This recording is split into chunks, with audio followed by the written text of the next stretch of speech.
Nearly 4 hours of Elder Scrolls facts, lore, and secrets for you to sit back and enjoy. But before you skip ahead, I just have one thing to say. Maybe just take a second to like the video. It helps us out a ton, and this video took a lot of effort, and we're really proud of our work. Also, consider subscribing, because we have a lot more videos like this and on the way. Plus, it'll be sad if we never see you again. I love you guys, and remember, enjoyed time is never wasted time, and enjoy. Let's start at the beginning, like actually the beginning of the game.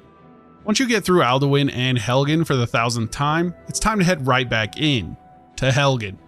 Go to the building you jump into after Alduin smashes the watchtower. There's a mead there called Mead with Juniper Berries.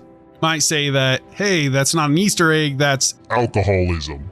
Well, you're right, but it's also what the bottle is called where our secret lies. When you first enter Helgen, you'll hear a Nord talking about a specific mead. Mead with Juniper Berries. This is Helgen. I used to be sweet on a girl from here. Wonder if Velod is still making that mead with juniper berries mixed in. And there you have it. Also, if you wait around for 7 to 30 days, the item will respawn. Maybe Velod survived and keeps coming back to place the bottle down as tribute to Helgen, and he can't figure out who the bastard is that keeps stealing it. You're probably wondering if it does anything different than regular mead. Well, you'd be right. It restores 5 more points of stamina and damages stamina for 10 more seconds.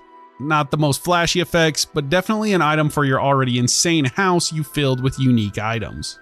Next Easter egg is located here at Bleak Coast Cave. You'll be wandering through Bleak Coast Cave, minding your own business, when suddenly you look up and see a skeleton hanging upside down from the cave ceiling. It's like the poor guy got caught in a freak accident, or was put there. And dangling just below this bony acrobat, a glowing greatsword, shimmering like it's straight out of a fantasy epic. This might seem familiar to some of you, as this whole setup is Skyrim's quirky nod to Star Wars.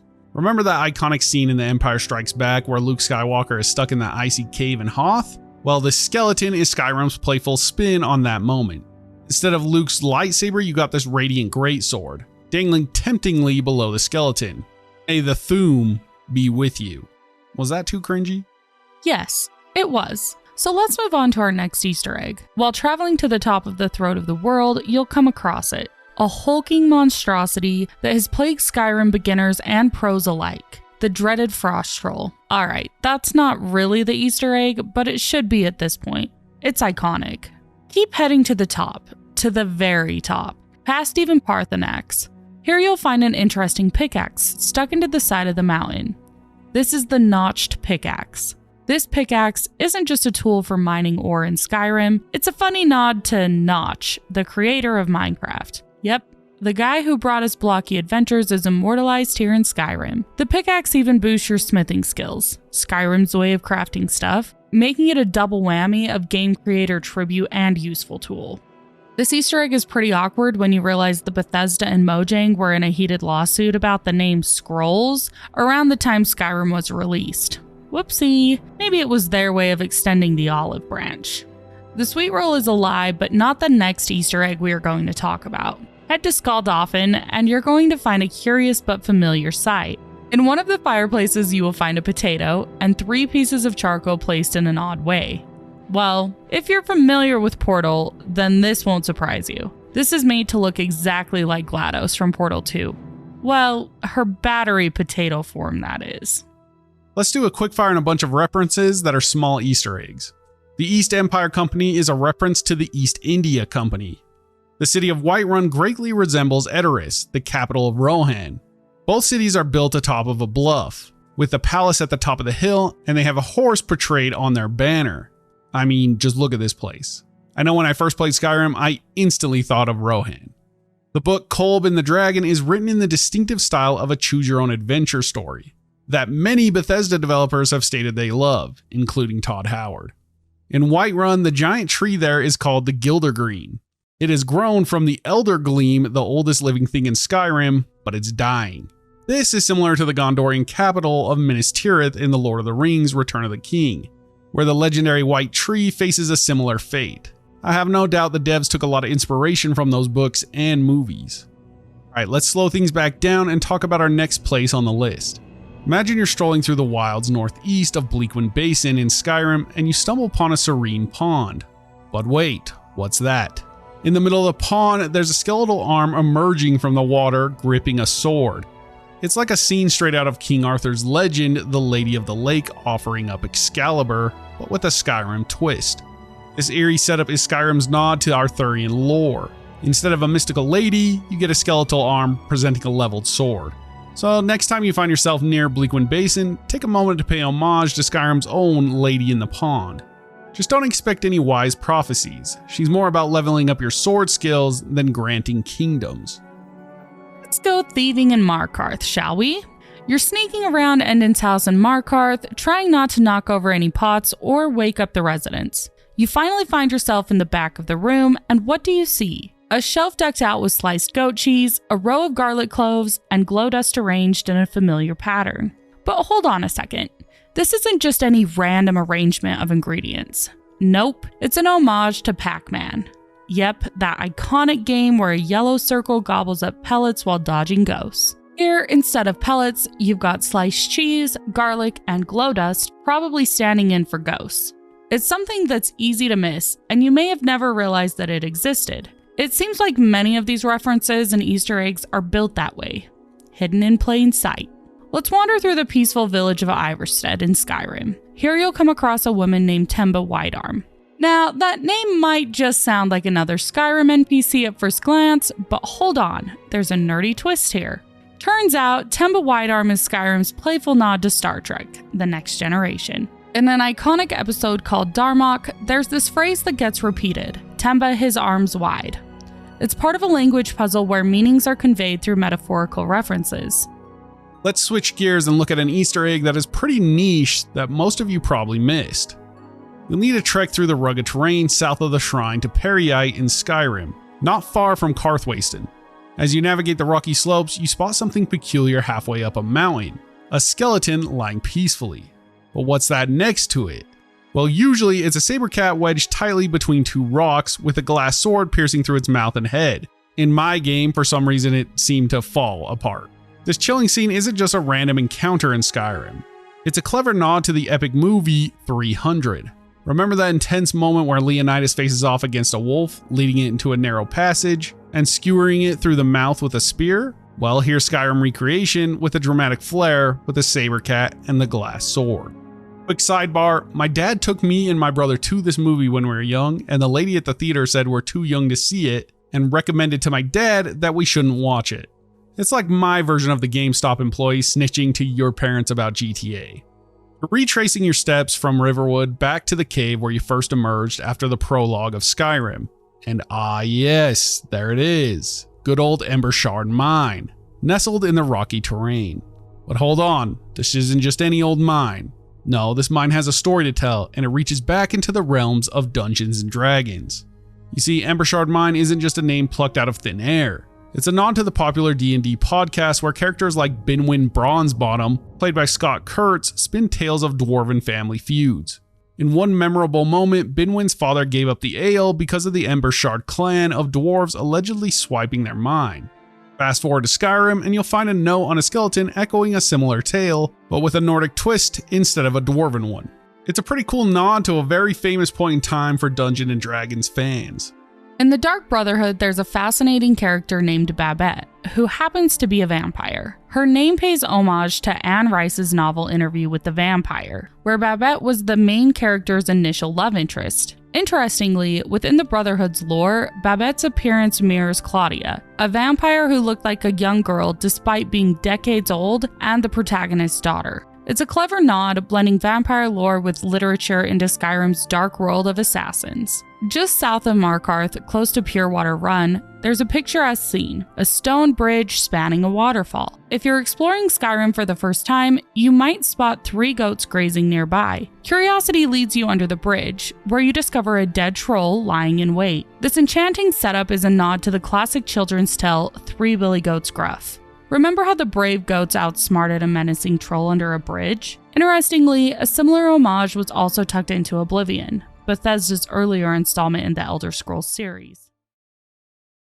Top 10 Bethesda Oblivion game. mods. Most insane mods It's the ever. greatest mods These of all mods will time. grow Check your out hair these back. naked mods. Oblivion Mod has a that million adds your weapons. mom. 69 of the best mods. Promise the Oblivion train is mods in the in 2024. game. My video or die. 8K, bitch. Stop.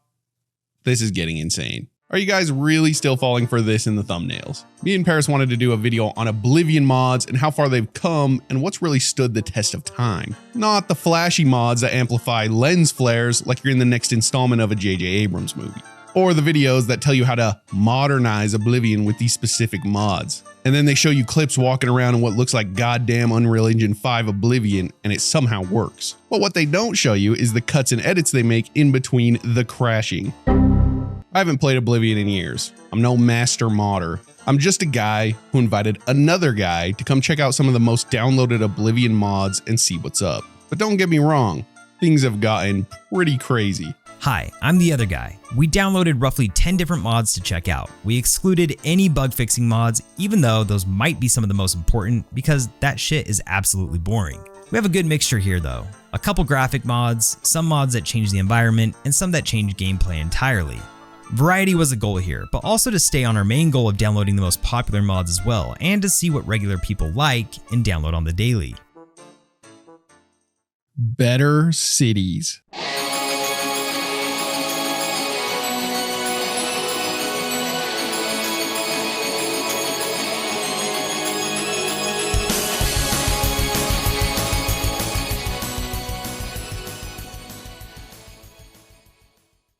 This mod has been downloaded over 2 million times since its release, which is pretty crazy. That's more downloads than some of the AAA games releasing these days, and it's for a good reason. It overhauls pretty much every existing city in the game with new buildings, NPCs, and even some quests. These guys went all out, and I really mean that. Some of this stuff is going to blow your mind if you've been playing Oblivion for years like myself. I actually couldn't believe some of the stuff that they put into this mod. When you first download the mod, you'll notice that it's modular.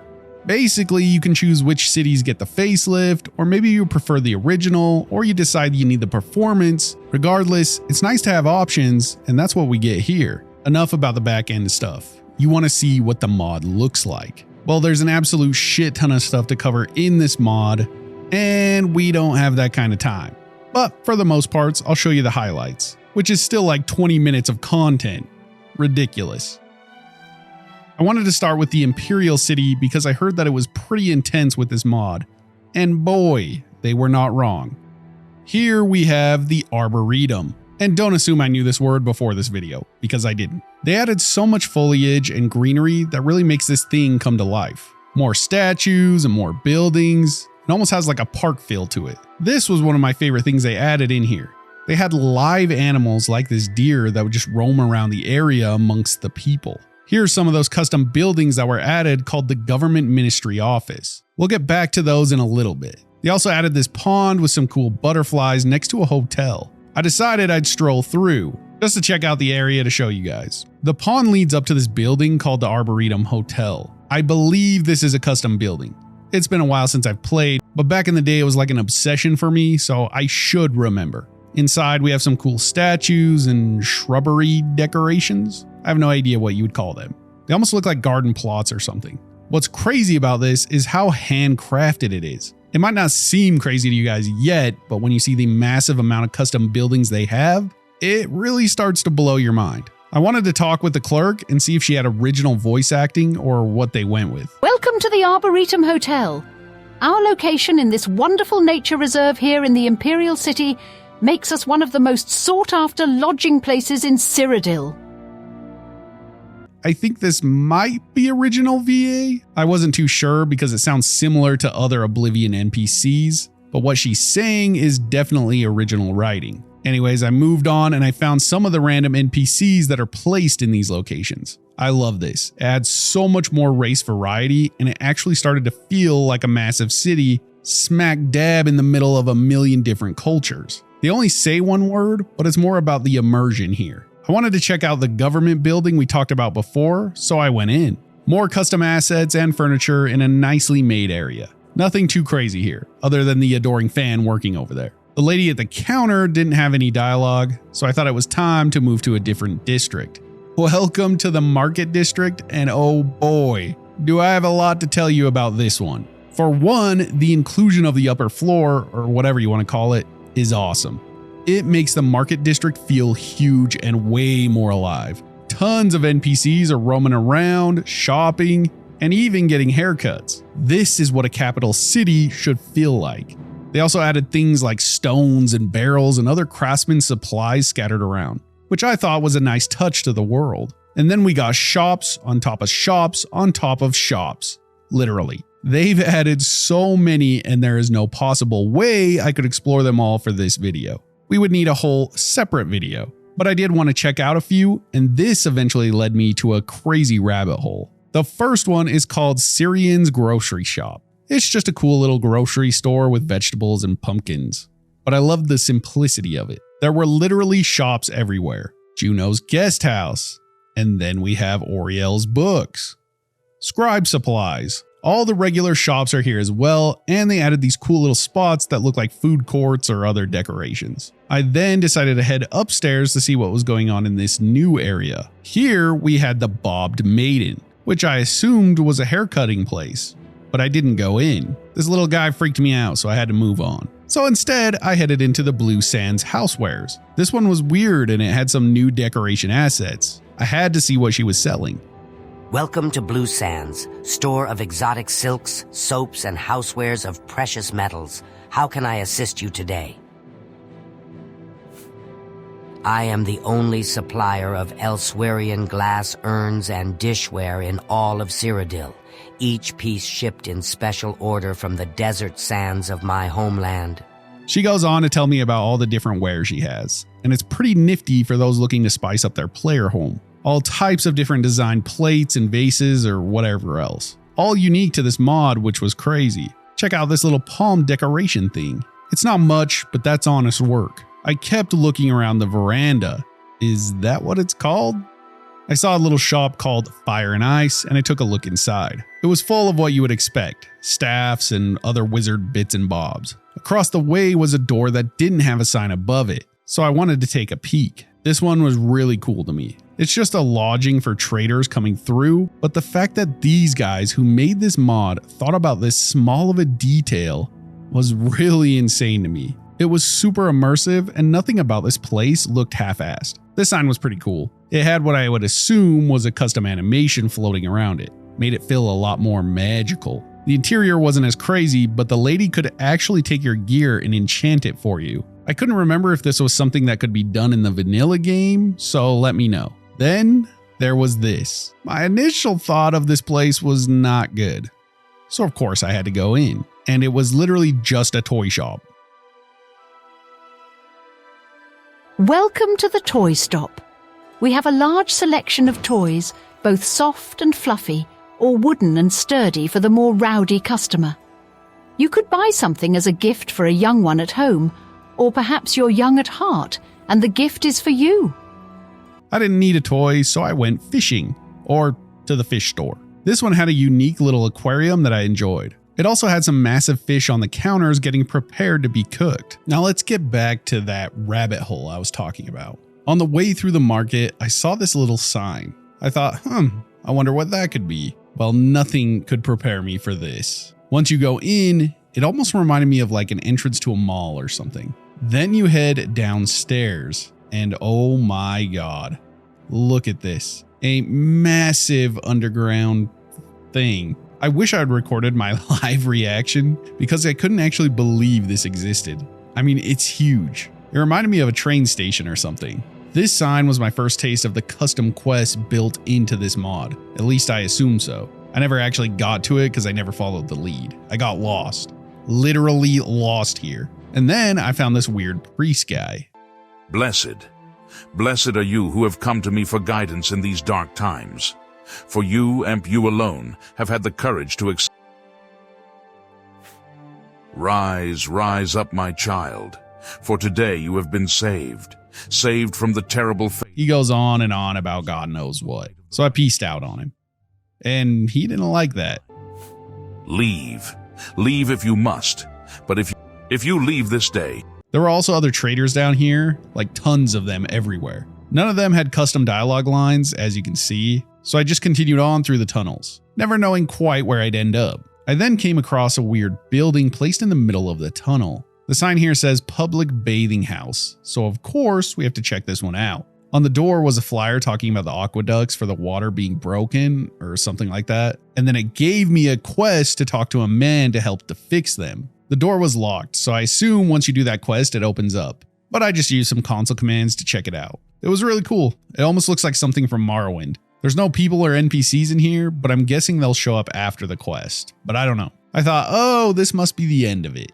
Then I went past the corner and further into the tunnel. Look at that. Just look how far back this thing goes. I was actually starting to feel almost lost in here. It felt like I was in an actual city and I had no idea exactly where in that city I was. Upstairs, I found out that people lived down here. They had little houses. So I kept looking and then I found an abandoned residence that I wanted to check out. It was cool. The lighting made it feel like it was underground and mysterious or something. I was surprised that I hadn't run into any beggars living in here. It went even further downstairs and I found a locked door. Inside was a really sad scene.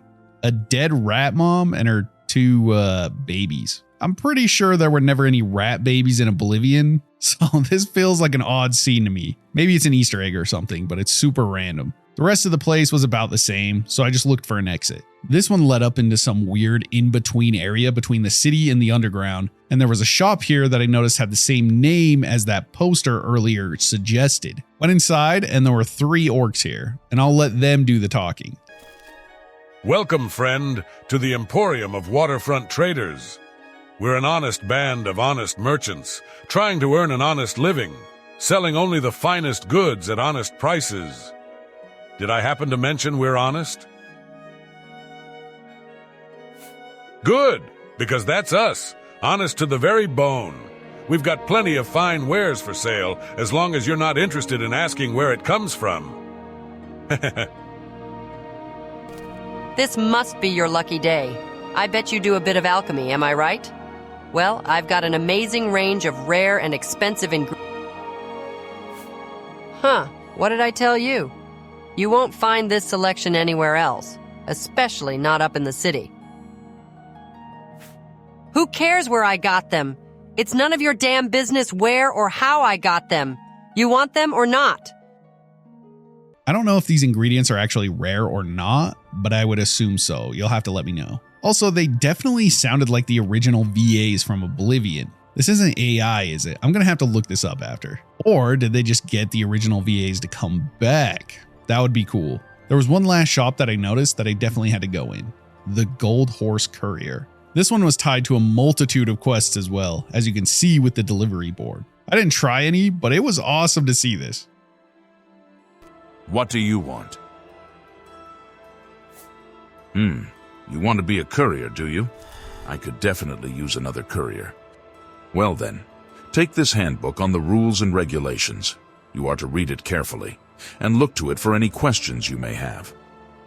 I don't know how dependable you are, so I'm going to start you off small. Go to the board here or in the other cities and do some local deliveries. You do enough of them, and I'll let you start doing intercity work. Good luck, and don't disappoint me. Who knows how many hours this could add to your game, and it's just down here in this little corner in nowhere. Then I ran into a beggar down here. Please, kind sir, could Andrea have a few coins? This one was so hungry this morning, he was forced to lick moss off the walls. Oh, Nadrea understands. It is okay. He will live. For a few more days, at least. That does it for the market district and this crazy underground world. It actually blew me away. I can't believe how much I haven't seen and how much I actually had. The work had to be tremendous. Here we have the Elven Gardens. Don't worry, I decided to limit the exploring for most of the next parts in this mod. Oh, and if you notice some weird yellow glowing things, I'm pretty sure they're just objects that didn't load into my mod or something. So ignore that. The gardens were really interesting because they added these little garden atriums on tops of the buildings, and you could actually explore them. The Elven Gardens look like an actual garden at this point. There was also a library, but I didn't go in. So if you're curious and you're exploring the mod yourself, go for it. Other than that, it's just some nice environments. I'm sure there's a lot more here and in other locations that I talk about, so just keep that in mind. Now we have the Temple District. I'm curious as to what happens here at the end of the game and if they figured out a way to include all their new assets into the battle. They also added another layer to the buildings here, and they made a bunch more unique buildings that they included into the district.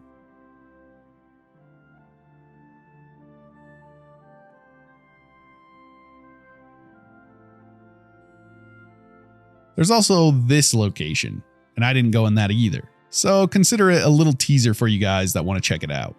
Let's talk about the arena area. This one had some major changes to its landscape. I mean, look at it. I'm pretty sure it's like 3 times bigger with 2 new buildings included into the area. It reminds me of like some sort of manor or a capitol building. I think the arena is also a little bigger, but I couldn't really tell. The barracks inside stayed mostly the same, but there was some little decorations they included. They also have a little back area with more houses and some stone sculptures and stuff.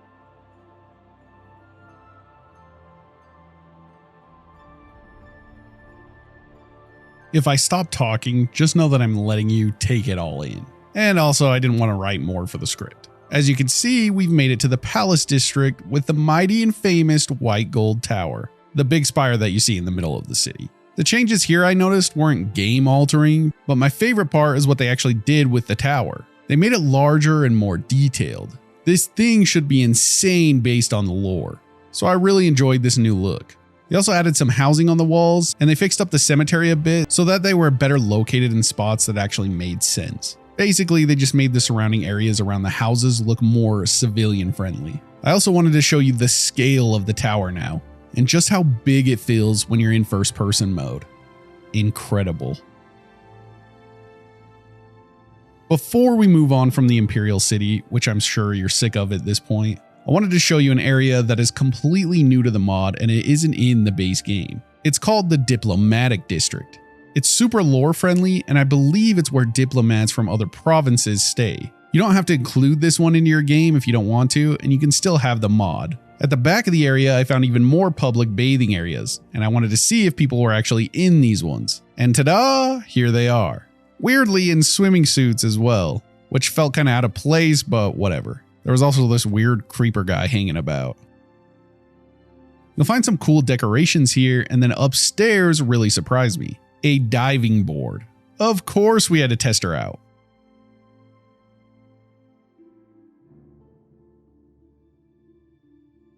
I then wanted to take a look at the hotel that was in the middle of the district, which was like the main focal point of the whole area. It was kind of strange inside. It felt a little more empty than the usual places. But I did think the stairs were interesting and they felt unique to me in the game. Then they of course had the lodging upstairs, which also felt a bit odd, because the rooms were almost like cubicles with no roofs.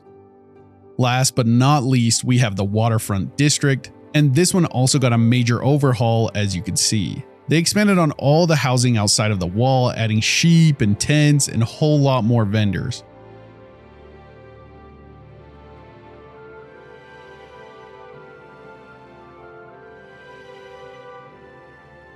Here's a cool little rat getting cooked up.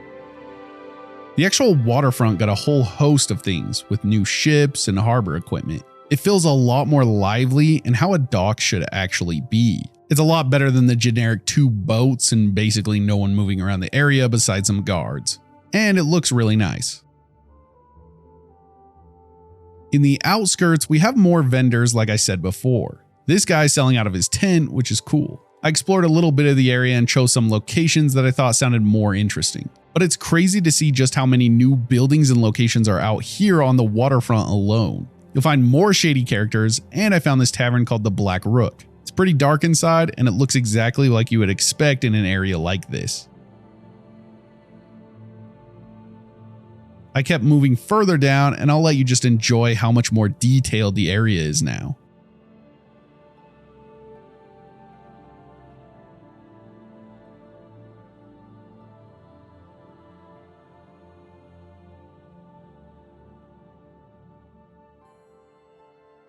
The waterfront butcher sounds scary, so I had to see if it was. Nah, it's just an actual guy selling some meat. But what kind of meat? Who's to say, really?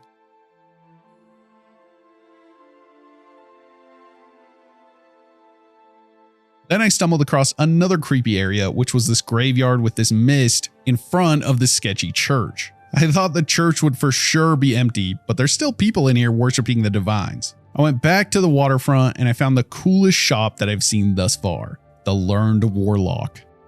This place was sick with all types of magic-y and wizardy stuff. Way better than the ones I found back in the market district. The dude and his hat were even interesting, and all these cool little potions. But then I decided to talk to the guy, and that was a mistake. What? What are you looking at? You're looking at my hat, aren't you? You think it's stupid, don't you? You don't think that. You're lying. I know it. Don't lie to me. I don't believe you, but I'll let you off this once. Don't let me see you staring at my hat again, or I'll turn you into a hawker. Finally out of the Imperial City, but I have to give props for just the small amount I saw. It was actually incredible, and it made me want to jump back into another playthrough. I want to showcase a few of the cities because yes, they even expanded on every major city, which is insane, except for Kvatch. This is Coral, and they added whole new neighborhoods like you can see in front of the castle. The streets are so much more detailed with all these nice trees and grass decorations. I love the look of Coral. The temple is way different compared to the basic version that exists in every other city, and I appreciate the effort for that. It makes each temple feel more unique to the city that it exists in.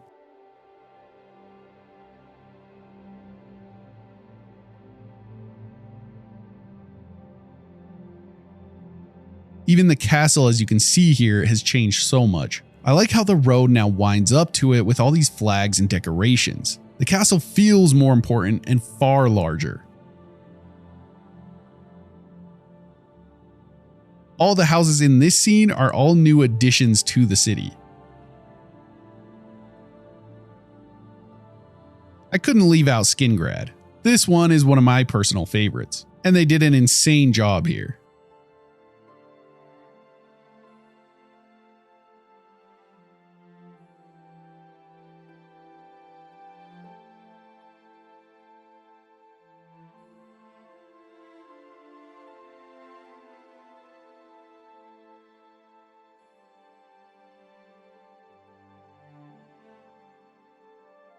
This is all new, I believe.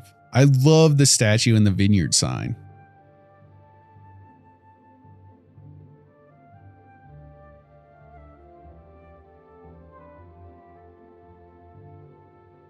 This temple also got a major upgrade, and look at how massive it is now. This is a temple worthy of Skingrad. Anvil is next, and sorry it was raining. I swear I couldn't get the damn thing to quit most of the time. I would actually say that Anvil may have the least amount of changes, so far as the inner city goes. It still is definitely a little different, but nothing mind-blowing. It's the waterfront that blew me away. They added so many more ships and houses and all types of crazy stuff out here. Look at the Lighthouse Island. It has a whole ass home underneath it and castle walls. You can't see them, but there's also tons of added NPCs that really livened up the place, and it makes sense because this should be one of, if not the biggest harbors in all of Tamriel.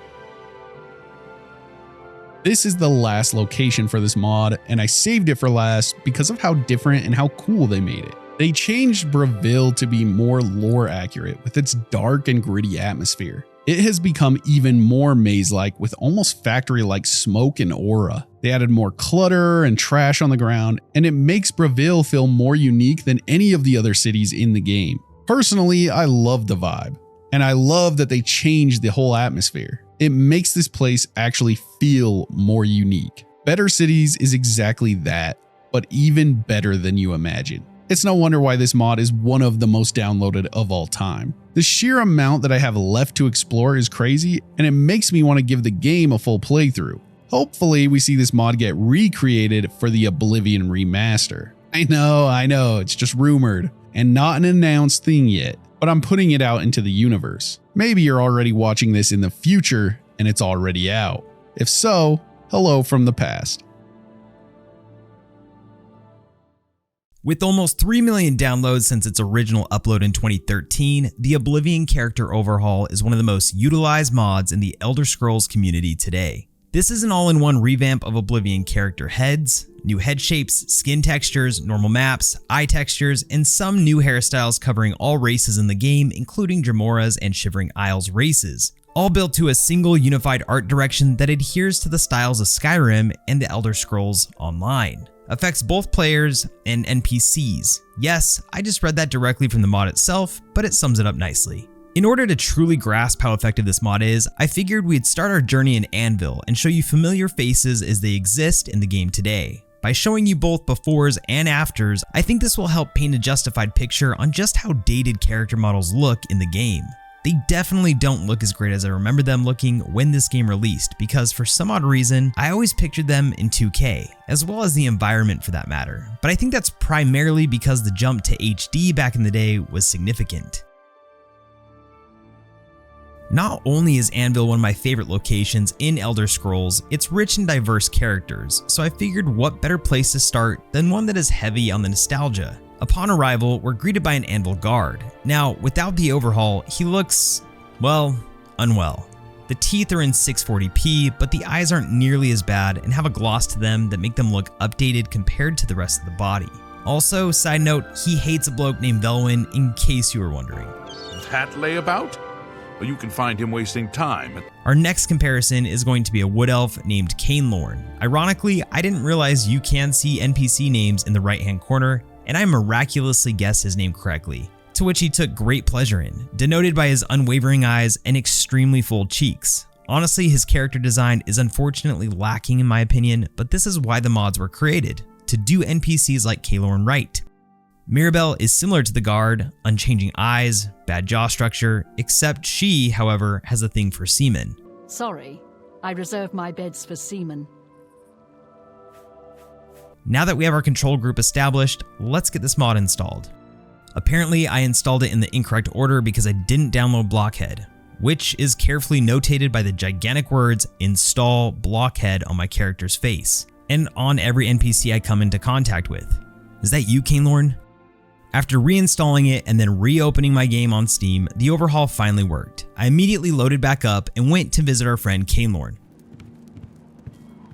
who got ripped. At least his face was giga-chatted. He also has more facial expressions as our man is giving us the blue steel smolder. A gal in the back took interest in our conversation with Cainlorn, so we paid her a visit, and she too looked more immersive than our semen-loving Mirabelle. There were faint smoker wrinkles in her cheeks, more life to her eyes, and the interaction was more fulfilling than with the prior NPC human characters. The skin textures on my own characters were also heightened. The pubes on my character's face were notable, his face shape also had a greater sharpness to it. Imus the Dole, I think that's how you say his name, notably had a more defined skin texture and his expressions were easily readable. Angilion, not sure how you say that, the elf had a sour expression on his face and light green eyes that gave his face an entirely different feel. Arvena's red eyes also popped, and her lines from smiling over the years really stood out. In my opinion, the most drastic changes occurred with the NPCs that least resembled humans, which was both good and bad. For instance, the Khajiit warrior walking through town had a wild transformation. Mason put it best when he said he looked like the lion from The Wizard of Oz.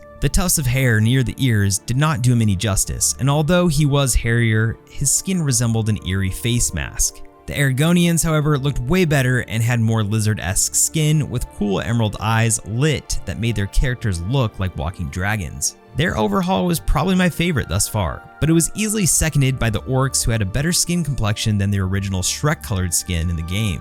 The orcs were more relatable with the overhaul, and it's probably due to them having more easily identifiable human features. All in all, the character overhaul is worth installing if you haven't already. The skin textures and changes in head shapes were easily noticeable, so it wasn't as subtle as one would think when downloading most mods. This mod gave Oblivion a breath of life in my opinion, and made certain characters such as Cainlorn feel like entirely new interactions. Definitely worth a look if you're wanting to jump back into Oblivion and not have it feel too aged. Skyrim is damn near 15 years old at this point, and yet you can still find loads of hidden secrets and locations in this game that you might never have heard of.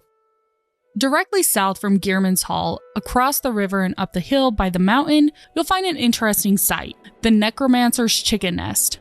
Ooh! It's a chicken nest located inside of an upturned ribcage, and it has a nice pristine egg in it, waiting to be plucked. Problem is, you'll have to contend with a nearby necromancer, who will summon the dead corpses of the chickens around you to take you down. Fell the deadly beast and the not-so-deadly necromancer, and take your prize. Just be careful though, because it's not just the necromancer that guards this nest. When you pick up the egg, you'll discover that all of the chicken corpses around you will rise from the dead once again, for about 30 seconds. It's an interesting sight, and one we would definitely recommend checking out. North of Alfdan and west of Sarthal, and you'll run into something that's pretty hard to miss. A massive mammoth that has been frozen in the ice for who knows how long.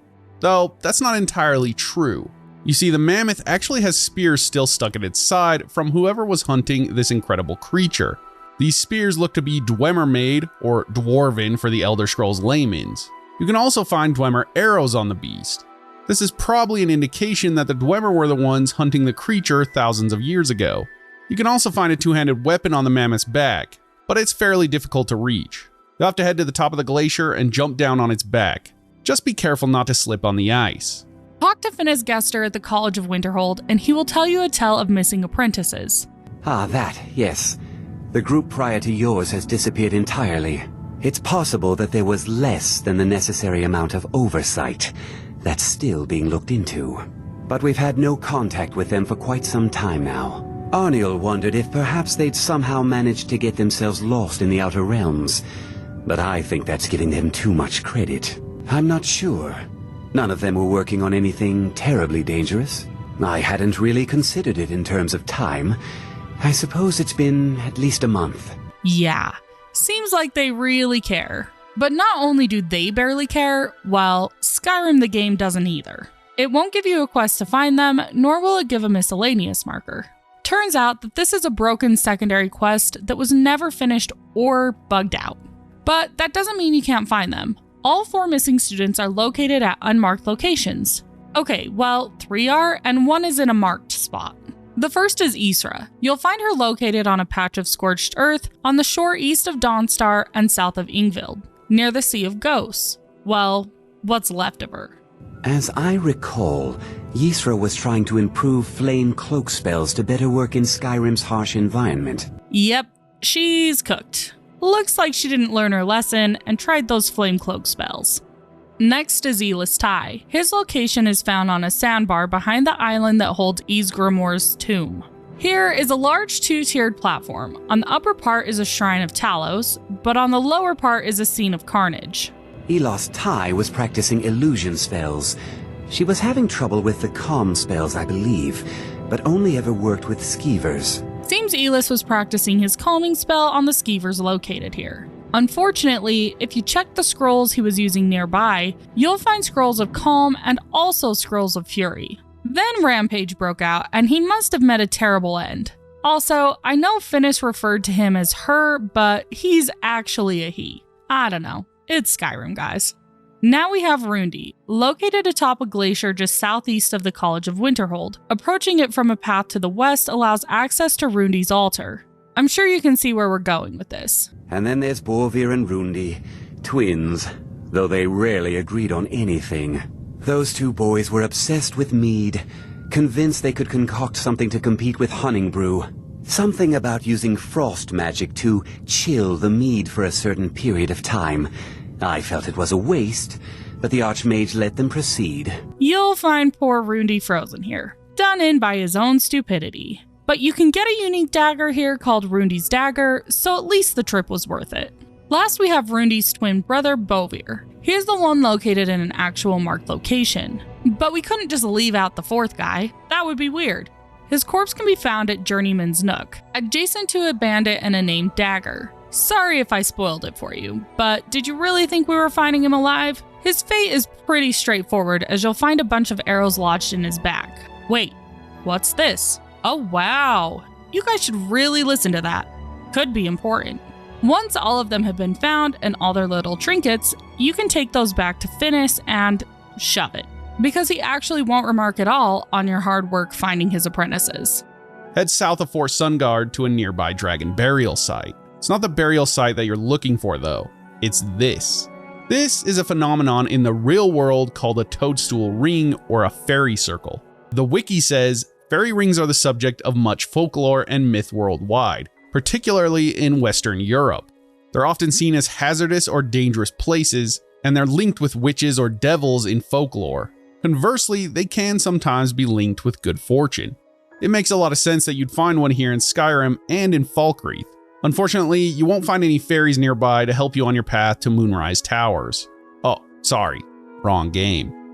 Let's adventure to another unmarked location in Skyrim. This time we are headed to a small pond that's located between Broken Fane Cave and Euchre's Monument.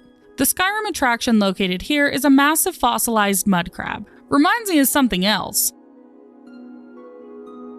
There's an associated quest with this place during Kyne's trials where you face a guardian mud crab at this exact location. Could be the spirit of Mr. Krabs here.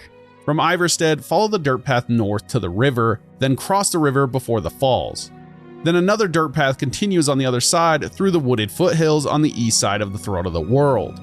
Not far along that path, an iron gate lays in the dirt where there was once an Imperial toll booth. Here, you'll find 3 wisps that are fairly friendly. But up the hill from the toll, you'll find a well, and inside of it, a wisp mother. She'll attack you straight away, including our wispy friends. After killing them, you would assume that you conquered the area and then move on. Instead though, you should check out this basket laying suspiciously in an odd way. Lift it up and you'll find some loot underneath. It's kinda odd that it works like that. I'm used to putting the baskets down and then collecting the loot.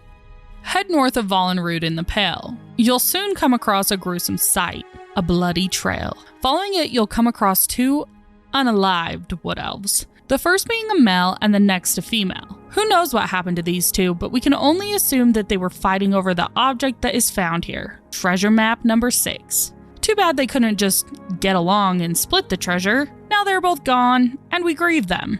Just kidding, I'm already on my way to that stone arch looking thing. Let's go to Dead Lovers Camp. Doesn't that sound exciting? The camp is located along a small path that travels north from Old Herolden Inn towards Soljan's Sinkhole. Once you reach the camp, all is clearly not well. Why is it that most of the unmarked locations in this video often have terrible outcomes? I guess they can't all be fairy circles. A female Breton and a male Dunmer can be found nearby, both mauled by a creature that still lurks the location.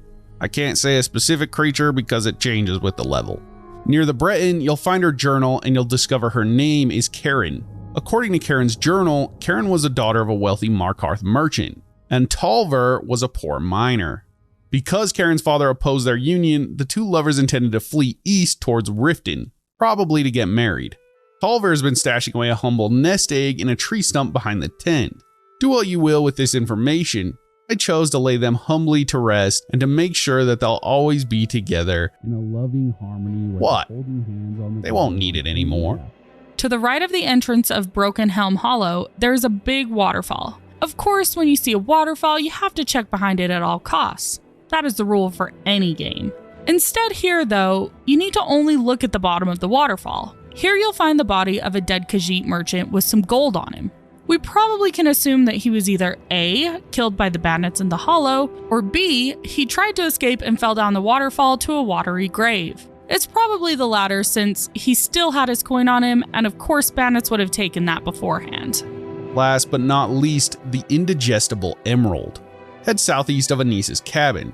On a narrow grassy shelf on the rocky banks of White River, close to a single pine tree, lay the skeletal remains of an elk. If you look closer at the elk, you'll find a flawless emerald inside of its remains. What's cool about this place is that once you take the emerald and you wait a few weeks, it will always respawn. Maybe this dead elk, or deer, has been cursed for an eternity with never being able to digest an emerald. Or maybe because when it ate the emerald the first time, it was already cursed. Oh wow, I guess we'll never know. Today we tackle all of Eastmarch, over 20 locations. And what's even more fitting is the first 3 locations are dragon mounds. Yes, the death and birthplaces of the dragons re-emerging into Skyrim. I'm sure you guys have seen these 100 times at this point. But you can find the first directly west of Bone Strewn Crest in the Bone Strewn Flats. The next is Kynes Grove Resurrection Site located northeast of Kynes Grove. Are you starting to see a theme here?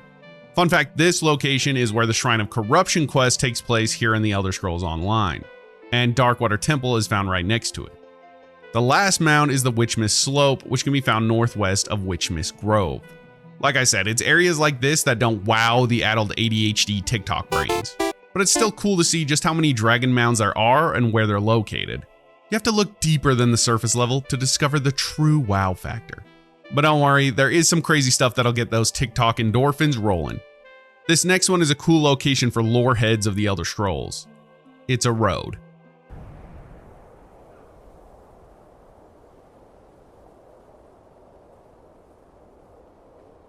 Fuck you. It's called Dunmouth Pass, and it's been referenced in several books within the Elder Scrolls. You can find it just east of Windhelm and east of Refugees Rest. What's significant about this pass is that during the end of the Second Era, Dunmouth Pass served as a base for Imperial troops guarding the road. Following the Red Year, thousands of refugees from Morrowind used the pass to escape the disaster into Skyrim. The decrepit tower Refugees Rest, located on Skyrim's side of the pass, served as a meeting place for the refugees who achieved safe passage into Skyrim. It was where they could find loved ones and leave notice for others who could not be found. Dunmouth Pass also serves as one of the few roads that allow safe passage through the Velothi Mountains from Skyrim into Morrowind.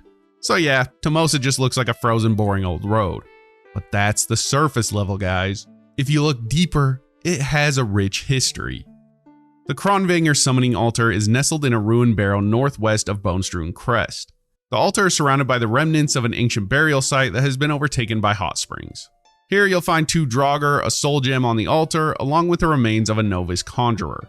As you approach, a necromancer and a master necromancer will appear using powerful ranged magic like Ice Spike and Fireball to attack. One of them may even resurrect the Draugr to join the fight. The area is scattered with Draugr remains, urns, and a chest hidden within the water. Who knows what dark magic was being performed here? Do you ever rodeo? You know, once in a while. Your folks run you off? Well, they run themselves off. Shit. Northwest of the Atronach Stone and just above the entrance to the Elder Gleam Sanctuary, you'll find a hidden stash of ritual materials stored in a crate. To reach it, simply walk to the left of the Elder Gleam Sanctuary entrance and climb on top of the cave's entrance. It's a fun little thing to find. South of the Sakellum of Boethia, you don't want to know what his Sakellum is, trust me, lies a large wild animal den inhabited by several leveled creatures. Nearby down the hill, there's a hunter's camp. Additionally, you'll find 2 gold ore veins that can be found at the top of the hill, just left of the den. The den belongs to creatures of leveling, meaning whatever creature is appropriate to your level. Lucky Lawrence, come on over. Oh God. What the hell was that? Lucky Lawrence's shack is an unmarked location situated northwest of Fort Amal, near the base of a waterfall and across the river from the abandoned prison. The shack is in ruins, and floating in the river beneath the collapsed staircase is the body of its former owner, Lucky Lawrence. On his body, you'll find treasure map 9. Should I make the joke?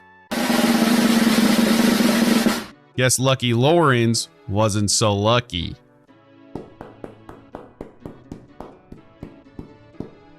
And now we have 5 hidden and secret hunters camps. So yeah, that's cool, I guess. The first is located northwest of Narzalbur, southeast of Windhelm, and southwest of the Sakellum of Boethia. And you'll just find 2 hunters here just hanging out. The next is halfway between Anselvund and Kagranzel. You'll find an archer's book here. Steamcrag Slopes is located east of Steamcrab Camp in Eastmarch. The camp sits on a raised flat outcropping of rock overlooking the steam vents and pools below. To find it, cross the road heading east and circle around the outcropping of rocks. The camp is large and features 2 horses, a wagon, several hunters, and a dead mammoth being butchered. The hunters are pretty friendly, unless you steal from the camp. Then they're not friendly. This last one's pretty interesting if you haven't been here. The Sulphur Soaking Pools is situated west of Elder Gleam Sanctuary, east of Fort Amal, and south of Broken Limb Camp. The camp features 3 hunters bathing in the hot springs butt naked. Well, not really. Unless you have those mods, if you know what I mean. But you can't talk to or trade with any of them. Mara's Eye Stones is an unmarked location found directly south of Mara's Eye Pond. The area features Nordic ruin stones that are now home to a Spriggan Earth Mother or Spriggan Matron. The Spriggan will enthrall any nearby animals to assist in attacking intruders. Mistwatch Folly is situated north of Mistwatch. The area consists of ruins guarded by 3 skeleton warriors who will attack if approached. In the center of the ruins, you'll find an embalming table with 2 ingots of refined moonstone. It's kind of wild that ruins like these have no map marker. This place is pretty big. Not really significant, but big. This one is sad. Head northeast of Mistwatch and directly east of Mistwatch Folly. Here, you'll encounter a giant mourning the loss of his mammoth, which lies dead in a small hot spring pool. Unlike other giants, this one isn't hostile, and he'll only attack you if he's provoked. They even call this place the Mournful Giant. Poor guy lost his best friend to the swamps. You thought we were done with dragon mounds. Wrong. Don't worry, I thought so too, but then I stumbled upon it further down the list, damn it. You can find it southwest of Mzulft. Located north of Mara's Eye Pond, east of Uttering Hill Caves, and south of Inga's Mill, there's a den that's marked by a worn banner on a wooden pole wedged in the rocks. Inside the ravine beneath the crag, you'll find the body of a Stormcloak soldier near some ore veins. The Frost Troll's lair is strewn with a Stormcloak helmet, a dead ice wolf, fur gauntlets, and bones. Looks like this guy's having himself a good old feast. I'm sure the Sons of Skyrim are already planning on pushing out all the Frost Trolls at this point. You come here where you're not wanted. You eat our food, you pollute our city with your stink, refuse to help the Stormcloaks. Go north of Mistwatch and south of Steamcrag Camp. At the top of the hill, you'll find a shrine of Akatosh surrounded by a circle of stones. An altar in the center is guarded by 3 risen skeletons, which will dissipate once the necromancy spell wears off. On the altar, you can find a skill book titled Breathing Water for Alteration. It's interesting to me why there would be skeletons nearby a divine shrine, especially one that is an arcade. I guess Akatosh doesn't mind a few bones here and there.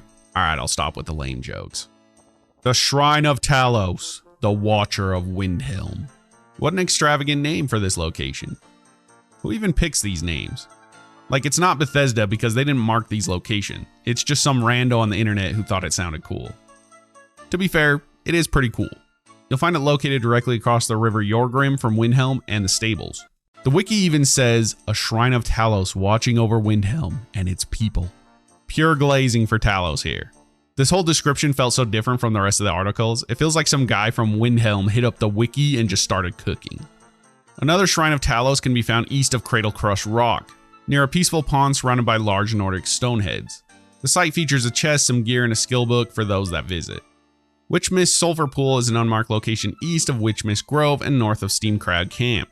It's just a sulfur hot spring, perfect for those who enjoy a steamy soak in the rugged Eastmarch landscape. There are over 60 marriage options in Skyrim, and I'm going to show you where you can find them, who they are, and if they're really the right one for you. Before we begin, let's go over how to get married in Skyrim and what that even means for the legendary Dragonborn.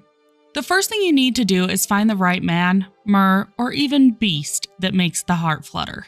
Then you need to get your hands on an amulet of Mara. These can be obtained in many locations, like loot chests or even purchasing them from multiple vendors. Then all you need to do is wear the amulet and approach your destined lover, and a speech option will appear to propose. Usually before this option appears, there is a certain criteria that must be fulfilled by each individual, which is usually just a quest or other small matter. You will have a wedding ceremony at the Temple of Mara located in Riften, 24 hours after your proposal. Talk about shotgun wedding, or crossbow wedding? You get what I mean. After you have wed your beloved, you can send them to one of your homes located in Skyrim, where they will wait for you patiently, and wait, and keep waiting. The Dragonborn is quite busy. Some may even open up shops, and you can collect gold from them daily. So who are the people that you can marry? Who are the most unique? And what gets them ticking? Let's start with the female options in today's video, and the men at a later date. Also, I might get some of these names wrong, so just forgive me. And also, just so everyone is aware, the men and women in Skyrim can marry either gender and any race. Aella the Huntress. Definitely a unique option. Aella is a Nord and a member of the Companions, and even more so, a member of the Circle within the Companions. So yes, she is a werewolf. To marry her, you have to have finished the Glory of the Dead quest within the Companions.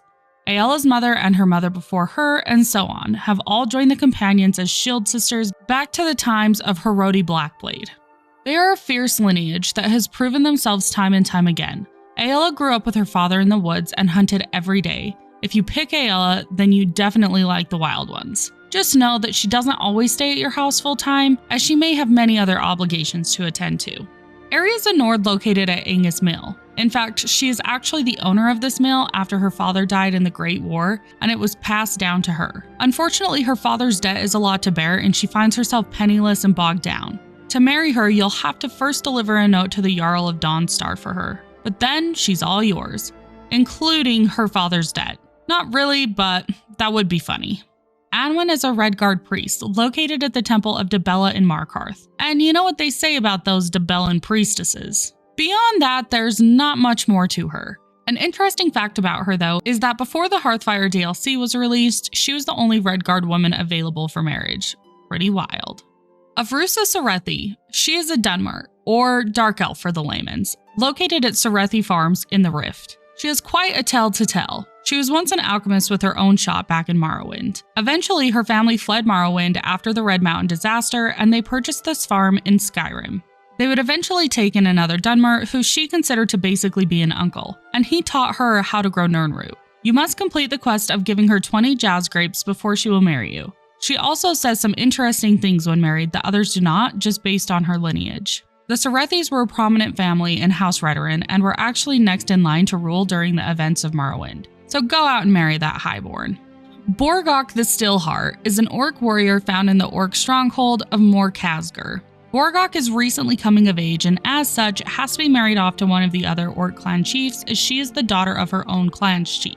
To marry her, you have to either convince her to leave the clan or pay her dowry off.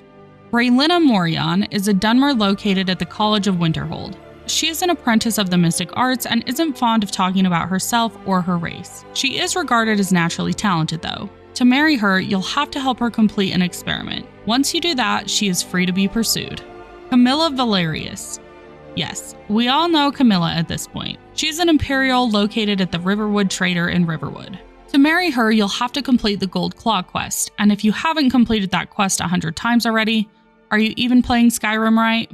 Dravinia the Stoneweaver is a Dunmer mage found at Kynes Grove. She's an expert at alteration magic, and her job is to keep the steam-scorched mines safe, ensuring that the tunnels do not collapse. To marry her, you'll have to complete her quest of giving her frost salts. Gorza Gerboggle, an Arc blacksmith located in Markarth. Gorza grew up in an orc tribe, but she grew tired of their strict ethics and rules. She decided to leave her tribe and joined the Legion as a blacksmith. That's what she did for 10 years before leaving the army and starting her own smithy in Markarth. To marry her, you'll have to find the last scabbard of Akrosh, a book, and deliver it to her. Gilfrey is an Imperial that is located at Mixwater Mill in Eastmarch. Gilfrey owns the mill, but most of her workers have run off to join the Civil War, and she's struggling to keep the mill running. You'll need to chop some wood for her before she'll even consider a proposal. She must have a thing for lumberjacks. Hilland is a Nord found at Buyold's Retreat or outside of Thirskmead's Hall on the island of Solstheim. You'll have to help Hilland retake Thirskmead Hall from those pesky Reiklings. You will also need to deliver to her 50 Reikling spears. Good luck! Iona is a Nord located at Honeyside in Riften. She is the Housecarl of Riften that is appointed to you by the Jarl. She can be married at any time.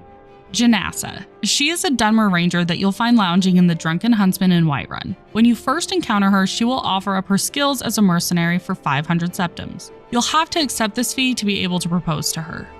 Jordis the Sword Maiden is a Nord warrior found in Proudspire Manor in Solitude. Jordis is the housecarl that is awarded to you by the Solitude Jarl. Lydia. It's Lydia, guys. Is there even more to say? Mjol the Lioness, a Nord warrior found in Riften. Mjol has traveled the lands of Tamriel for years, taking on multiple adventures and quests, a main character in her own right. Recently, she went on a dungeon dive in an ancient Dwemer ruin. Unfortunately, she was nearly killed by a Dwemer centurion and lost her family's sword. She was then saved by a man named Aaron who pulled her out. You'll have to help her get her sword back before you can marry her. Also, if you marry Mjol, plan on marrying Aaron as well, because he never stops following her around, even when she is sent to one of your homes. Morwen is a Nord found in the Skull village. Morwen is originally from Skyrim, but her mother's people are the Skulls. After her parents ended up dying, she decided to come to Solstheim to live with her mother's people. You can marry her once the Skull and the village have all been freed. Muri is our first Breton on the list, and she can be found at the Hag's Cure in Markarth.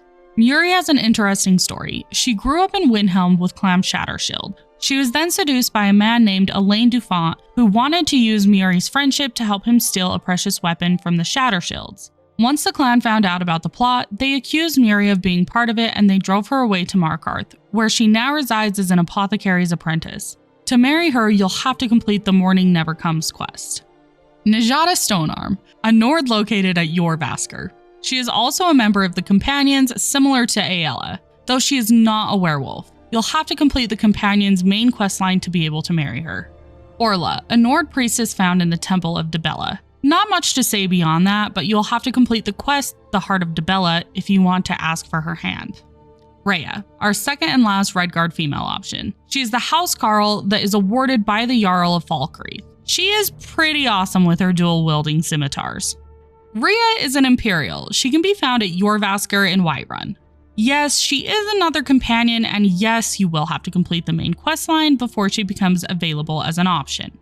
Senna, a Breton and another priestess of Dibella. You'll have to do the same things as all the other priestesses of Dibella. Javi, our first lusty Argonian citizen. She can be located in Windhelm at the Argonian Assemblage. She's a pretty upbeat and hopeful person considering her circumstances, and she's always in high spirits. She will give you a quest to help her retrieve her personal amulet, and once you've done that, you can marry her. But you also learn that she used to be a former thief, and she can teach you some nifty tricks. Sylgia, a Nord found in Shore's Stone. Sylgia is a miner in Shore's Stone. Her parents actually own the Darkwater Crossing mining settlement, just north of Shore's Stone. To marry her, you'll have to help deliver letters to her family, as she recently became injured in the mines and can't do it herself.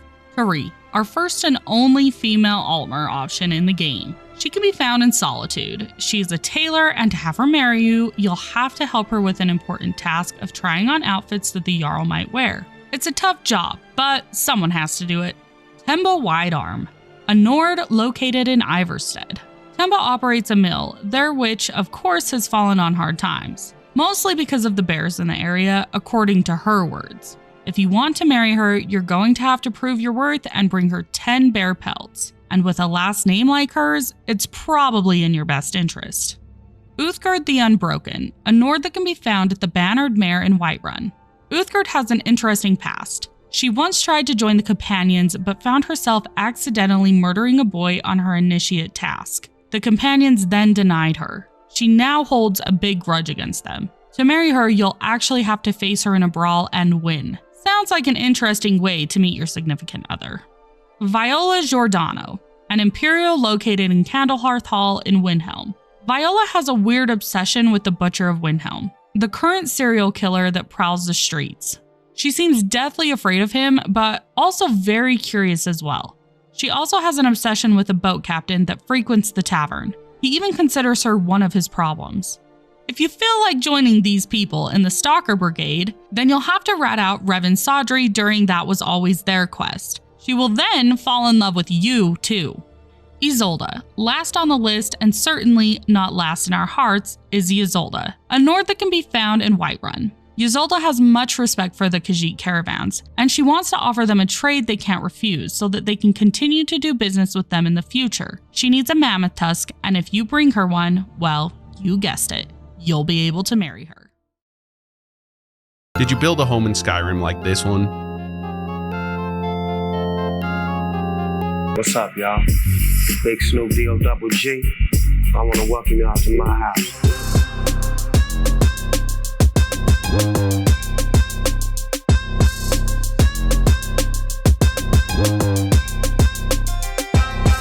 Maybe you decided to buy a home instead in a beautiful Skyrim city like here in Solitude.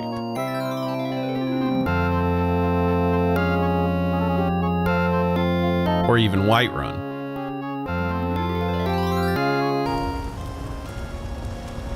Do you get to the Cloud District very often? Oh, what am I saying? Of course you don't. But have you ever thought about the cost and comparisons between building a homestead or buying one? Today I'm going to be taking a meticulous look at the finer details of these homes, the square footage, 1, 2, 3, the labor cost, this blows, and so much more like HOA fees. Oh, hold on guys, here comes the board president. Hey! The carriage was parked on my side. I'll then compile all my findings at the end of the video to show you the best path forward for either building or buying a house in Skyrim. All right, let's go.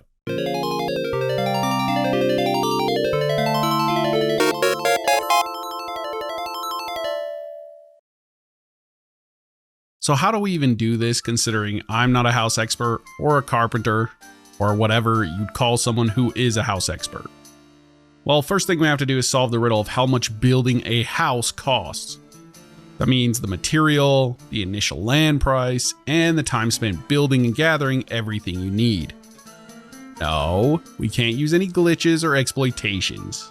We have to really immerse ourselves in the world of Skyrim. Become the average Skyrim player, not someone who looks up guides to everything in the game. So the first thing I did was head to Dawnstar to ask about buying some land. Can't sleep well no matter how much drink I put in me. Come to Dawnstar at a strange time, friend. Seems everyone in the town is having nightmares. When I came You come to age, Dawnstar at a bad time. If you're here about the nightmares, I'm afraid my pleas to the College of Winterhold go unheard. Not this bullshit. Don't forget that in any hold or city, you'll have to gain favor with the Jarl there to be able to purchase a house or the land. That means doing a bunch of meaningless tasks for the fine folk of these villages. Frost took my husband years ago. He was a good man. We're not going to compare tasks for approval of the Jarls because really it comes down to preferences of quests and stuff. And we're also assuming that you have the money to buy the house or the land at the same point in time. Why the hell does this guy walk so slow to this place? Why has no one fixed that? Yeah, I'm coming. Once you've completed your task, then you'll talk to the Jarl and purchase the land for 5,000 gold. Once we get here, we have some crafting tables and benches and stuff. We now have to pick our small house layout. Once you start building your walls and foundations, you'll need supplies that you see right here. Just know that most Skyrim houses are made of nails and hinges in this world. For our experiment, we're going to assume that the person building the house has already collected all resources needed beforehand, because that'll just make things a lot easier. Time will play a factor into each of these segments, and I've calculated the average amount of time it would take to build each portion roughly if you were an average Skyrim player. Time's an important factor in our calculations because of labor cost, but we'll get to that later in the video. Right, so this is the amount of resources that we will need for this portion of the house. And here is the cost of those resources. I'll dive into later how we got these costs, but for now it's just for us to keep a good frame of reference and to keep everything nice and tidy. Also took about this much time to build this segment, but I'm adding another 2 minutes because the average player would need to figure out how the actual process works in the first place. Also, I feel like 2 minutes is pretty generous. Now we cruise on to the main hall, and it's pretty much the same concept. Build each layer with the resources we already have gathered. Every house you build in Skyrim will have these two structures that we're putting in place. Here's those totals for the main hall. The time on this is lower because I'm assuming the average player now knows how to handle the build at this point. Like I said before, it is a rough estimate because we're just assuming a lot of things, and you know what they say about that. In reality, you could probably take off a bit of time or add some, but this is about as good as it's gonna get. Okay, this is the important part when building a house in Skyrim. In our comparisons of houses you can buy, by the way, I'm only talking about the vanilla houses, just so everyone's aware. But in our comparisons, we can really only go by one metric: square footage. Taking out all preference and biases of these rooms. We only want the rooms that have the most square footage. We'll get to pros and cons of the houses later, but for now we need to do some measuring to figure out which rooms are the largest. We can automatically assume that the towers are out because they're circles. There's no way they will measure up to the other two. You'll also notice that some rooms have a flat roof and others have a slant. That'll be important for later. Let's start with a flat roof room. Probably wondering how I find the square footage in Skyrim. I'll show you. 1, 2, 3, 4, 5, 6, 7, 8, 9, 10, 11, 12, 13, 14, 15, 16, 17, 18, 19, 20, 21. 1, 2, 3, 4, 5, 6, 7, 8, 9, 10. Now we just take the length times the width and we have our area. Obviously, this isn't exactly feet. I call them Skyrim square feet. It doesn't matter anyways, because we can use this metric to measure everything else and then it will all add up. The armory is pretty sizable at 210 Skyrim square feet, but I needed to measure it against a different room to see which one was bigger, the kitchen. 1, 2, 3, 4, 5, 6, 7, 8, 9, 10, 11, 12, 13, 14, 15, 16, 17, 18, 19, 20, 21, 22, 23, 24, 25, 26. 1, 2, 3, 4, 5, 6, 7. Turns out the kitchen is actually smaller in total. The length is longer, but we lose square footage here. I started to have a theory, but I had to test it on the other rooms. Turns out my theory was correct, and the flat roof rooms are the same size as the other flat roof rooms, and the slanted roofs are all the same size as each other as well. The slanted, as you can see here, are 26 by 7, and the flats are 21 by 10.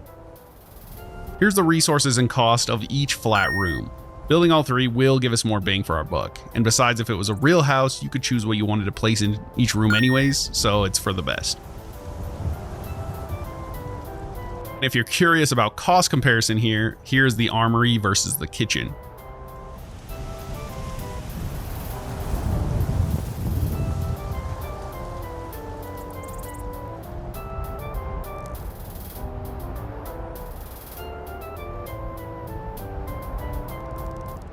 Now that we have all three rooms built, we need to build every single upgrade. When all is said and done, both houses when compared need to be at their maximum cost and furnishings. That means all the miscellaneous stuff has to be completed and we have to count those resources as well. Here's the totals for those. Also, this took a long time to research and we still have a ways to go. Now that everything is built, I had to find the square footage of the house in total and that wasn't easy. Like I said, I don't do construction and I'm not even that good at math. I had to learn from Google how to do all the nooks and crannies and add them up. You guys are seeing a fraction of the time it actually took me, so enjoy the fruits of my labor.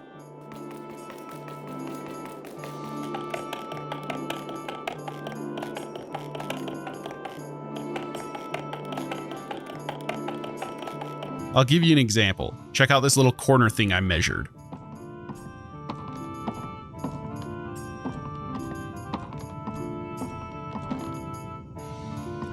Also, the upstairs was a bitch and a half. To the cellar we go, and this one was a lot easier because the rooms are pretty square here. Here's the totals of each section's square foot.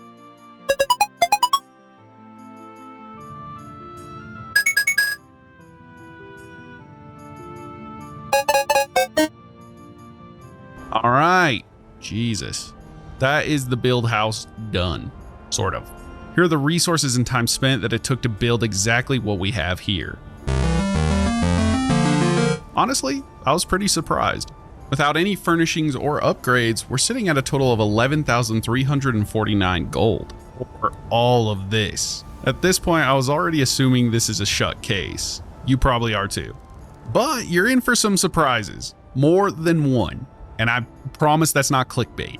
Now we need to go measure the biggest houses in Skyrim and see how they compare to our beauty right here.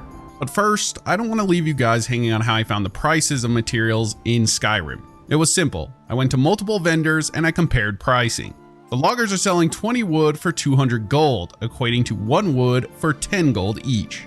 I then sought out the blacksmiths and discovered that iron ingots were 22 gold at multiple vendors. While I was doing that, I found the pricing for the corundum ingots as well at 124 gold each. Pricey.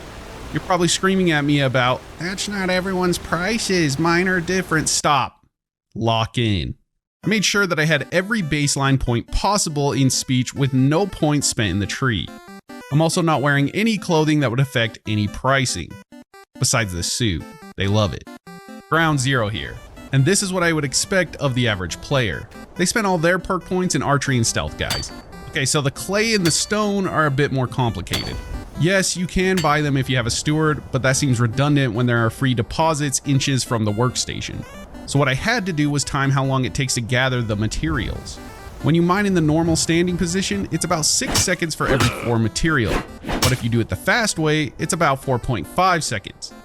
I can now take my total amount of material and divide it by 4 and then times it by 4.5 seconds. And then I would have the sum. I then times it by the gold per second amount that we'll talk about here soon in the future, giving us the total amount of gold spent. Just know that it works, alright? Now let's get to the big houses in Skyrim. You were thinking it, I was thinking it. Of course we go to Solitude when you're looking for big houses in Skyrim. Ah, Solitude. A regal home for the most cultured side of Skyrim. Some gate traitor! I go to Sovngarde.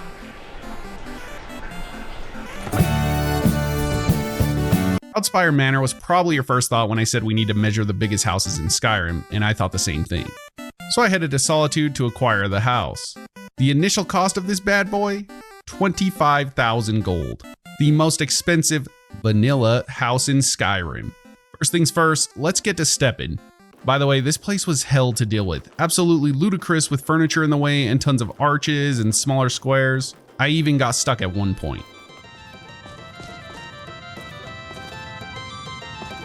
I'm stuck in a tree! I'm stuck in a tree! I'm stuck in a tree! With all that said and done, here's the total of the Skyrim square feet.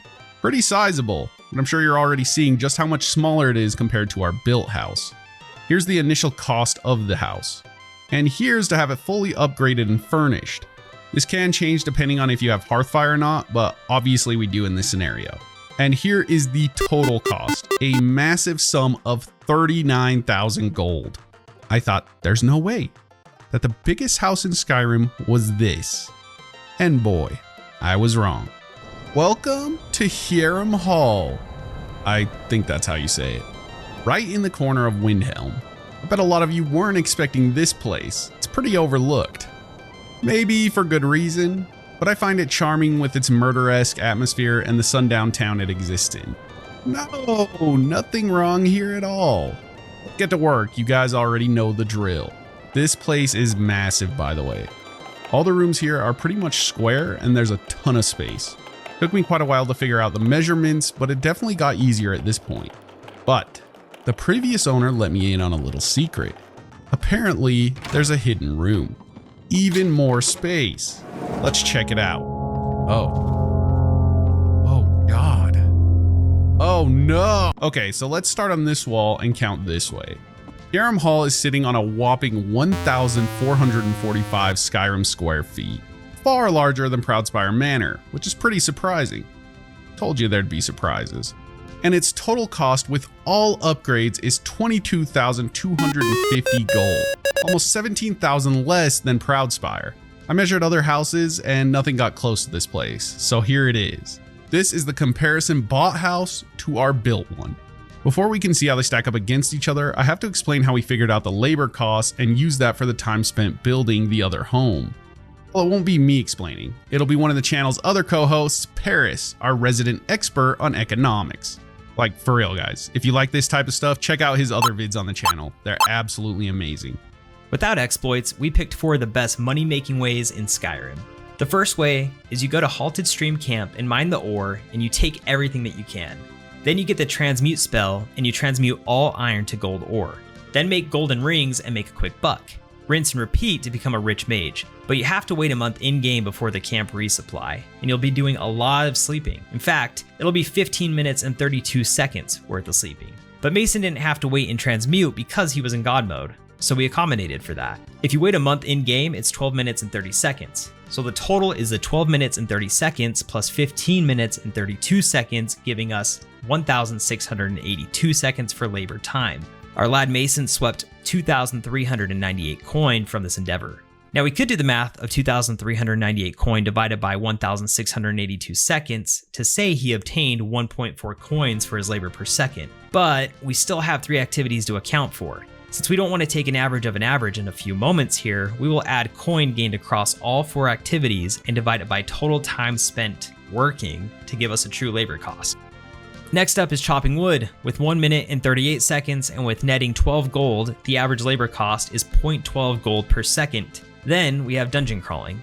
Killing on sight and looting everything in between, 7 minutes and 33 seconds later, 1,087 gold was obtained. So with 433 seconds in total, this tells us we nabbed just over 2.3 gold per second. Finally, the more complex task is finding salmon roe, getting hissed carp from different lakes, and steel salt from the barrels on the Riften docks. And then we make as many potions as possible and sell them on the black market. Just kidding. But we did sell them, and Maester did this in 9 minutes and earned 1,234 gold. This is 540 seconds, thus we netted over 2.2 gold per second. So, this leaves us with 4,731 coin, and 2,773 seconds well spent, giving us a grand total of 1.7 gold per second. So there you have it. This is how we calculate the time spent building these houses and how much it might cost. Obviously it's not perfect, and anyone would be hard pressed to make a system that is. In fact, it's impossible, because every person that plays Skyrim has a unique experience and how they play. We just have to take educated guesses and best averages. Point is, don't take it too seriously, because it's not that serious. Now that you know how we calculate time into the cost of the builds, let's get to the grand total and compare these houses. Let's start with Hierom. The total Skyrim square footage is 1,445. Massive when compared to the other vanilla houses in Skyrim. And the total price of the house with all furnishings and upgrades is 22,250 gold. A fairly big sum of money, but definitely comparable to our build. Now let's take a look at our built house. The grand total of the square footage is 2,123 Skyrim square feet. Nearly 1,000 more feet when compared to our biggest home you can buy. That is already a massive advantage. And the grand total of the house, when all the time is factored in, all the material, and now all the upgrades and furnishings, which equal 9,500 gold, we get an incredible 20,849 gold. That's right, it's far bigger and slightly cheaper to its counterpart. I was even going to calculate what it would cost if you built all the furnishings instead of purchasing, which would be a fraction of the cost, but it doesn't really matter now with this price. The pricing is slightly more comparable than the footing, but it's pretty much a black and white scenario. Or is it? Let's look at some pros and cons of living in each house. In the built house, you have to actually build the house by hand, and this can take a lot of time to gather all the coin necessary to buy all the material and then build it yourself. Some will say this is a pro because it's fun, and others a con because it's too time consuming. The house is isolated besides either your family or your servants. This can also be a pro or con, it just depends on the person. There is no security. Your steward may fight, and even your horse sometimes, but you're subject to all sorts of attacks at your homestead and no one will be around to help you. There are no shops or merchants near your homesteads. You'll have to make a journey to a nearby town or village to purchase goods, but you do get a fast travel waypoint. It's far more customizable, and you can hire a bard to play music for you personally. And last, but most important, it's far larger and less expensive than any other house you can buy in vanilla Skyrim. And for the house you can buy, it's easy access. This includes the purchasing and furnishing of these homes. The absolute biggest pro for these houses is just how easy it is to get into one and not have to worry about anything. You're almost always located in a large city with security. There will always be guards nearby in times of need. You're close to any shop or trader that you need. You live in a city that's full of people. This could also be a pro or con for anyone. And unfortunately, there is no direct fast travel point, and you also live in a murder house with ghosts now. Probably. Also, Windholm is full of racists, which sucks. Hey, maybe the reason these Greyskins don't help in the war is because they're Imperial spies. If you've got some time, stop by my House of Curiosity. And the worst offender, the house is smaller and more expensive than its counterpart. I'm sure there are more you guys can think of, but these were the ones that stood out to me. All in all, it's time to pick a winner. And I'm sure this comes as no surprise to anyone, but there were still surprises, guys, don't forget that. And of course I pick Hierom Hall. I mean, it's just, alright, I'm kidding. The winner is the house that you build. For that much room and at the price, the pros far outweigh the cons in this situation. Well, that was fun. What now? What about Fallout 4? Can't you, build settlements and stuff? Good idea. That could be interesting. Natural environments. This mod has a whopping 1.3 million download count. And it's because the mod doesn't just change some trees and some bushes. I mean, it does do that, but it also does so much more. It changes weather, adding a lot more types of conditions like snow and overcast. Hell yeah. Of course, it also changes vegetation, altering the looks of trees and shrubs in the game. And we can't forget rainbows. This mod goes hard, but also has a lot more to offer. Let's take a journey through some of this stuff. Obviously, I didn't know exactly where the vegetation would be altered before downloading the mod, so I took some vanilla shots, and hopefully I can compare it with the mod shots. I wrote this before the case, so I believe in me.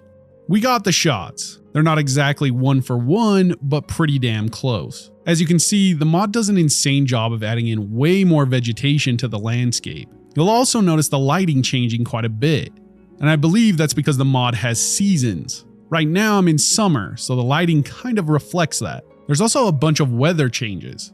The number of possible weather variations increased from 7 to 44, including 31 unique weather types.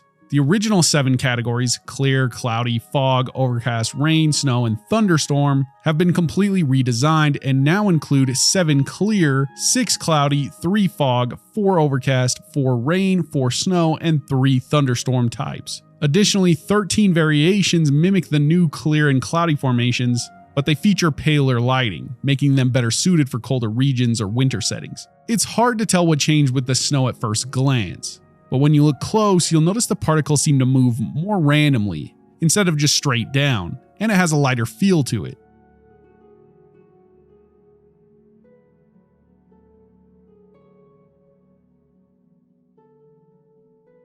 The rain was almost exactly the same way. You'll see in vanilla, it's coming down in almost straight lines, where the mod version is differed with singular droplets. It's pretty amazing. Also, the thunderstorm sounds incredible. Listen to this.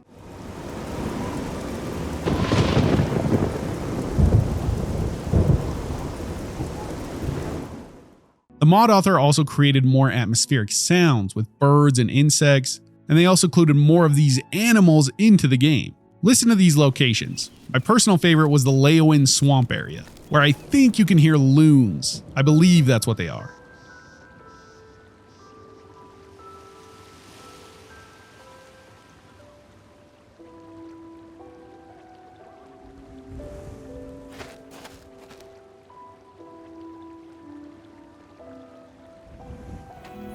This is the Gold Coast, and listen to these insects at night. It is insane. It feels so immersive to just walk around the game. Also, you notice that the night sky is different. The stars also got an upgrade, and the moons. I mean, the detail on the moon is incredible. I always love skybox upgrades. It really improves the game without minimal complex mods. Here's some seagulls on the Gold Coast as well. The last part of the mod might be a little controversial in my opinion, but the author changed the water to add transparency to opaque surfaces. Some will really like this, while others not so much. I didn't mind it, but I also think there are better water mod options. All in all, Natural Environments does some heavy lifting for being a singular mod, and it takes immersion and enjoyment factor up by tenfold. Damn good stuff. Also, I couldn't find the rainbow. Damn it. Prior to making this video, I hadn't heard of Deadly Reflex, which if you're a modder watching this, you'd shame me since this mod has over 1 million downloads to date, making it one of Oblivion's most downloaded mods. With that said, I didn't know what to expect with this mod. I read the brief synopsis on the Nexus Mods website and it basically said that combat moves were enhanced. So as with the prior mod we went through, I thought it to be wise that we'd walk through Anvil and start a riot and look at the movements of the altercations between my character and the NPCs in town. To be honest, if you've played Oblivion, then you'll recall how fairly one-dimensional character combat can be when you have a mace in hand or no weapon at all. But it's always good to give us a refresher. So here you can see me slashing at a city guard with the weakest slash ever. Aside from my blocks here and there, you'll notice that both the guards and my character were trained by the same swordmaster in the art of slashing left to right, with a few heavy swings in between. Again, not the most in-depth combat system, but acceptable when this game was released. I then went into the guild and got absolutely obliterated by a horde of poorly trained swordsmen. With the deadly reflex enabled, which is super easy considering you don't have to have any other mod downloaded, I was able to load back up the game and get back to it. We love an easy mod. Immediately, I threw my hands up and we had this very Muay Thai stance, proving that the mod already was causing an improvement in even the most basic of stances.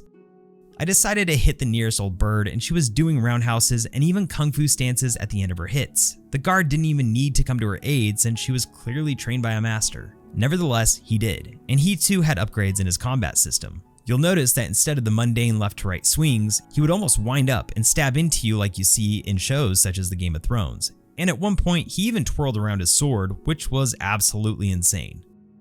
I decided to wield the dagger, and I noticed that the swings had also improved where my character would slash upward, making for a more brutal attack. But all good things must come to an end, so I decided to go out with a bang and mosey on back to the guild to where we could get a third-person look at how the combat system evolved. And yes, it indeed evolved. All in all, this was a fantastic mod. With no prerequisites needed for the mod, this was fun to easily install and see the action unfold. I never really paid too much mind to how weak the combat system actually was, and that's probably because I'm always too distracted by the incredible soundtrack and environment of walking through Cyrodiil. But when you see an improvement with a mod like this, it does make you realize how ass the former combat system is. I would recommend giving this mod a try. It's easy, it's fun, and that's exactly what a mod should bring to the table.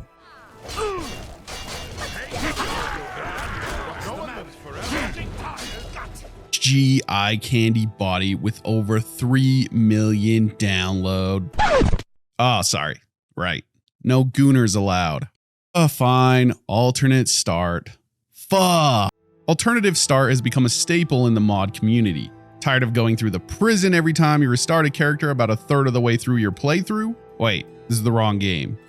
Yeah, this one. Well, now you don't have to. You begin the game in a cabin aboard a ship, where you've just completed your immigration forms. Upon arrival at your chosen port, you're presented with various options that determine your starting gold and items. You can choose to play as a struggling noble, a wealthy merchant, or another character type, allowing for either an easier or more challenging experience. With version 1.1, the range of choices is so vast that creating identical characters is nearly impossible. At least that's what the mod author says. Here we are in the boat.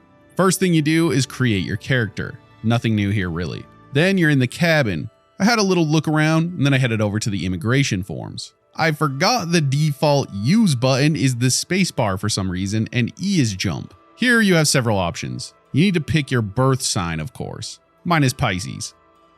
God damn it. Then you need to pick your specialization. It's all nice and tidy and efficient to quickly get you into the game, which is the entire reason you downloaded this mod. Well, and also for RP purposes. The last segment is the important part. This is your social status, and this is where you choose your beginning and who you want your character to be. You could be a manual laborer, who seemingly has many convictions with his hammer, and he feels very bad about those. Because he felt so bad about the things he did with his hammer, he decided to pick up the pickaxe instead. But he never got the hang of it. It didn't feel like his hammer, so he never made money. He's now a beggar in Leowen.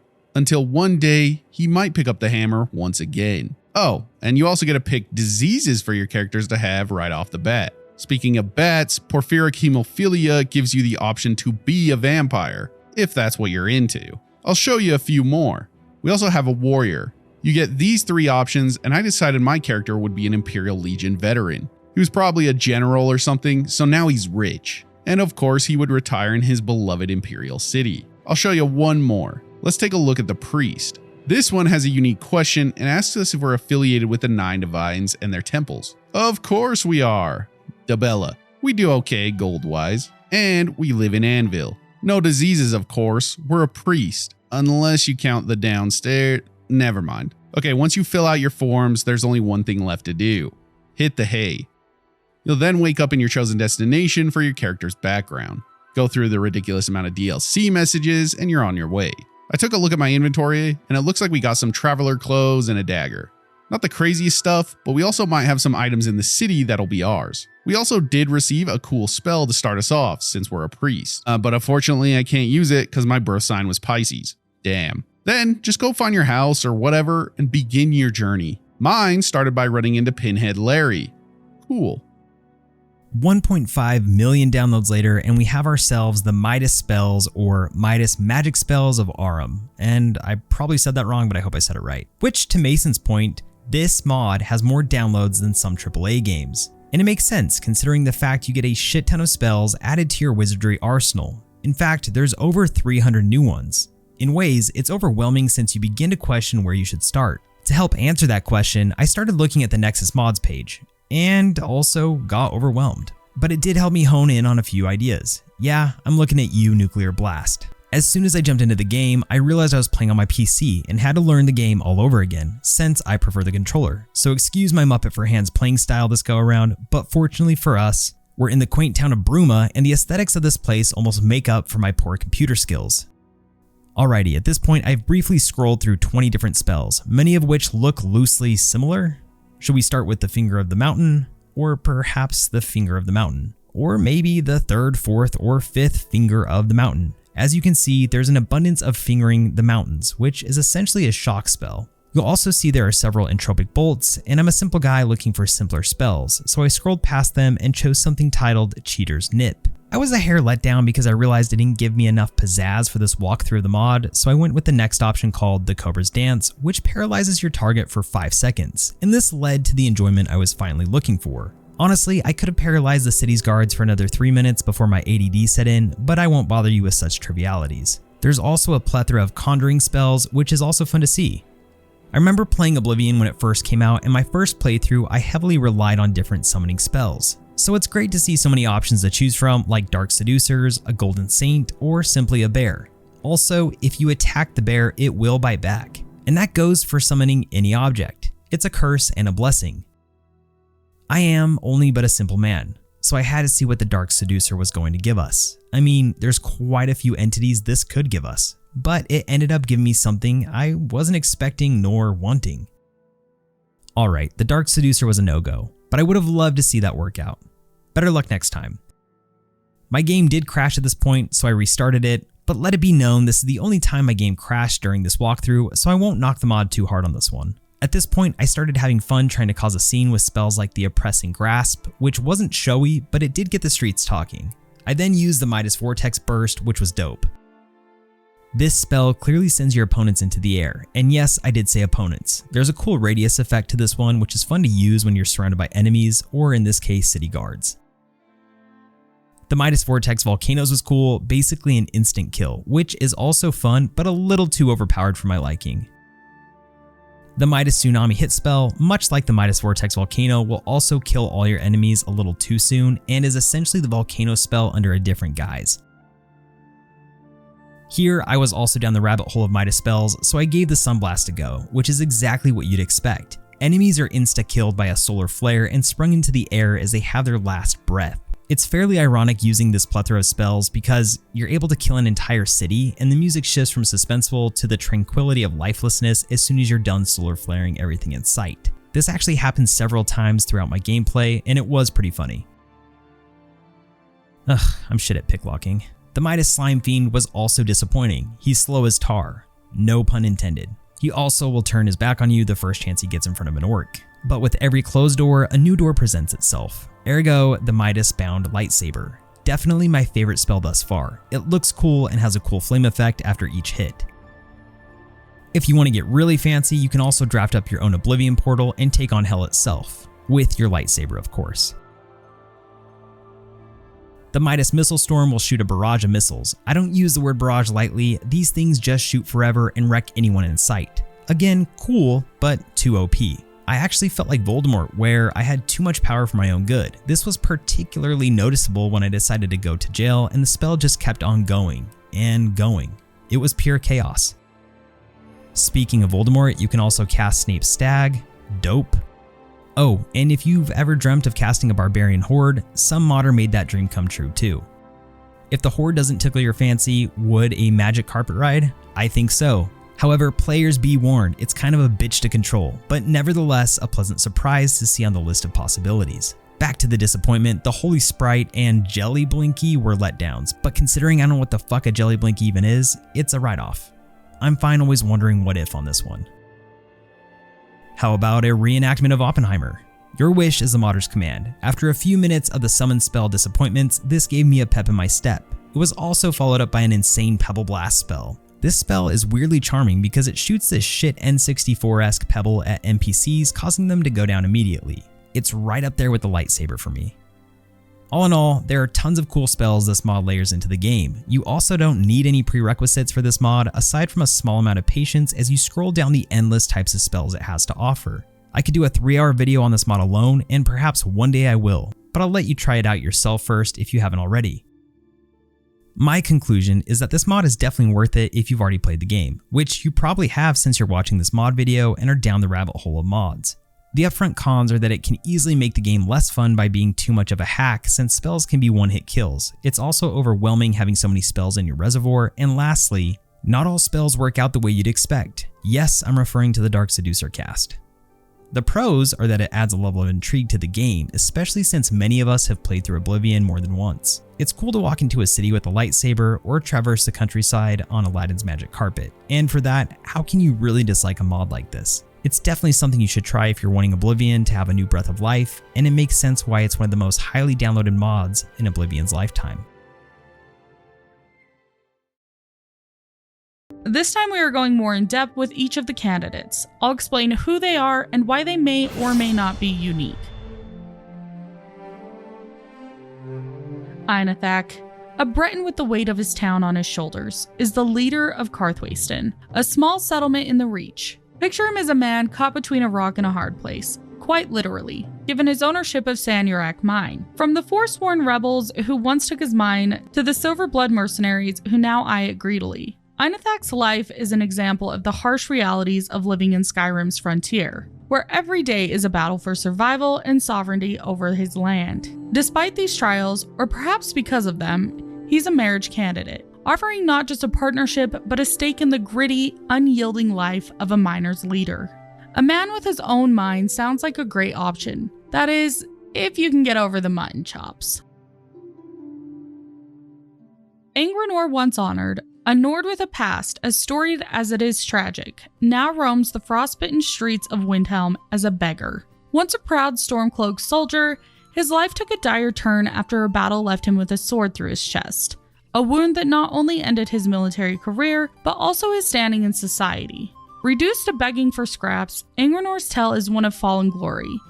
He speaks of heroic deeds like defeating 6 men to save a friend, yet his current state tells a different story of loss and despair. Despite his circumstances, Angrenor holds on to a shred of dignity, making him an unexpectedly poignant choice for marriage in Skyrim, where a single gold coin can buy not just a moment's warmth, but a lifetime's companionship. And the cherry on top is that he is very unique when it comes to all of the Skyrim marriage options, as he is the only beggar in the entire game that can be married. Argus the Bulwark. Not much is known about Argus, other than he's a housecarl that is awarded to you when you become Thane of Markarth. Aethys, the Dunmer warrior with his brooding presence in the mead hall of Jorvaskr, stands out not just for his dark elven heritage among the predominantly Nord companions, but for his stoic demeanor and skill with a blade. Aethys embodies the spirit of an outsider who's carved out a place for himself in the heart of Skyrim. His journey from the troubled lands of his birth to the warrior's life in Whiterun speaks volume of how he was able to adapt to this frosted land. Aethys isn't one for idle chatter. His words are as sharp and precise as his swordplay, often revealing a deep-seated honor and a quiet strength that makes him a formidable ally and a unique marriage prospect. His expertise in one-handed combat makes him not only a valuable trainer, but also a great companion that can journey with you on your adventures. Sure, watching him get demolished when first meeting him isn't the greatest first impression, but who doesn't love a redemption arc? Balamund, the robust Nord blacksmith of Riften, is as much a part of the city's fabric as the cobblestones underfoot. With his forged, the Scorched Hammer, he crafts not just weapons and armor, but also a sense of community. His daily routine, starting at the crack of dawn, sees him hammering away at his anvil, a rhythmic heartbeat in the marketplace. Balaman's life story isn't one of grand adventures, but of steady, reliable craftsmanship, making him a cornerstone of Riften's economy and spirit. His marriage candidacy offers not just a partner in life, but a partner in the forge, where the heat of the flames matches the warmth of his heart. Balaman's simple quest for fire salts to stoke his forge isn't just about improving his business. It's about his enduring spirit, always looking to improve, to make something better, even in a city known for its darker dealings. And what's even more, you don't get just Balaman when you marry him. Asbjorn, his son, will also join your family and become the Dragonborn stepson. Belrand, a Nord mercenary with a spell sword's finesse, is the epitome of versatility. He's found lounging in the winking skeever in solitude and offers his services not just as a follower, but as a potential life partner. His pride in the Nord heritage is matched only by his practical approach to survival, blending magic with skill in combat. Belrand's commentary on the ancient ruins and his respect for the past add depth to his character, making him more than just a hired sword. He's a companion who appreciates the history and culture of the land he traverses. His marriage proposal comes with the promise of not just companionship, but also a business venture, ensuring he's as much a partner in life's adventures as he is in battle. He's definitely one of the older fellows you can marry, but that just means he brings experience to the table. Plus, spell swords are awesome.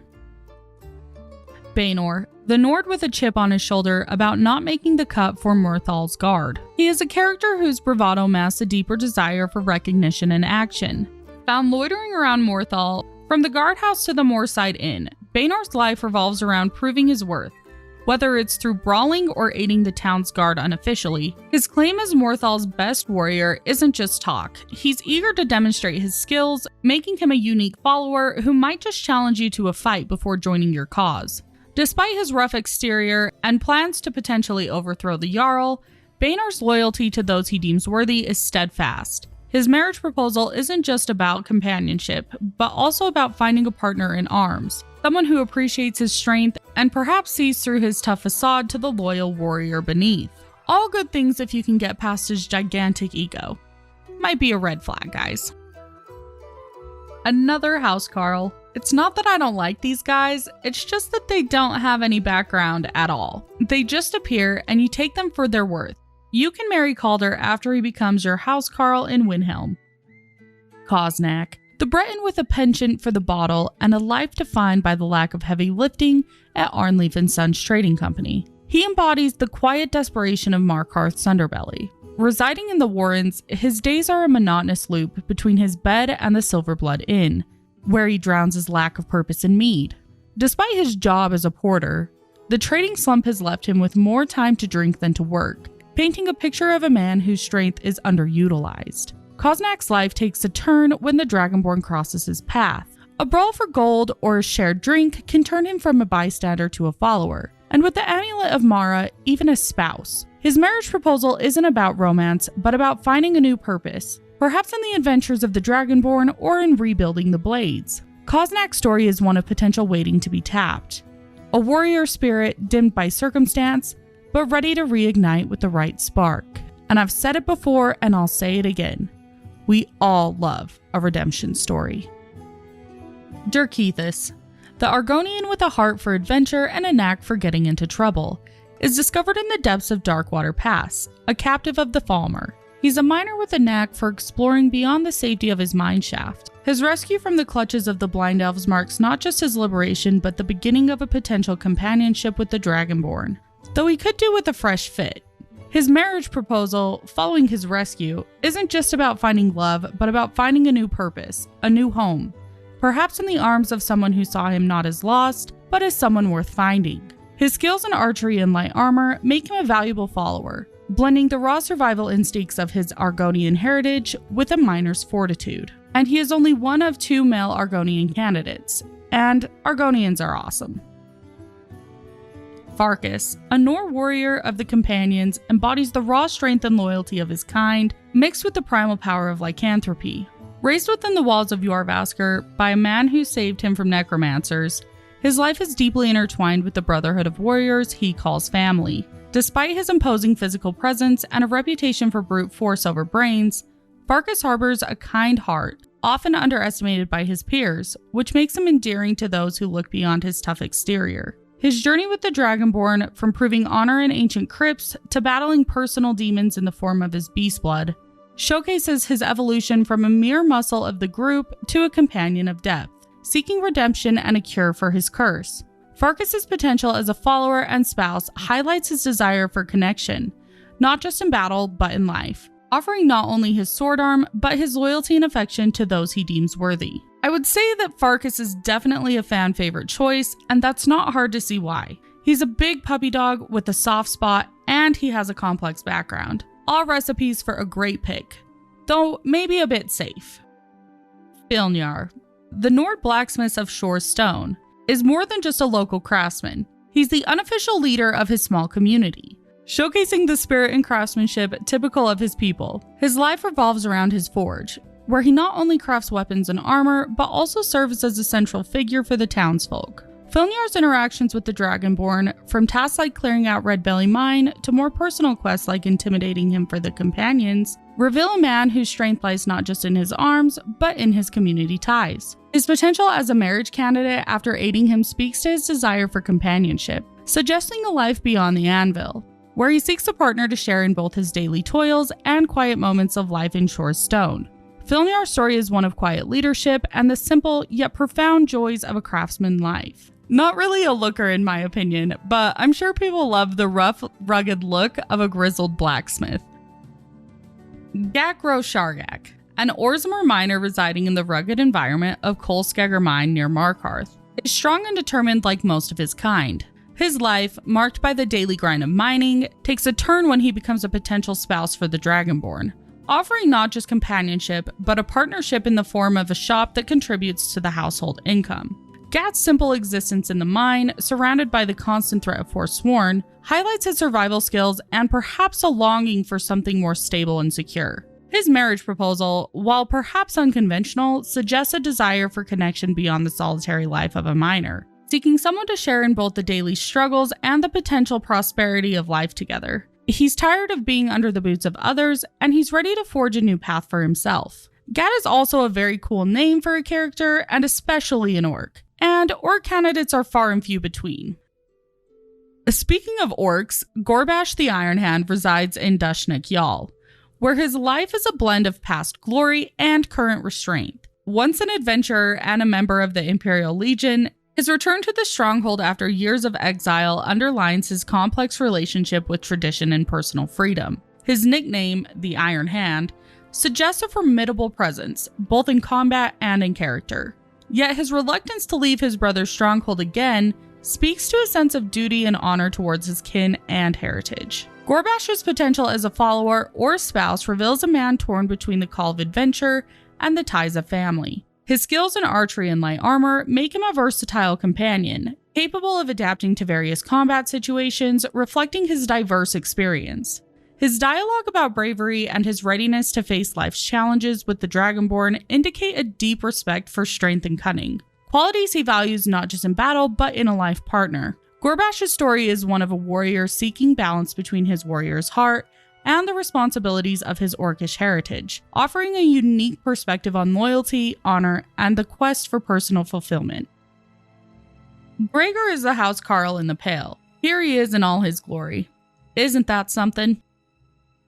Marcurio, an Imperial mage residing in Riften's Bee and Barb, combines a feisty personality with a deep fascination for arcane knowledge, particularly Dwemer technology, despite its lethal tendencies. His expertise in destruction magic, favoring shock spells, makes him a badass follower, though he's not averse to using his bow or melee weapons when necessary. Marcurio's sassy remarks and extensive lore knowledge add depth to his character, but a companion with whom one can share the wonders and dangers of Skyrim's ancient mysteries. He's also not bad to look at, considering some of Skyrim's NPCs. He might be in a top 5 for me if I was ranking on pure looks, but pretty boys often come with an ego and a sarcastic attitude. Marcurio is no different. Hallbarn Ironfur, a Nord blacksmith found on Solstheim, his life revolving around the forge at Thirskmead Hall until it's overtaken by Reiklings. He seeks to reclaim his livelihood, showing a deep connection to his craft and the land. Halbrand's quest for materials to restart his blacksmithing operation not only highlights his practical skills, but also his determination to restore order and tradition. His potential as a marriage candidate after aiding him in his endeavors suggests a desire for companionship, someone to share in both the toil and the triumphs of life in the harsh yet beautiful landscape of Solstheim. Our last orc on the list, Mothgrow Bagal, an Orzamer blacksmith nestled within the stone walls of Markarth's Understone Keep. He began his adventures by departing from his orcish stronghold roots to serve in the Imperial Legion alongside notable figures like Thongvor Silverblood. He's now the personal blacksmith to the Jarl. Moth's existence is a blend of martial and artisanal finesse, crafting not just weapons but also a life of honor and tradition. His interaction with the Dragonborn, offering kinship and potential marriage upon the delivery of a Daedra heart, showcases a man who values strength, respect, and perhaps seeks a deeper connection beyond the forge. I mean, what kind of person asks for a Daedra heart to prove your worth? Someone who knows what they want. That's who. Also, he has some interesting dialogue about adopted children and where he thinks they should grow up. It's one of the interesting little quirks I like about him. Octave San, a Breton with a penchant for the finer things in life, like drinking and gambling. He resides in solitude, personifying the spirit of a retiree who's more interested in enjoying his later years than adhering to social norms. He has a carefree attitude towards responsibility, which contrasts sharply with his daughter Yvette's more grounded existence. Despite his age and lifestyle choices, Octave's offer to train in two-handed combat after his debts are cleared suggests a past of some sort of skill or at least a deep-seated knowledge of combat. His potential as a marriage candidate, especially after aiding him financially, hints at a man who, beneath his exterior of leisure and debt, seeks companionship and perhaps a chance to share his life's experience with someone who sees beyond his current state. Or he's just using you to get out of debt. Also, he's like the oldest man. I know we talked about this earlier, but he's like really old. Omlog, a Breton laborer in Markarth, leads a life defined by the grueling work at the smelter under the oppressive watch of Mulush Grow Sugars. His days are spent in toil, his nights in the warrens reflecting a life of hardship. Omlog's interaction with the Dragonborn, seeking aid to alleviate his harsh working conditions, reveals a man who, despite his downtrodden existence, harbors a hope for betterment. His potential as a marriage candidate after receiving help suggests a desire for companionship and perhaps a shared dream of escaping the smelter's shadow. You might think he's just another miner as you stroll on by, but you could really change this man's life. It's a cool story to intertwine yourself with. Odful, a Nord miner in Shorestone, lives a life marked by the daily grind of mining, yet his home life is complicated by the presence of his messy housemate. His complaints about Grogmar's habitat to both him and Filnar, the town's blacksmith, paint a picture of a man who values order and perhaps solitude. Despite this, Odfel's potential as a marriage candidate suggests a deeper longing for companionship with the exact right person. Yes, he's just another miner, but as you can see, he has standards for himself, and he will respect your boundaries if you respect his. Onmund, a Nord mage at the College of Winterhold, stands out not just for his magical abilities, but for his defiance against traditional Nord expectations. His journey to the college was fraught with familial disapproval, yet his determination to pursue magic over farming or hunting highlights his strong will and passion for the arcane. Onmund's interactions reveal a complex individual who, despite his disdain for the family's lack of understanding, still holds on to sentimental ties, as seen in his quest for a familial amulet. His eagerness to advance in magic, combined with his unique position as a Nord mage, makes him both a unique follower and a potential spouse, offering companionship with a blend of magical expertise and a touch of cultural rebellion. Fun fact, you'll hear him shout by the 9 when he sees a great view, so you've got yourself a man of Talos on your hands. Pavo Atius, an Imperial miner, showcases the harsh truth by those who work the depths of Skyrim's mines. Initially found at Left Hand Mine, his life takes a dire turn when the Forsworn seize Kelskegger Mine, leading to the slaughter of his fellow miners and his own escape with Gakro Shargak. Pavos ends up seeking to reclaim what was lost. Then he runs into you, the Dragonborn, ready to become his hopeful hero and sweep him off his feet. Earth, a Breton miner managing Soljan Sinkle alongside Tuthel, His cautionary greeting to newcomers about the mine's hazards reflects not just a concern for safety, but also a deep understanding of the perils that come with his profession. First interactions with the Dragonborn, particularly his request for aid in clearing the mine of Draugr, reveal a man who, despite the risks, is committed to his livelihood. His willingness to buy moonstone ore and his potential as a marriage candidate after assistance suggest a practical yet hopeful outlook, seeking not just to survive, but to thrive. Perhaps envisioning a future where the mine's dangers are mitigated by shared strength and companionship. Quintus Novell, an imperial alchemist in Windhelm, has a dedication in learning, serving under the tutelage of the ailing Altmer Norelian at the White Phial. His journey from Cyrodiil to Skyrim shows his passion for alchemy, driven by the chance to work with a master like Norelian. Quintus's life is exemplified by his commitment to his craft, even in the face of Norelian's obsession with the legendary White Phial. His interactions with the Dragonborn, particularly around the quest to repair the phial, showcase not just his alchemical skills, but also his compassion and respect for his master. After Norelian's death, Quintus's decision to part with the phial and his potential as a marriage candidate suggest a man who, while mourning the loss of his mentor, looks forward to a life where he can apply his knowledge and companionship, perhaps seeking to share his journey with someone who understands the depth of his experiences. I really like his story and background. It makes for an intriguing character. Revan Sodri, a Dunmer merchant in Windhelm's Grey Quarter, runs Sodri's used wares with a firm stance against stealing and stolen goods, setting him apart in a city where such practices might be common. Revan's life in Windhelm, while weighed down by the challenges of living in the Grey Quarter, also hints at a desire for integrity in his dealings. His potential as a marriage candidate after aiding him discreetly suggests a man who values loyalty and discretion, perhaps seeking a partner who shares his values. Revan is also the only male Dunmer marriage candidate that uses different courtship and marriage dialogue, which is because he has a different voice actor than the other male candidates. Roggy Knotbeard, a Nord miner in Kyne's Grove. His life deeply entwined with the earth and the mead he so fondly drinks. His existence, split between the Braidwood Inn and Steam-Scorched Mine, paints a picture of a man content with simple pleasures, yet haunted by a family legacy he seeks to honor. Roggy's pursuit of his ancestral shield isn't just a testament to his familial pride, but also reveals his yearning for adventure, shadowed by the somber tale of his forebear Len. His interactions, particularly around his debts at the inn, show a man of stubborn pride, refusing charity yet unable to curb his love for mead. As a potential follower and marriage candidate, his crafting skill and a straightforward outlook are a somewhat flawed approach to life. Aren't you sick of the drunks and Boy Scouts? We need a little more darkness in our life. Well, this guy might just fit the bill. Romlin Dreth, a Dunmer bootlegger in Riften, lives a life of subterfuge beneath the city's surface, embodying the darker, more clandestine aspects of urban life.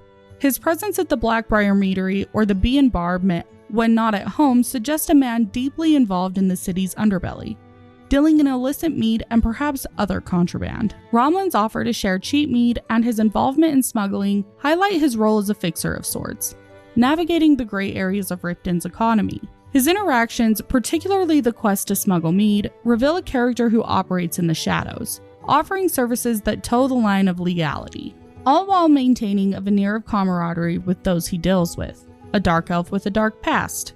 Exactly the type of guy I was looking for. Our last Argonian, scouts many marshes, found in Windhelm. He stands out with his unique perspective on racial harmony in a city known for its tensions. His daily life spent unloading materials at the docks and retreating to the Argonian assemblage at night. His wish for better relations among the races in Windhelm reveals a hopeful, if somewhat naive, outlook, contrasting with the prevalent racial strife. As a light armor trainer and potential spouse, Scouts Many Marshes offers not just skill in combat, but also a chance for companionship that transcends racial divides. His interactions, particularly his quest involving wage disputes, highlight his desire for fairness and equality. He has a good soul and wants what's best not just for his people, but for everyone. Definitely getting green flags for this one. Also, one last weird fact that I didn't want to leave out because I thought it was interesting. In the creation kit in Scout's relationship, Ulfric Stormcloak is set to friend. Why that is, I don't know, but it's pretty funny. Sorix Vinius, an Imperial merchant in Solitude, works at the Winking Skeever, where he not only serves but also promotes the inn's hospitality. His background is mired by familial ties and past grievances, which I think adds depth to his character, revealing a man with a history of personal interactions that influence his current demeanor. Sorix's task for the Dragonborn to deliver rum is an example of his involvement in the city's trade, highlighting his business acumen and connections. His reactions to theft or harm against his kin demonstrate a protective, if somewhat vengeful side, suggesting a man who values loyalty and retribution. He's a merchant with a keen eye for business, and he has a bit of a ruthless side. Stenvar, a Nord mercenary residing in Windhelm, has a preference for battling bandits over the undead. His life at Candlehearth Hall, often found on the second floor, suggests a man who, despite his warrior skills, seeks comfort in familiar surrounding when not on the battlefield. As a potential follower and spouse, Stenvar offers not just his combat skills, but also a chance for companionship, with his straightforward, if somewhat gruff demeanor. His interactions reveal a man who, while hardened by battle, harbors a softer side, particularly evident when discussing marriage. Torvar, a Nord warrior and member of the Companions in Whiterun, struggles with the most disciplined aspects of his guild's training. His life within Jorrvaskr reveals a man who finds solace in drink and camaraderie, often expressing frustration with the rigorous training regimen imposed by his peers. Torvar's preference for direct combat over labor or learning highlights a straightforward approach to life, where physical strength and the ability to fight are his most valued skills. His interactions, particularly his jealousy towards the Dragonborn's rise within the Companions, paint a picture of a man grappling with his own ambitions and insecurities. As a potential follower and spouse, Torvar offers loyalty and combat support, except with a personality that's as sharp as his preferred weapons, hammers and axes. Could you really marry a guy that didn't want to see you succeed? Another fan favorite, Vilkas, a Nord werewolf and master at arms of the Companions in Whiterun. He embodies the dual life of a warrior bound by duty and haunted by his lycanthropy. His role within Jorrvaskr is not just that of a fighter, but also a mentor, training the younger members with a stern yet effective approach. Vilkas' background is engulfed by the mysterious disappearance of Jurgen, his adopted father, and his rise alongside his brother Farkas to the elite circle paints him as a man shaped by loss, duty, and the weight of legacy. His personality, initially skeptical of the Dragonborn's worthiness, evolves through shared trials, revealing a deep respect for the Companions' traditions and a struggle with his own beastly nature. Vilkas' journey through the Companions' quests showcases his growth from a hardened warrior to a leader who seeks redemption from his curse, all while maintaining a fierce loyalty to his comrades and the ideals of Ysgramor. The fact that he wants to be free from his curse shows me that he has a humble heart and being.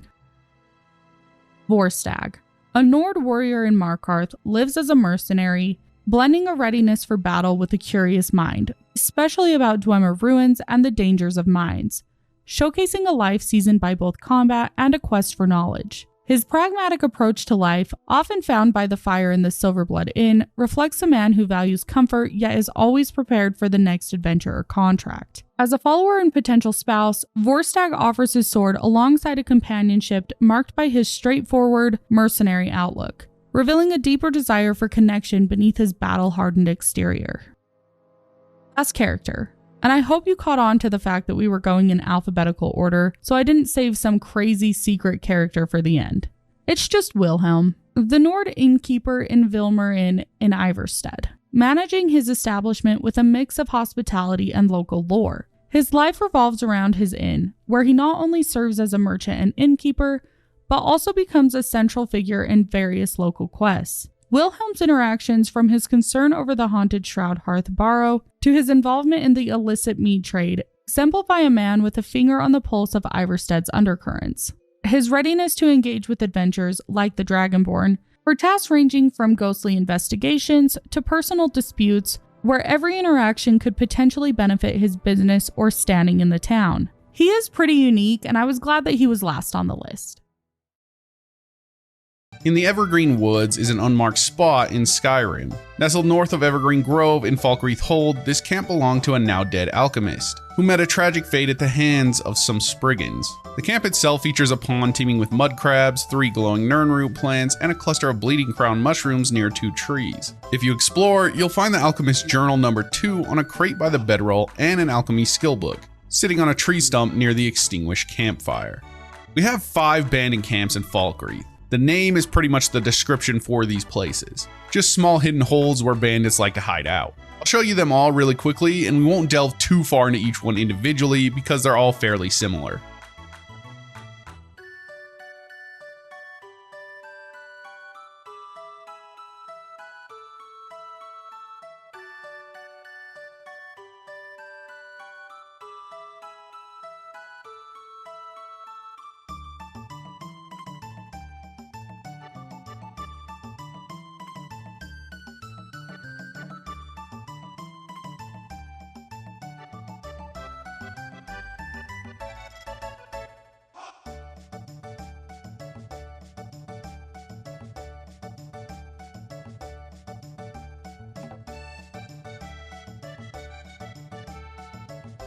Bear Cave at Haldir's Cairn is a dangerous place located just west of Haldir's Cairn. This bear den is home to 2 very much alive and very deadly bears, along with the unfortunate remains of 2 hunters who didn't make it. If you head northeast and downhill from the cave, you'll stumble upon the Bear Hunters Camp, which does lead us directly into our next location. The Bear Hunters Camp is located west of Falkreath and north of Haldir's Cairn. To find it, head west from Falkreath towards Cracktusk Keep, then turn south and take uphill path toward Haldir's Cairn. You'll come across a small, unoccupied camp with no hunters in sight. The camp holds a few treasures, including the Hunter's Journal and a sneak skill book, both found on a crate beside the tent. The missing hunters? Well, you know exactly what happened to those guys. Not very good bear hunters, I would say. The Bugling Elk is a peaceful, unmarked location nestled in a meadow among the ruins of a Nordic statue southeast of Evergreen Grove. Here, you'll encounter a majestic elk bugling in the wild. It's a cool little thing to find that doesn't happen anywhere else. Another interesting little fact is that they recorded this elk for the initial Skyrim gameplay trailer. You can find this southwest of Evergreen Grove.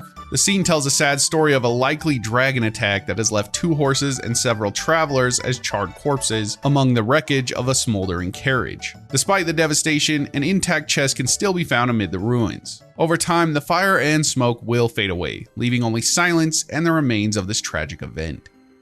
This is a somber location tucked away northwest of Half Moon Mill. You'll find a Nordic grave marker, marking the final resting place of an unfortunate Dark Elf. Beneath the marker lies the Dark Elf's lifeless body, with a coin purse and a dagger beside him. It's quiet here, and definitely moody. You do have to wonder what happened to this poor guy. Just like the bandit camps, we'll run through where each of the dragon mounds are located in this region. There are only 3 of them.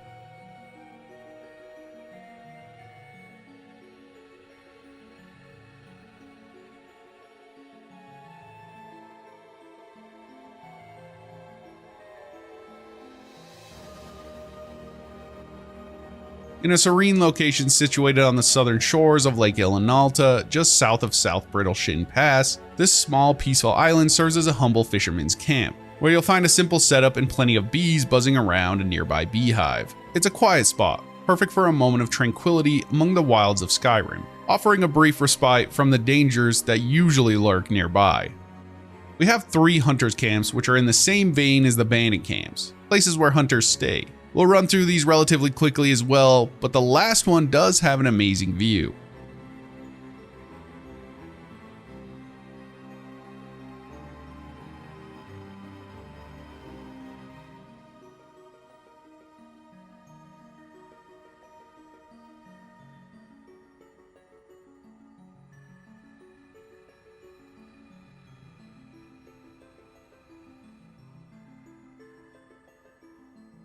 This isn't Animal Crossing, but it's close enough. Just head north of North Brittleshin Pass. To find it, follow the road from Whiterun until you near the Brittleshin Pass cave. Then take a dirt road off the main path. There, you'll discover a hollow tree with a little surprise inside. A strong box with an apprentice lock containing a small sum of gold, aka the Money Tree.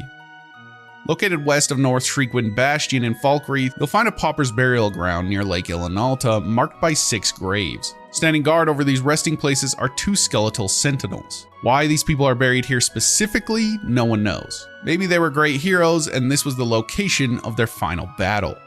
Peddler's Misfortune is a tragic place situated north of Sunderstone Gorge. Alongside the road, you'll find the lifeless body of a Khajiit peddler beside his overturned cart and his dead horse. 2 bear traps lie nearby, hinting at the danger that led to this unfortunate scene. Among the wreckage, you can find a Dance and Fire Volume 7, a speech skill book. tucked away in the shattered cart.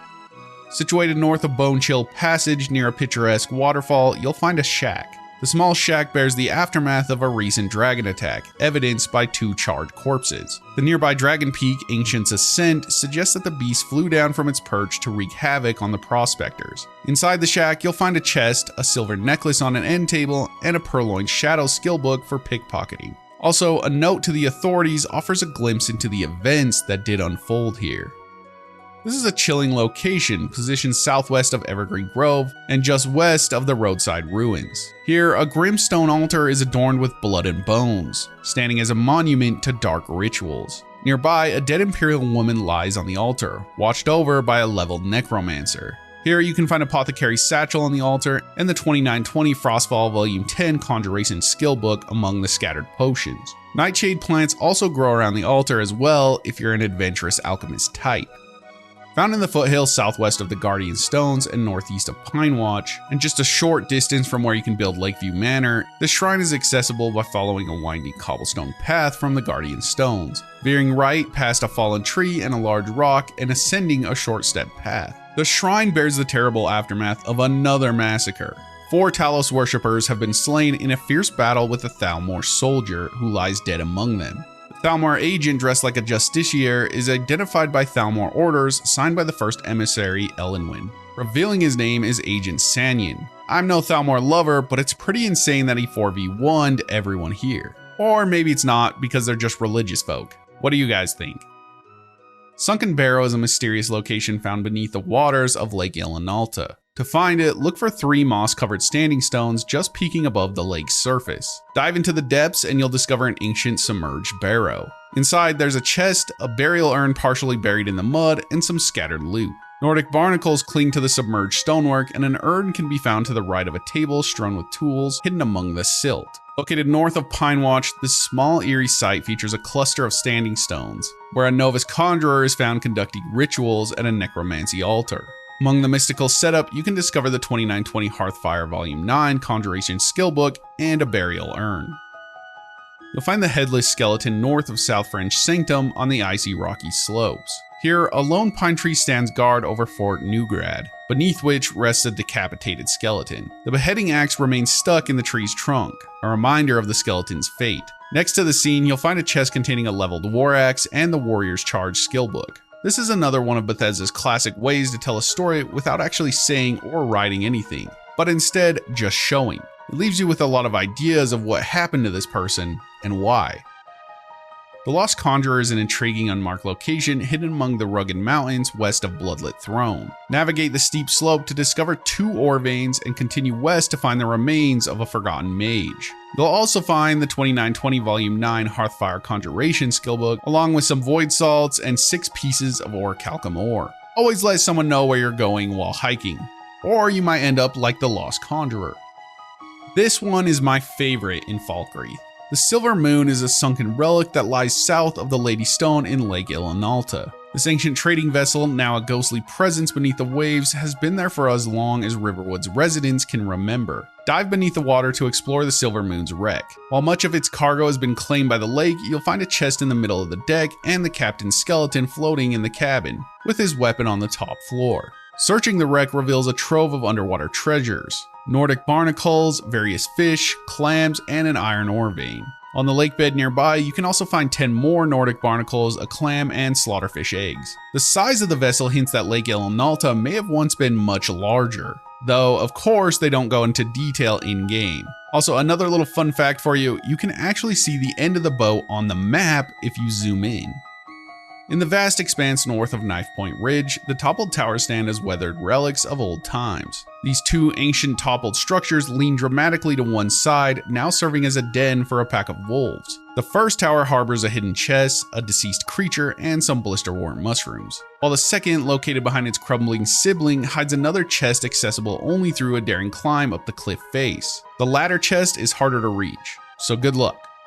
Southeast of Ingi's camp, the 2 lost crates are hidden treasures perched on a cliff above. To find them, start from the mountain paths east of Falkreath near Peak Shade Tower. Follow the path past stacked rocks and bear traps, and then take a sharp left. Watch for a rock wall on your right. After about 15 to 20 seconds, you'll spot an opening leading up through the rocks. Climb this incline and the crates will appear where the terrain levels out. Nearby, a gold ore vein can also be found. Among the crates, you'll find the skill book 3 Thieves, which is a rare tome with only 2 other known locations in Skyrim, and 1 in Apocrypha from the Dragonborn expansion.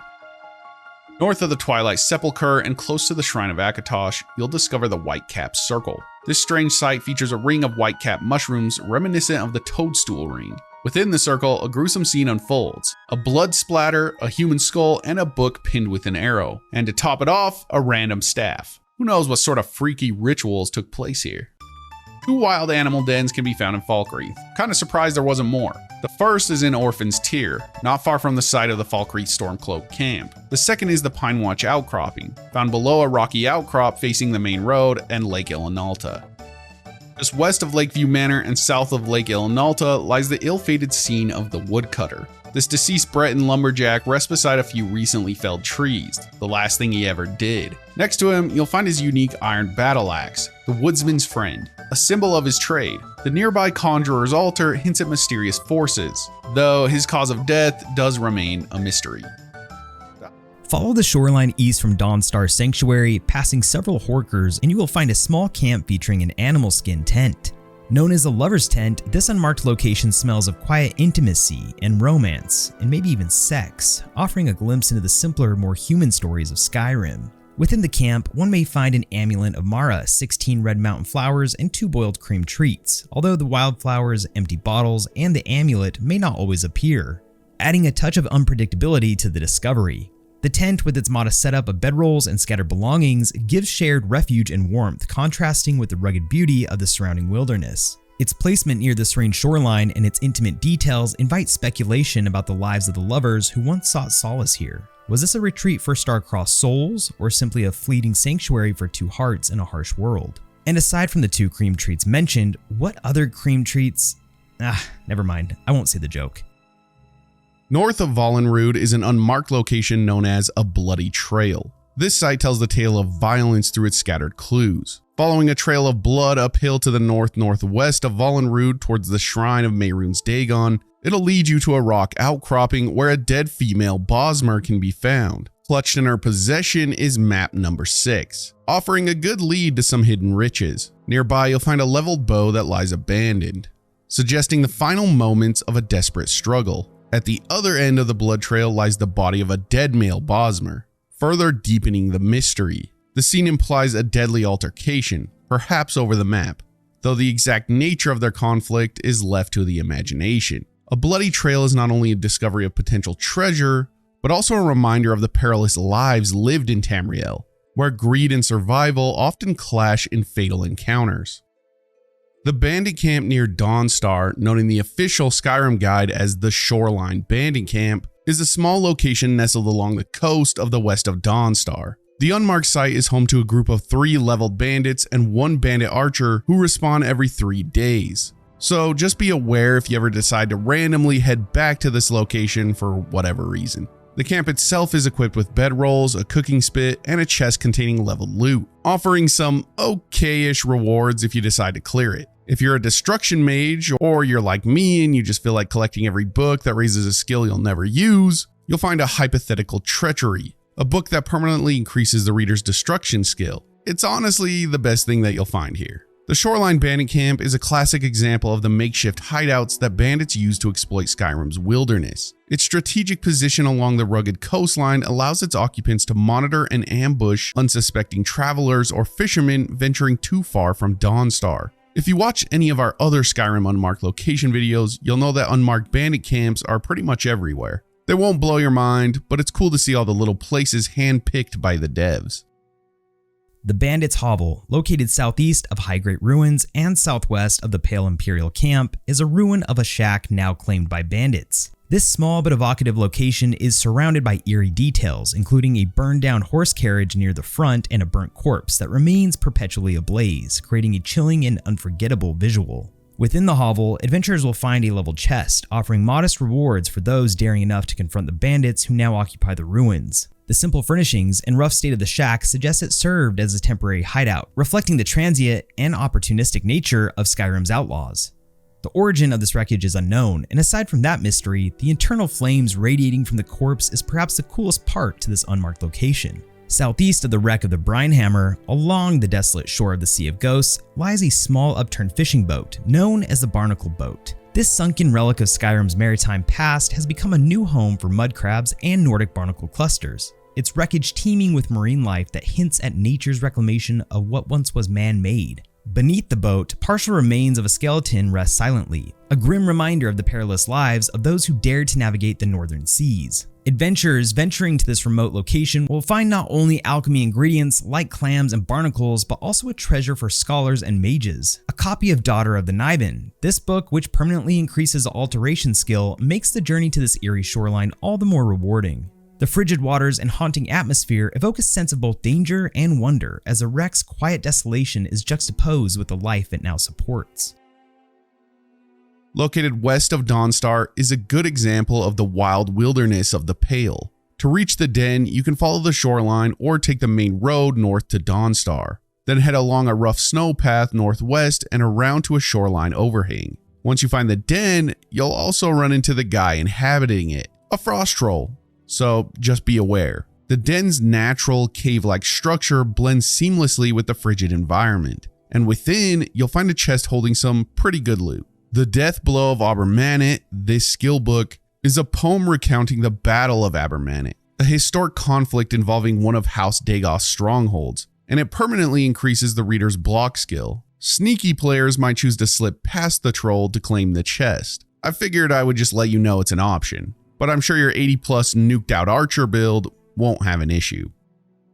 This mound is one of many scattered across Skyrim, serving as a burial site for fallen dragons from an age-long past. Its connection to Alduin, the world eater who seeks to resurrect dragons from these resting places, ties it to the main narrative of Skyrim. You've probably seen a lot of these just from playing the mainline game, but there really is a bunch of them that go unnoticed by most players. So we just decided to add them in because they're kind of interesting. We have a couple more as well.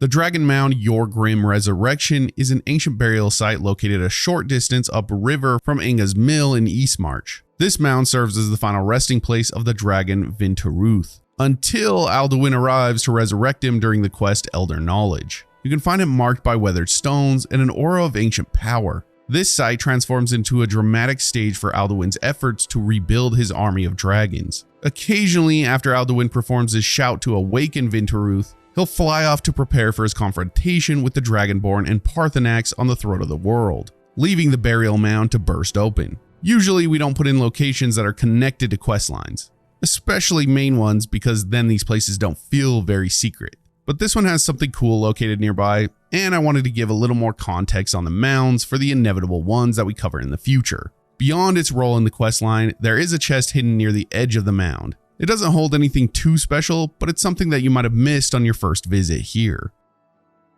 Northeast of Highgate Ruins lies a small island adorned with Nordic ruins, now claimed by the Horkers that frequent the icy shores of the Sea of Ghosts. This location, often referred to as the Horker Standing Stones, is a curious and whimsical unmarked site. The ruins consist of several standing stones arranged in a circle, their weathered carvings hinting at an ancient purpose now long forgotten. These stones, contrasted with the lumbering Horkers, create a scene that is both mysterious and oddly charming. Adventurers exploring this area will find more than just atmospheric beauty. Scattered across the 3 small islands are valuable resources, including Nirnroot and a quicksilver vein ripe for mining. The tranquil yet eerie setting invites speculation about the stone's origins. Could they have been a forgotten ritual site, a place of worship for ancient Nords, or simply a natural convergence of rock and ice now reclaimed by Tamriel's wildlife? Found to the south of Fort Dunstad, this den is a perilous spot, often inhabited by wild predators such as wolves or saber cats. It is a testament to the harsh survivalism of Skyrim's fauna, as evidenced by a striking scene near the den, the carcass of a mammoth felled by 4 wolves, lying as a grim reminder of the wilderness's dangers. Nearby, the remains of a giant and a dead elk further underscore the ferocity of this area. Adventurers approaching the den may encounter minor loot, such as a chest or scattered valuables, hidden amidst the snow and rocks. The Ice Shard Wild Animal Den encapsulates Skyrim's atmospheric storytelling to underscore the ferocity of this area. Adventurers approaching the den may encounter minor loot, such as a chest or scattered valuables, hidden amidst the snow and rocks. The Ice Shard Wild Animal Den encapsulates Skyrim's atmospheric storytelling with the constant interplay of beauty and peril, inviting players to explore the frozen expanse of Tamriel with both curiosity and caution. Located due west of the Lorius farm lies the Mammoth Graveyard, a pit littered with the skeletal remains of mammoths, a fresh mammoth carcass, and the only 2 known poachers in Skyrim. This unique site is marked with painted giant stones, giving us a look at its sacred significance to the giants who revere and protect these majestic creatures. This location is also a focal point for the Dragonborn's journey, as it's here that one of the kind sacred trials takes place. During this trial, the Dragonborn must face the Guardian Mammoth, which is like a massive spirit version of a mammoth if you haven't done the quest before. You'll also notice the presence of the 2 poachers hanging around the graveyard, probably here to take the dead mammoth's tusks or other valuable parts. It's sad to see, especially because the giants clearly revere this place like a cemetery or a religious site. It's even guarded by a giant, and the site feels almost sacred, a place where these colossal beasts are honored even in death. Shimmermist Hills is a dragon mound located a short walk northwest of Shimmermist Cave, easily identified by its large green earthen mound and distinctive standing stones encircling it. This site holds significant importance in Skyrim's draconic lore. Like other dragon mounds scattered across Tamriel, it serves as the burial place of a powerful dragon defeated in ancient times, a reminder of the Nord's struggle against these mighty creatures. East of Tumble Arch Pass and overlooking Erkingthand lies a poignant and unmarked location known as Juliano's Fallen. Here, a skeleton rests half buried in the snow, clutching a shrine of Juliano's in a final act of devotion. This simple yet haunting scene tells a quiet story of faith and perseverance in an unforgiving environment. The makeshift shrine, adorned with offerings and surrounded by the stark beauty of the snowy landscape, speaks to the worshipper's dedication to Juliano's, the divine of wisdom and logic. The serene yet somber atmosphere invites us to pause and reflect, offering but a moment of introspection amidst our journey. From Valenrud, travel northwest to discover a lovely shrine of Mara framed elegantly by a Dwemer arch. This serene location marks the borders between the Pale, Hjalmark, and Whiterun Holds, standing as a quiet sentinel at the crossroads of these regions. Referred to as the Border Corner Roadside Shrine of Mara in the official Skyrim game guide by Prima, the shrine exudes a tranquil charm in this isolated region. The shrine is simple yet evocative, featuring a stone altar surrounded by natural elements like snowberries and scattered stones. While modest in its offerings, the shrine serves as a beacon of love, healing, and compassion, inviting wary travelers to pause and reflect.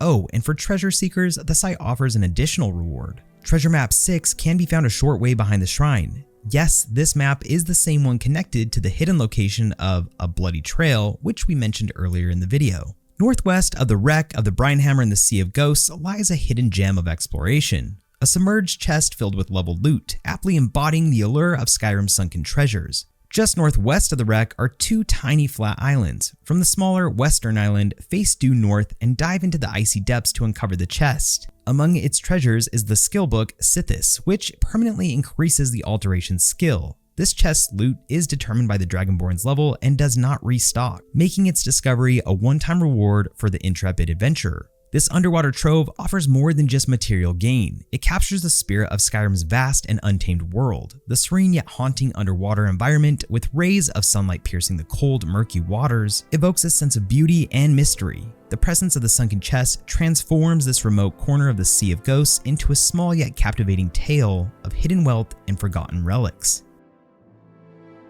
Outside the elevator exit for the Tower Mazark lies an adventurer's camp, a modest and practical site nestled in the remote wilderness of Skyrim. The camp is outfitted with a knapsack, 2 chests, one notably empty, 3 bedrolls, some food, and an assortment of dwarven clutter, including smeltable pieces and of course a trusty pickaxe. The site feels like the campers here, or adventurers, were gearing up to go diving into some Dwemer ruins. Maybe they did, and they never came back. The proximity of this camp to one of Skyrim's most significant locations is the Dwemer stronghold that houses the Elder Scroll required for Dragonren's Shout, making it an even more interesting location to check out, especially if you're on your way out after collecting the Elder Scroll. Located just west of Ingasmill along the Yorgrim River is the serene and picturesque Waterfall campsite. Nestled beside a cascading waterfall, this small camp offers a tranquil setting, but that's not all. The campsite itself is modest, consisting of a lone tent, a campfire, and a pond surrounded by the natural beauty of the area. Of course, you have to check behind the waterfall. I mean, who doesn't? You'll find there are a few treasures for the observant player. A skeleton, a barrel, and a locked strongbox waiting to be discovered. The camp is uninhabited, save for the occasional mud crabs that skitter nearby. However, it becomes a pivotal location during the quest contract Kill Anodius Papias. Anodius is plagued by paranoia, and he takes refuge here, only to meet a tragic end when the Dragonborn fulfills a Dark Brotherhood contract for his assassination. You also find a skeleton bobbing in the water and clues left behind that suggest a story of survival, misfortune, or perhaps foul play. Northwest of Forsaken Cave, perched atop a mountain peak, lies the serene and rugged Wayward Peak summit. Marked by a solitary flag, this unmarked location offers adventurers a small but worthwhile cache containing a satchel, a helmet, and a leveled weapon. However, the true reward for those who brave the ascent is the magnificent view of Jorgrim Basin, a sweeping panorama of snow-covered wilderness and jagged peaks that epitomize Skyrim's stark beauty.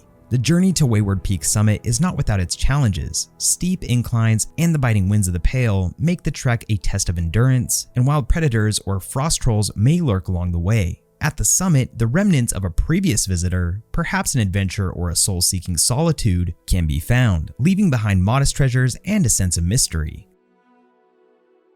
The Jorgrim Forest Spider Trap, located northeast of Tumble Arch Pass, is a small but sinister Dwemer masonry tucked within the dense woods near the Jorgrim River. At first glance, the site appears to be a simple forgotten structure containing a chest and a skeleton to loot. However, this seemingly benign scene hides a deadly ambush. As the Dragonborn approaches the chest, frostbite spiders descend from the trees above, springing their trap on the unsuspecting adventurer. The area's web-laden surroundings and eerie quiet provide subtle hints of the danger lurking above, and with the combination of Dwemer ruins and a well-placed corpse as bait, creates a compelling narrative of survival and danger.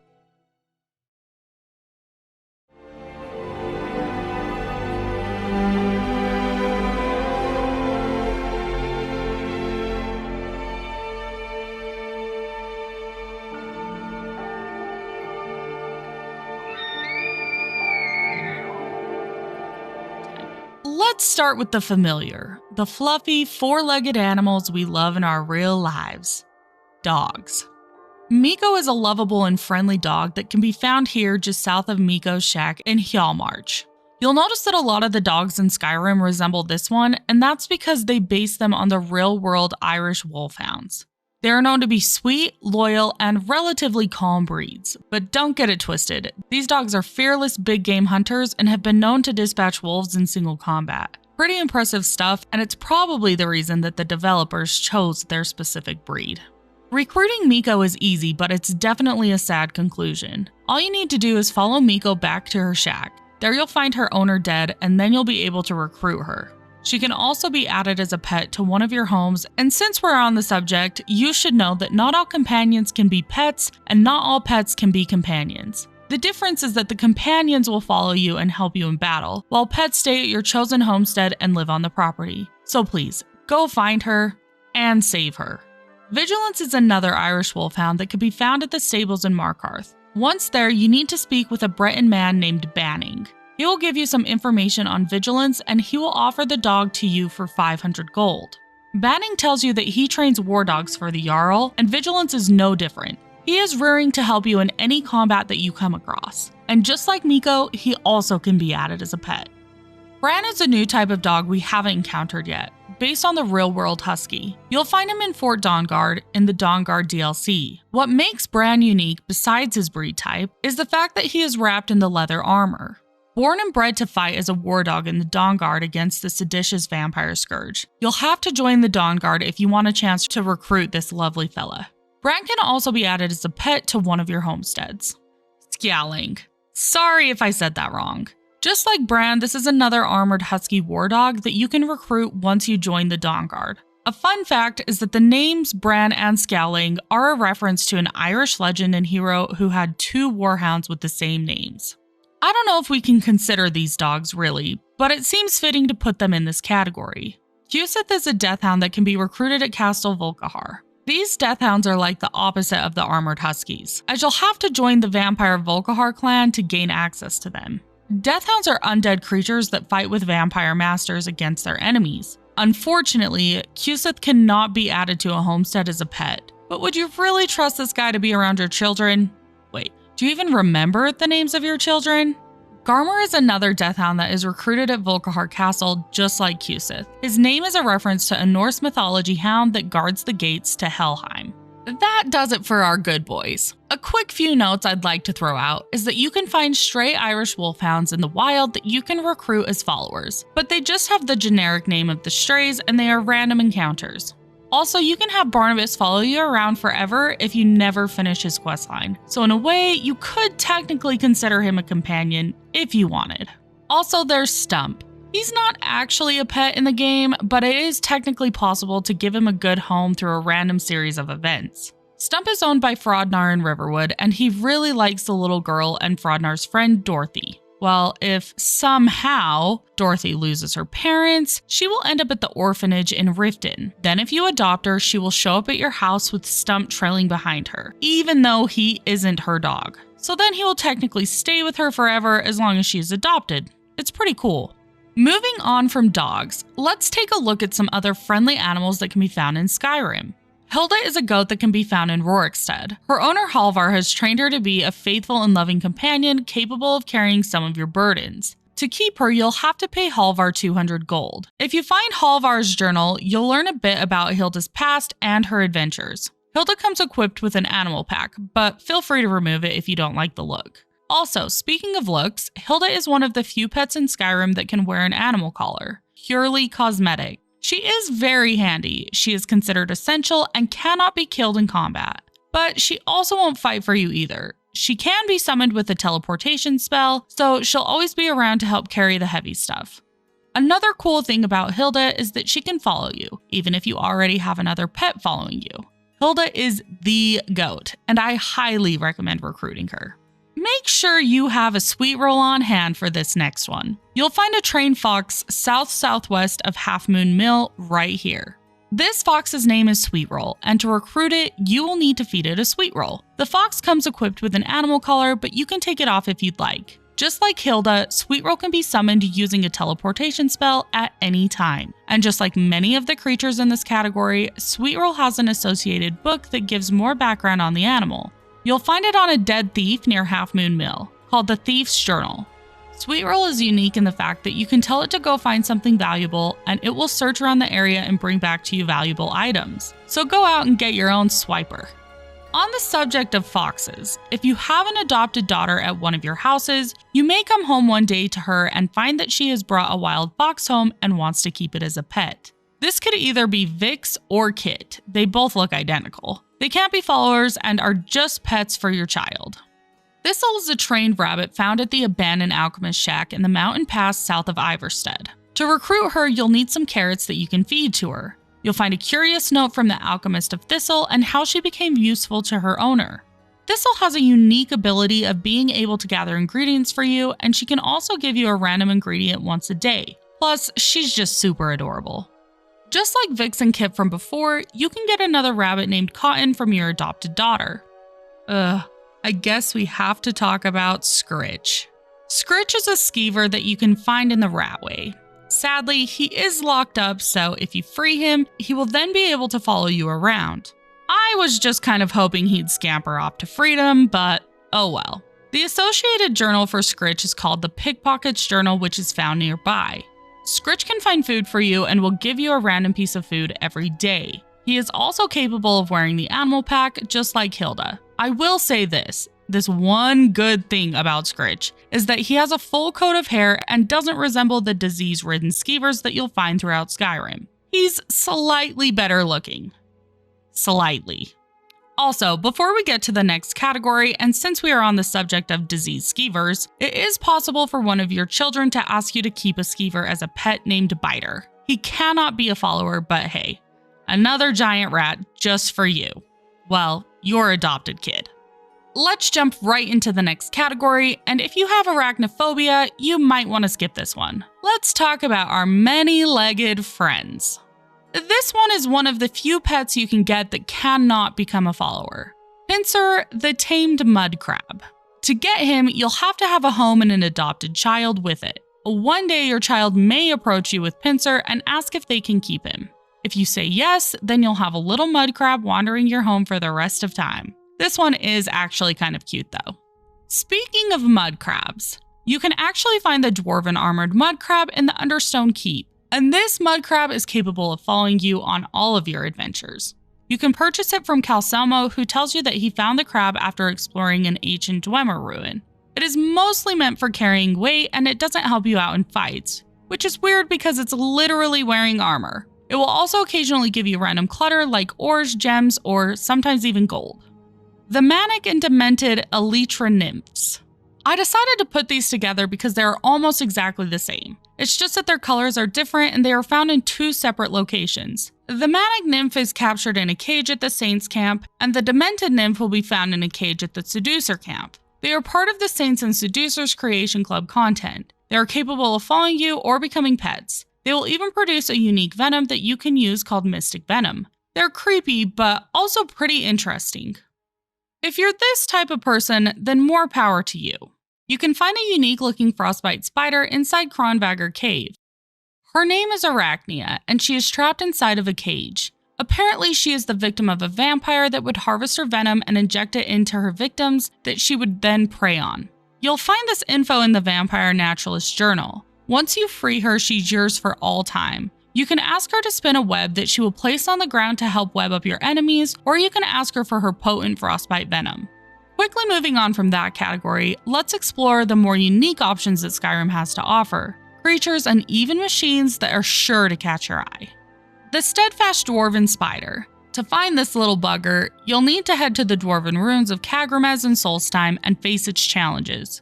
Specifically, you'll need to find it in a locked chamber after the first trial. It acts mostly like an animal follower, but it can also accept basic commands and it can't carry items. It fights exactly like a regular Dwarven spider, even using its ranged lightning attack. Fulfill your dream Dwemer roleplay with this guy, and the next one we're going to talk about. The Steadfast Dwarven Sphere.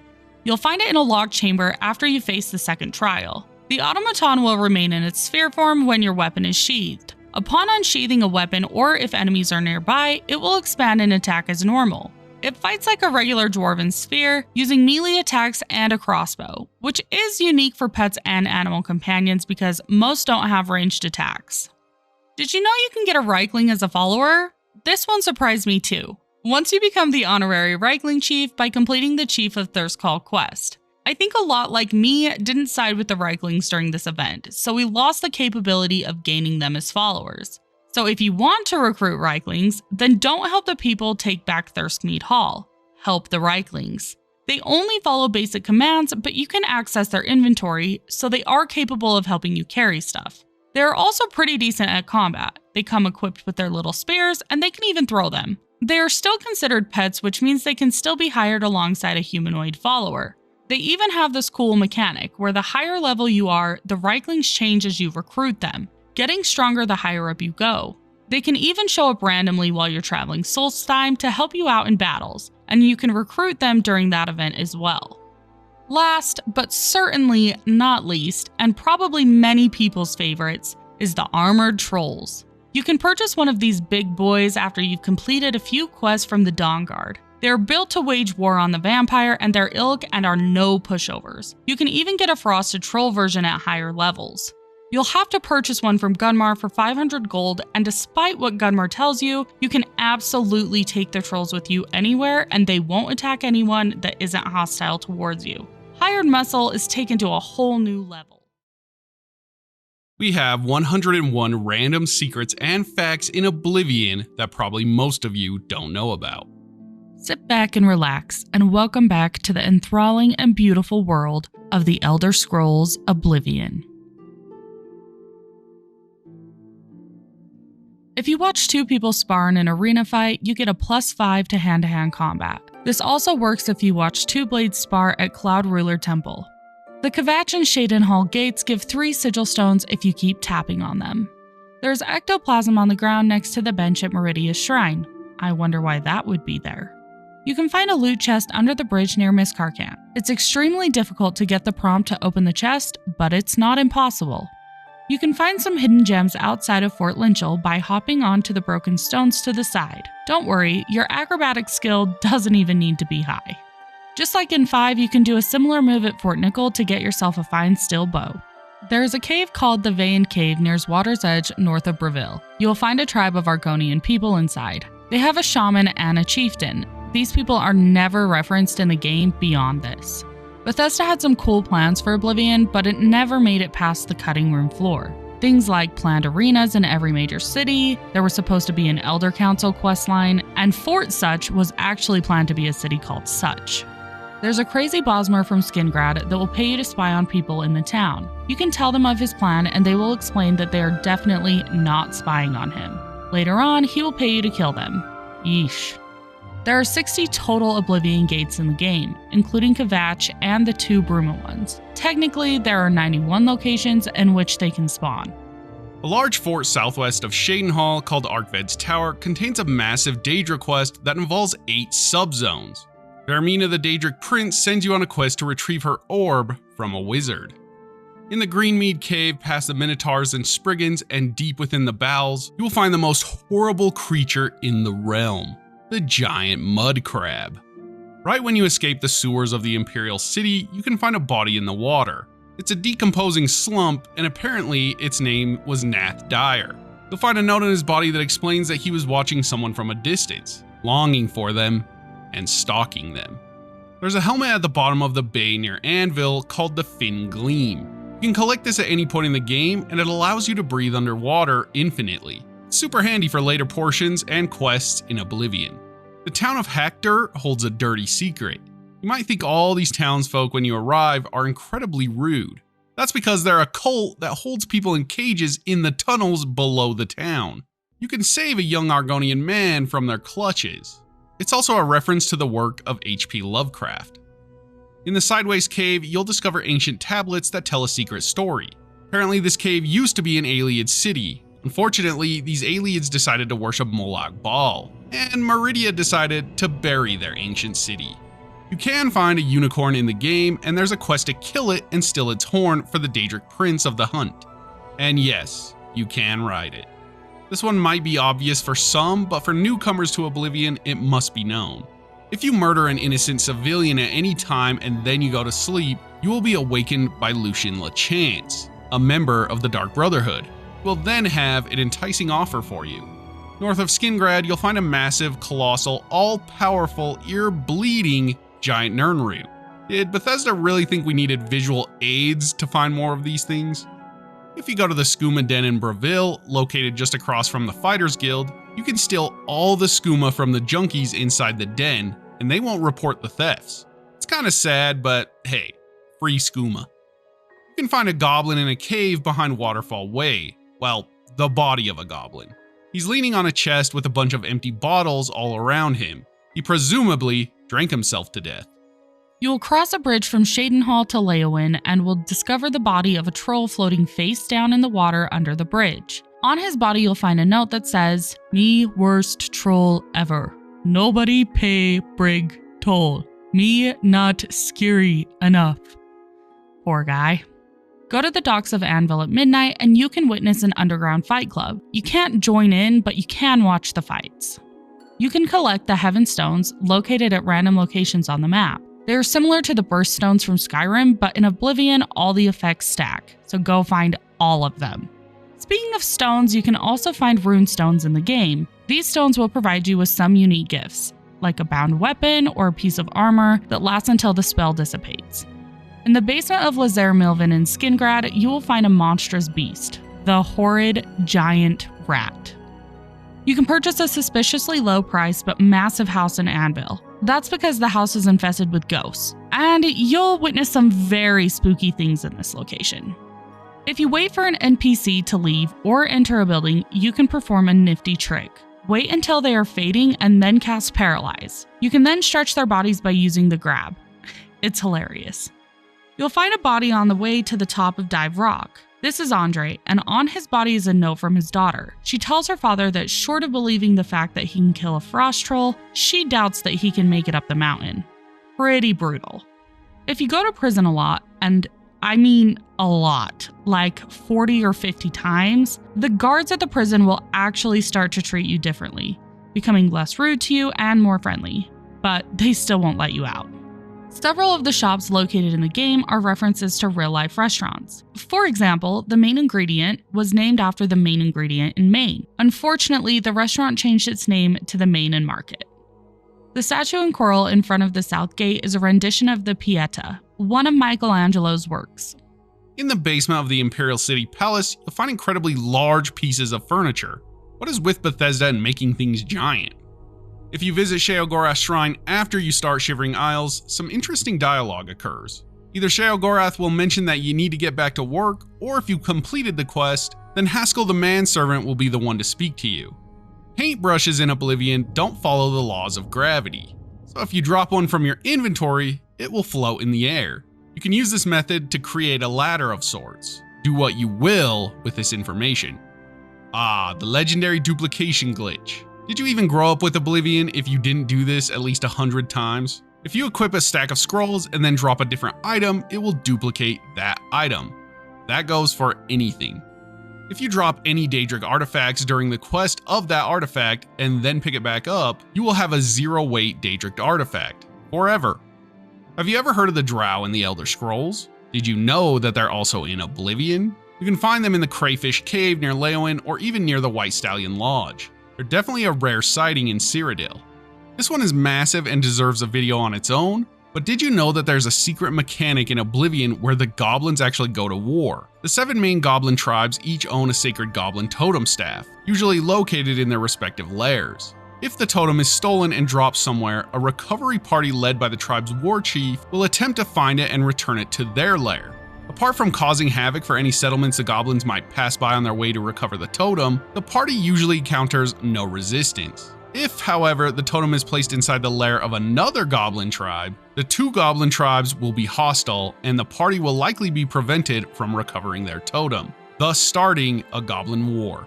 You can even influence these wars by stealing the staffs and placing them in different tribes. Mind-blowing stuff.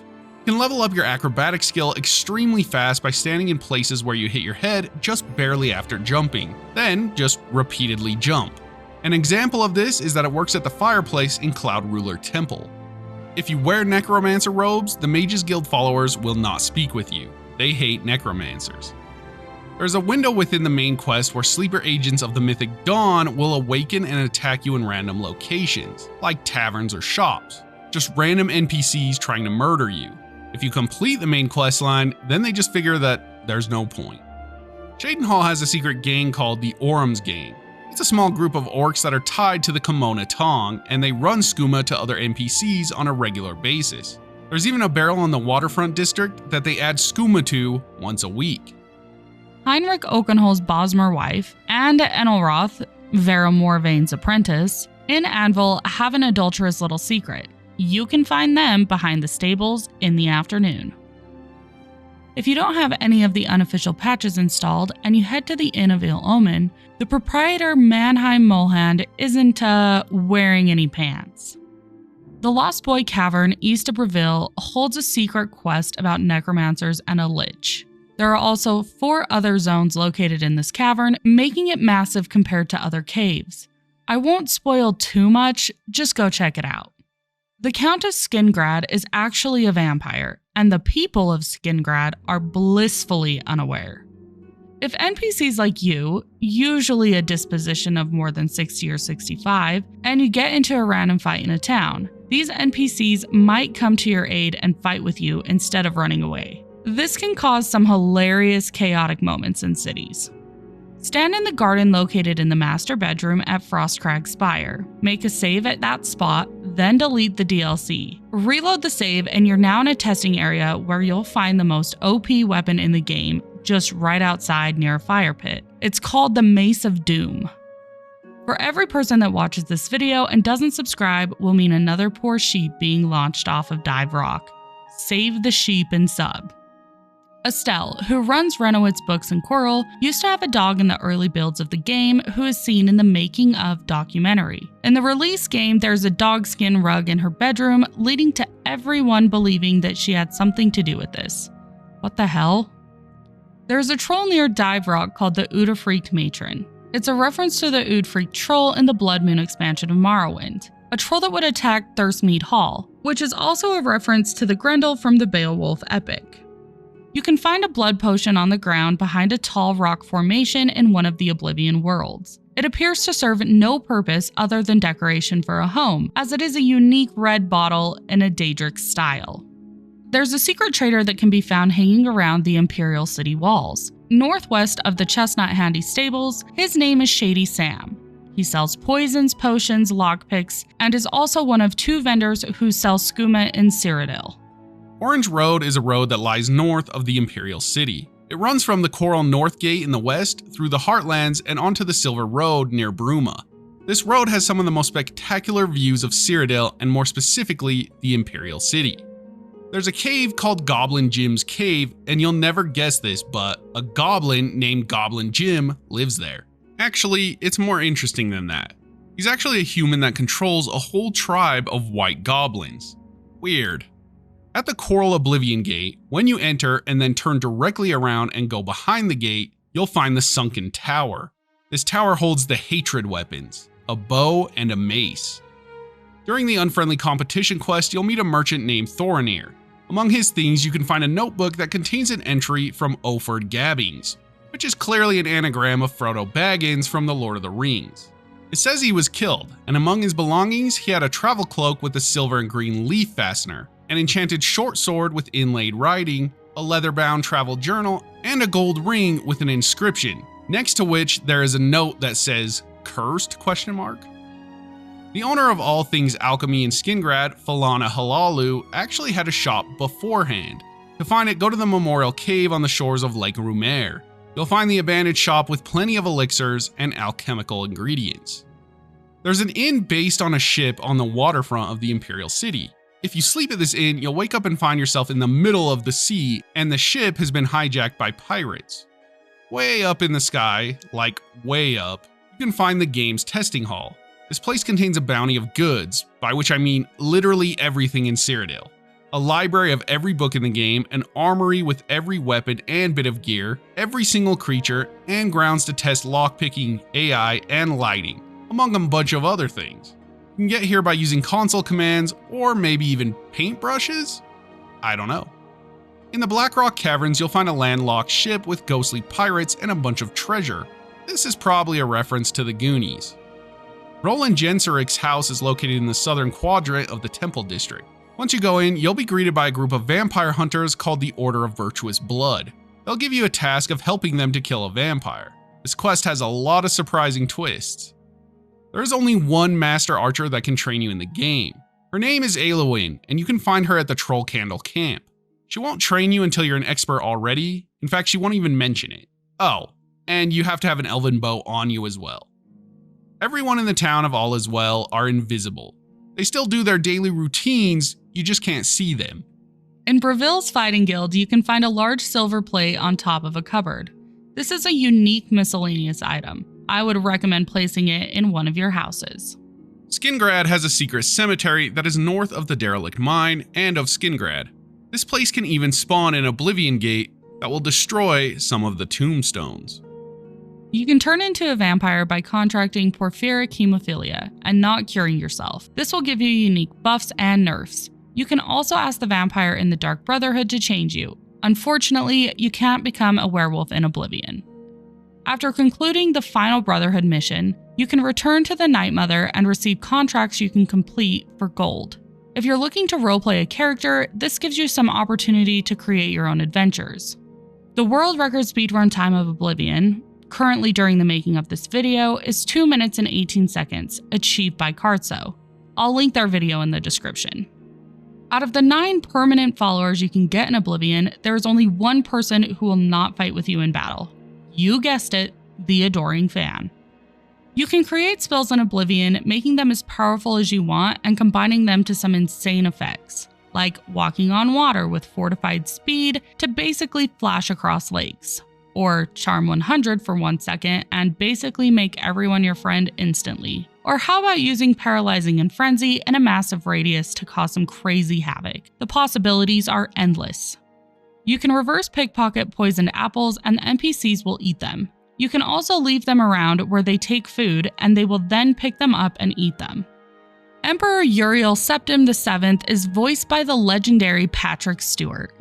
The Black Horse Courier paper actually follows the events in the game. You can read about some of the things that are happening in the world and get hints about things you haven't explored yet. There are 10 Ayleid statues scattered across Cyrodiil. You can collect all 10 and deliver them to Umbucano in the Imperial City for some nice gold. Are you maxed out on all your favorite skills and you feel like you have nowhere else left to go? Well, you're wrong.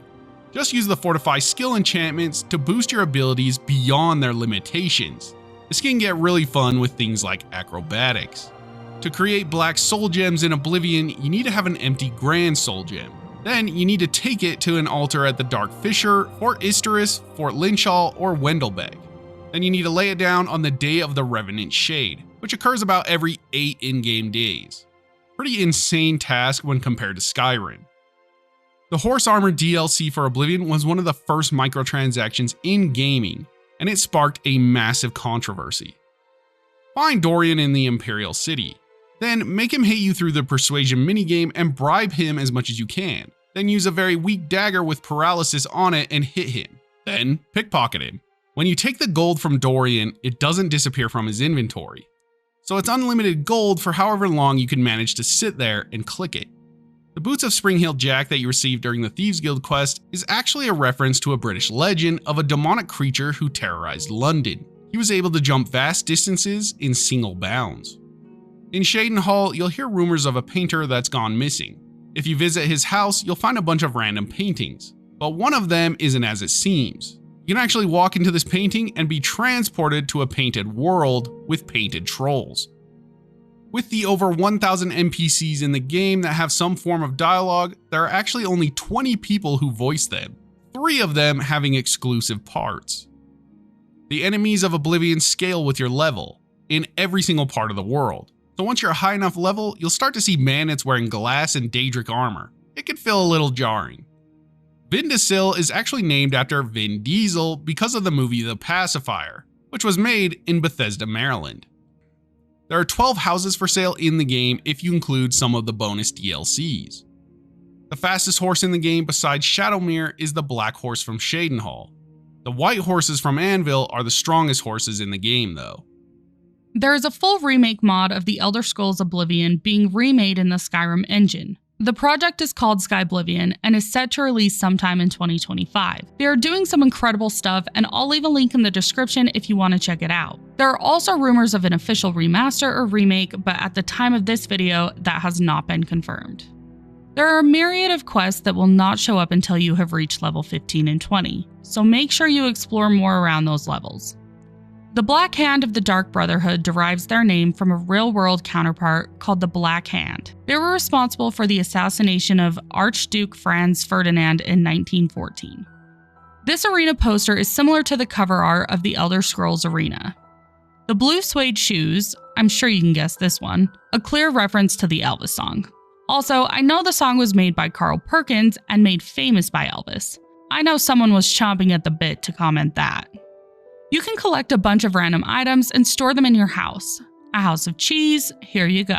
A house of scrolls, that'll do. Maybe a house of blue suede shoes, who knows? The only thing stopping you is your own imagination. There's an exploit where if you have a key and you're about to unlock a door, the little message will appear. Well, if you had a saved game at a locked door where you didn't own the key, you can revert back to that save, and for some reason the message will still be there, allowing you to open said locked door. You can find a list of NPCs online that don't have any schedules in the game. They will simply stand still and refuse to eat or sleep. Because of this, you can use the command humanoid spell on these NPCs and lead them back to your house or guild or whatever. They will stay there permanently, filling that lonely void.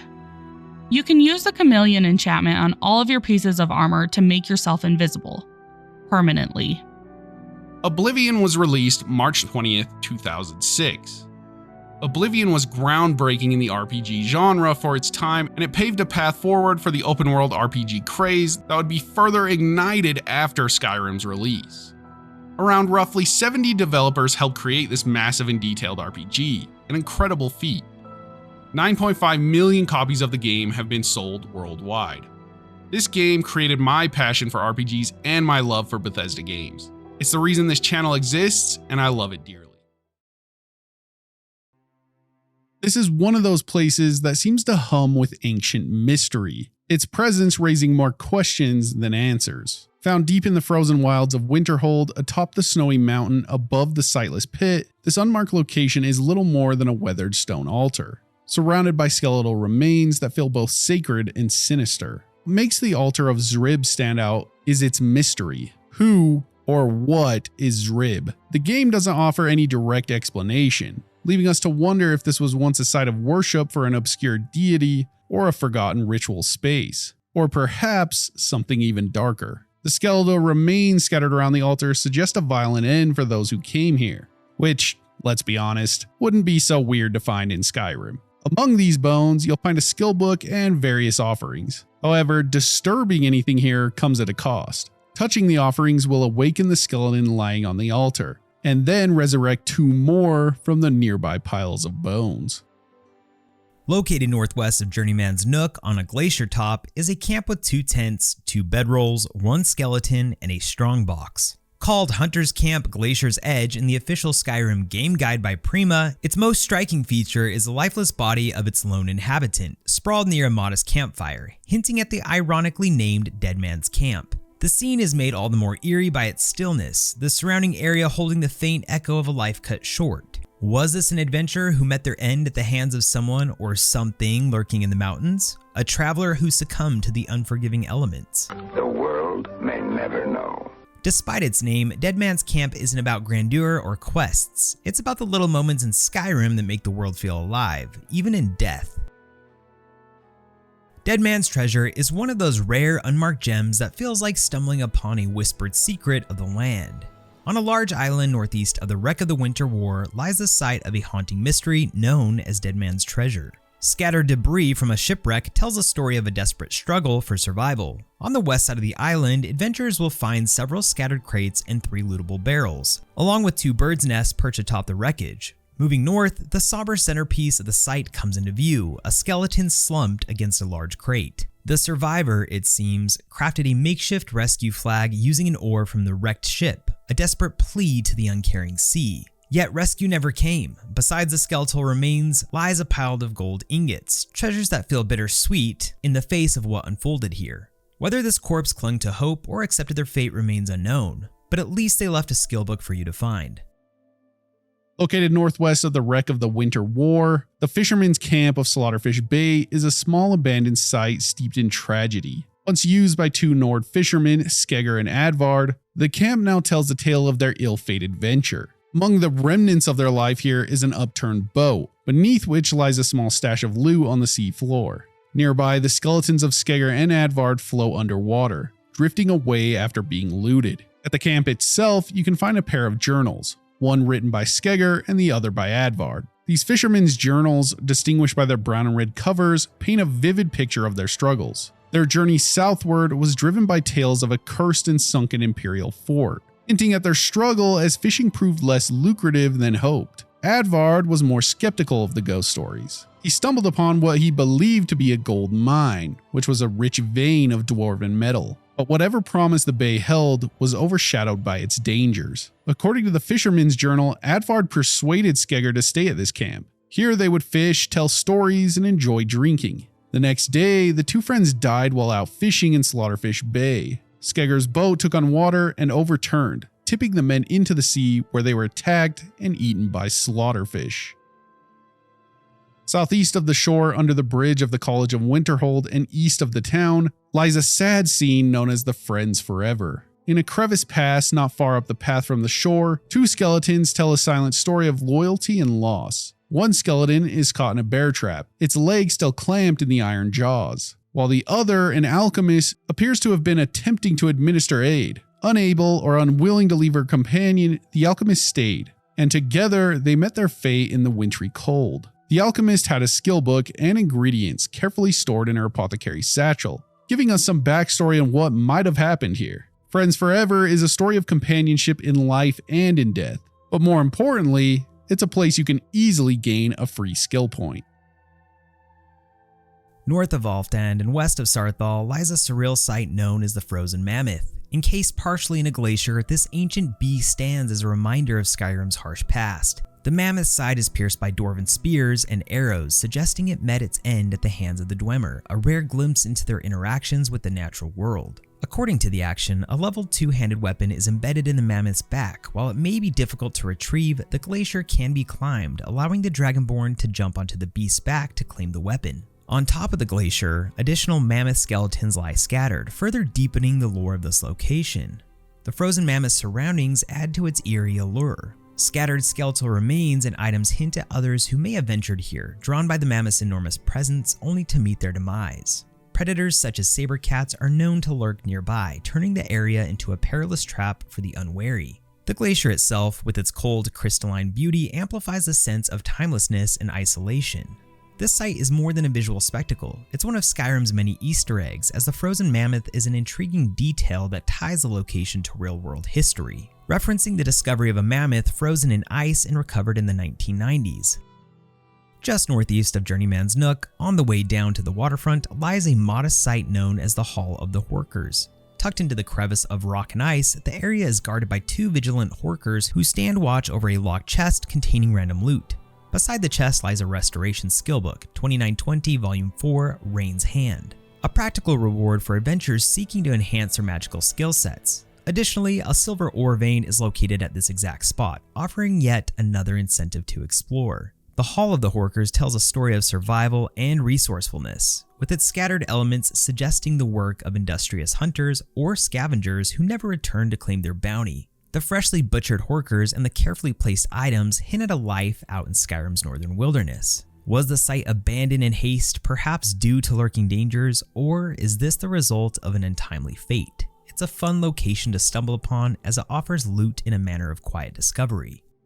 This is an interesting spot along the icy shoreline south of Bleak Coast Cave, belonging to two Horker hunters who have temporarily left to pursue more game. This camp offers up a rare opportunity for quiet exploration and looting. It's a simple setup with a tent, cooking fire, and an abundance of Horker meat and tusks, evidence of the hunters' trade in the cold expanse of the Sea of Ghosts. The camp holds several treasures for the wandering Dragonborn. Among the supplies, you can find a light armor skill book, Rizlav the Righteous, tucked away alongside a knapsack, a coin purse, and various other useful items. Perhaps the most unexpected reward is the hunter's horse, which was left behind and free to take, making the location feel like a lucky find rather than just another stop along the coast. Though the camp is unguarded, it is symbolic of its occupants, who can be found a short distance northeast at the Horkers Hunter's Last Stand. The site's alternate name in the official Skyrim guide, the Hunter's Camp, Seashore of Ghosts, feels more like an afterthought since this location never got that official name. Ambition Gone Tragically Awry, or A Story of Unfound Pride. Found southeast of Bleak Coast Cave on a sandbar near the Sea of Ghosts, this unmarked site marks the final moments of two Horker hunters who ventured from their nearby camp to hunt but found themselves overwhelmed by the icy water's resident beasts. You know, that camp that we just went over. Two lifeless hunters lie among the remainder of their struggle, alongside the carcass of a single Horker that they managed to fell. Two surviving Horkers linger nearby, almost like they're taunting the hunters' dead bodies. As far as the loot goes, you can find treasure map 8 on one of the hunters. This location was referred to in the official Skyrim guide as the Hunter's Last Stand, which captures the reality of survival in the wild. Although the developers may have left out the name of this location in the game, they at least kept the loot somewhat worthwhile. Hunter's Overlook Fellhammer Wastes is a serene yet exposed perch overlooking the rugged northern wilderness. Found northwest of Fort Fellhammer, this unmarked location is home to two hunters who have claimed this vantage point as their own. Perched high above the Shrine of Dibella, the Overlook offers a breathtaking view of Dawnstar and its surrounding tundra, blending natural beauty with absolute isolation. The stage is simple but suggestive, a very, very humble camp with the trappings of hunters making a living in Skyrim's untamable mountains. The hunter's presence adds a layer of life to the Overlook as it serves as both a temporary refuge and a place of observation, where they keep watch over the land and perhaps dwell in their internal solitude. The Hunter's Overlook offers a great view, particularly during heavy snowfall, but almost all overlooks in the game offer that, making this specific location nothing to go out of your way for. The Iceberg Explorer, found on a desolate iceberg directly north of the Tower Stone and marked by a raised flag fluttering in the icy wind, the Iceberg Explorer tells a fine and straightforward story of an adventurer who met their end in the chill of Skyrim's northern waters. Atop the iceberg lies the skeletal remains of the explorer, clutching the flag as though staking a claim or signaling for help that never arrived. Beside the skeleton is an unlocked chest and the heavy armor skill book, The Knights of the Nine, a cool reward for those who brave the frigid expanse to uncover this lonely outpost. The site's quiet desolation paired with the beauty of its surroundings makes it a worthy find for those randomly exploring out this way. If the skill book isn't enticing, at the base of the iceberg on the nearby shore, a corundum ore vein offers a practical incentive for exploration. Found in a glacier crevasse just east of Snowvale Sanctum, this random remote site has a small smuggler stash hidden away in the icy confines of the Sea of Ghosts' rugged coastline. Try to say that 10 times fast. Even at a quick glance, the narrative of what happened here is pretty straightforward, as a hostile animal now prowls the area, showcasing that nature has reclaimed it. Nearby, you'll find the carcass of a dead horker, and the centerpiece of the location is a lone chest, likely left behind in haste or as a temporary cache for robbed treasures, a dying memory of the smuggler's dangerous trade. Ill-gotten gains is a perfect example of Skyrim's ability to tie quick-minded stories through its landscape, daring us to be greedy and venture for the loot here, despite the creature that claims the treasure as its own.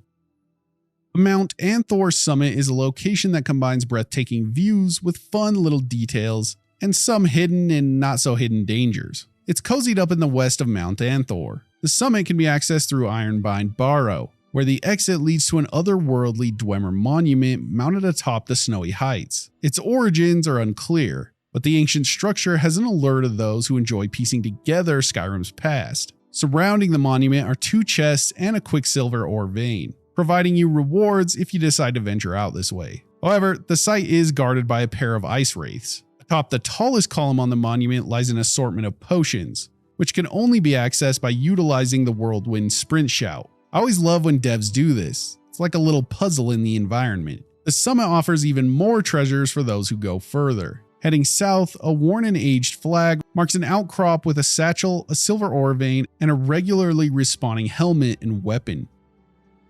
At the tippity top of a glacier southeast of the College of Winterhold lies Rundi's Altar. This mysterious site holds the sad story of Rundi, one of the missing apprentices from the college, whose fate is tied to the broken quest, The Missing Apprentices. Approaching the altar from the western pass reveals quite the scene, a summoning circle surrounded by 3 active frost runes ready to explode at the slightest misstep. At the center of the altar lies Rundi's named dagger, a reminder of his unfinished journey. Nearby, the alchemy skill book Manimarco, King of Worms offers adventurers a chance to increase their alchemy skill, a small reward for facing the icy traps. The altar's remote setting, combined with the unsettlingness of it, is bizarre. Was it a failed experiment, a desperate attempt to harness forbidden magic, or something more evil that this place represents? Tucked away in the snowy hills just northeast of Windhelm, this shrine, dedicated to Arkay, the divine of life and death, sits between 2 ancient stone pillars, with its simplicity somehow both standing out and yet camouflaged within the mountains. On the small wooden table beneath the shrine, offerings of soul gems and snowberries are carefully placed, perhaps left by pilgrims or travelers seeking Arkay's blessings. But the shrine's peace is not always guaranteed. On occasion, a seductive wisp mother and her ghostly wisps may appear, transforming this peaceful spot into a dangerous battleground. The wisp mother's presence adds a haunting coat to the location, where the divide between life and death, which is so central to Arkay's domain, is thinner here than elsewhere. This is a graceful and solitary monument to the divine of beauty, love, and artistry. The shrine sits on a large raised platform south of Dawnstar, and it marks the edge of Winterhold Hold, standing as both a spiritual beacon and a symbolic boundary between the holds of Winterhold and the Pale. The altar itself is indifferent, befitting Debella's spirits and adorned with offerings that reflect her domain. On the altar rests the illusion skill book Incident in Necrom, a gift for those who take the time to find the lost shrine. You can also find a gold ore vein nearby. The shrine's elevated position offers a cool vantage point, as does many of the altars in this game. allowing you to gaze out over the landscape toward Dawnstar. On a secluded sandbar behind the island that houses Ysgrammar's tomb, man, I probably botched that name. This shrine of Talos, marked by a two-tiered stone platform, displays a calm divine reverence with the tragic remains of a magical experiment gone horribly wrong. On the upper platform stands a shrine of Talos, the typical solemn shrine one would expect to find, finding a testament to the worship of the god of war and governance. Below, however, lies a nasty past, a skeever cage, the remnants of 4 dead skeevers, and the lifeless body of Ilis T, an Argonian mage and one of the missing apprentices from the College of Winterhold. Ilis, a student of Alteration, met his untimely end here while practicing his calm spell on the very creatures he had caged. Evidence of his ill-fated experiment surrounds him. 2 scrolls of calm, a scroll of fury, and the Alteration skillbook Breathing Water. Not much is left to the imagination as we clearly see a vivid story of ambition and miscalculation. It seems he sought to master the interplay of aggression and tranquility, using fury to incite conflict among the skeevers and calm to subdue them. But on this day, his spells faltered, and the consequences were fatal. His body holds a name necklace and a collection of alchemical ingredients, remnants of his promise as a student. Rest in peace. With only so many ways to describe a shrine as peaceful, this shrine is yet another peaceful hidden location in Skyrim along the icy expanse east of Pilgrim's Trench and near Trias' camp. As we just mentioned, Talos is the divine of war and governance. However, this shrine is now located amidst the Rim's northern coastline. Approaching the shrine, travelers find a decent arrangement of offerings: a satchel, a leveled weapon, and the one-handed skillbook The Importance of Wear, each a reward for those who take the time to explore. The shrine is accessible via a path that winds around the back of Talos' statue, a small invitation for adventurers to think on the strength and leadership embodied by the god it honors. The location's proximity to Trias' camp and Pilgrim's Trench meshes it into Skyrim's northern wilds, making it a waypoint for explorers navigating the frozen sea of ghosts. Shrine of Talos Winterhold Glaciers is an isolated landmark / waypoint shoved into the icy infinite east of Hobbs Fall Cave along the frozen encrusted shoreline.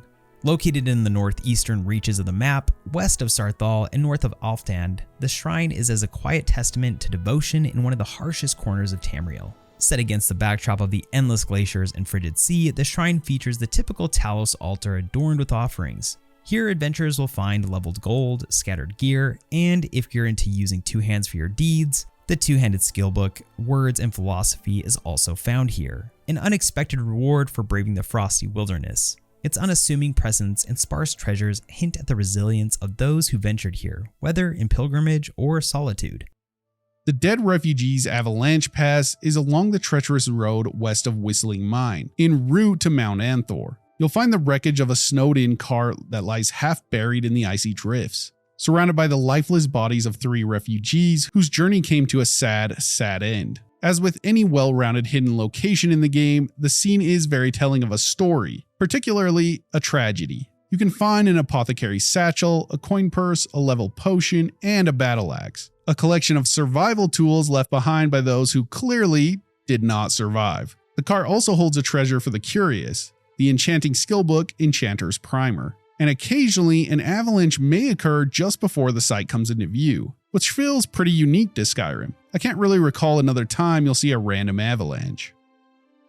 Trias' camp is based on a small, snow-covered island marking the entrance to Pilgrim's Trench in the presumably cold as fuck Sea of Ghosts. The camp, little more than a few simple belongings and the skeletal remains of its lone occupant, tells a quiet and desperate story of longing and loss. Across the island, a larger landmass holds a shrine of Talos, adding the touch of reverence a place like this deserves. At the heart of the camp lies a note titled, "For Shelley," a message left by Trias for a companion who was never destined to arrive. Trias waited in vain for Shelley, whose ship never reached Skyrim's shores, a heartbreaking testament to the brutal realities of Tamriel's northern seas. The sparse details, a skeleton, the note, and the camp itself invite the imagination to fill in the gaps of a story that Bethesda originally intended to expand with a questline that was ultimately cut from the game. The camp's forlornness is underscored by its lonely location, often patrolled by snowy saber cats that heighten the sense of danger.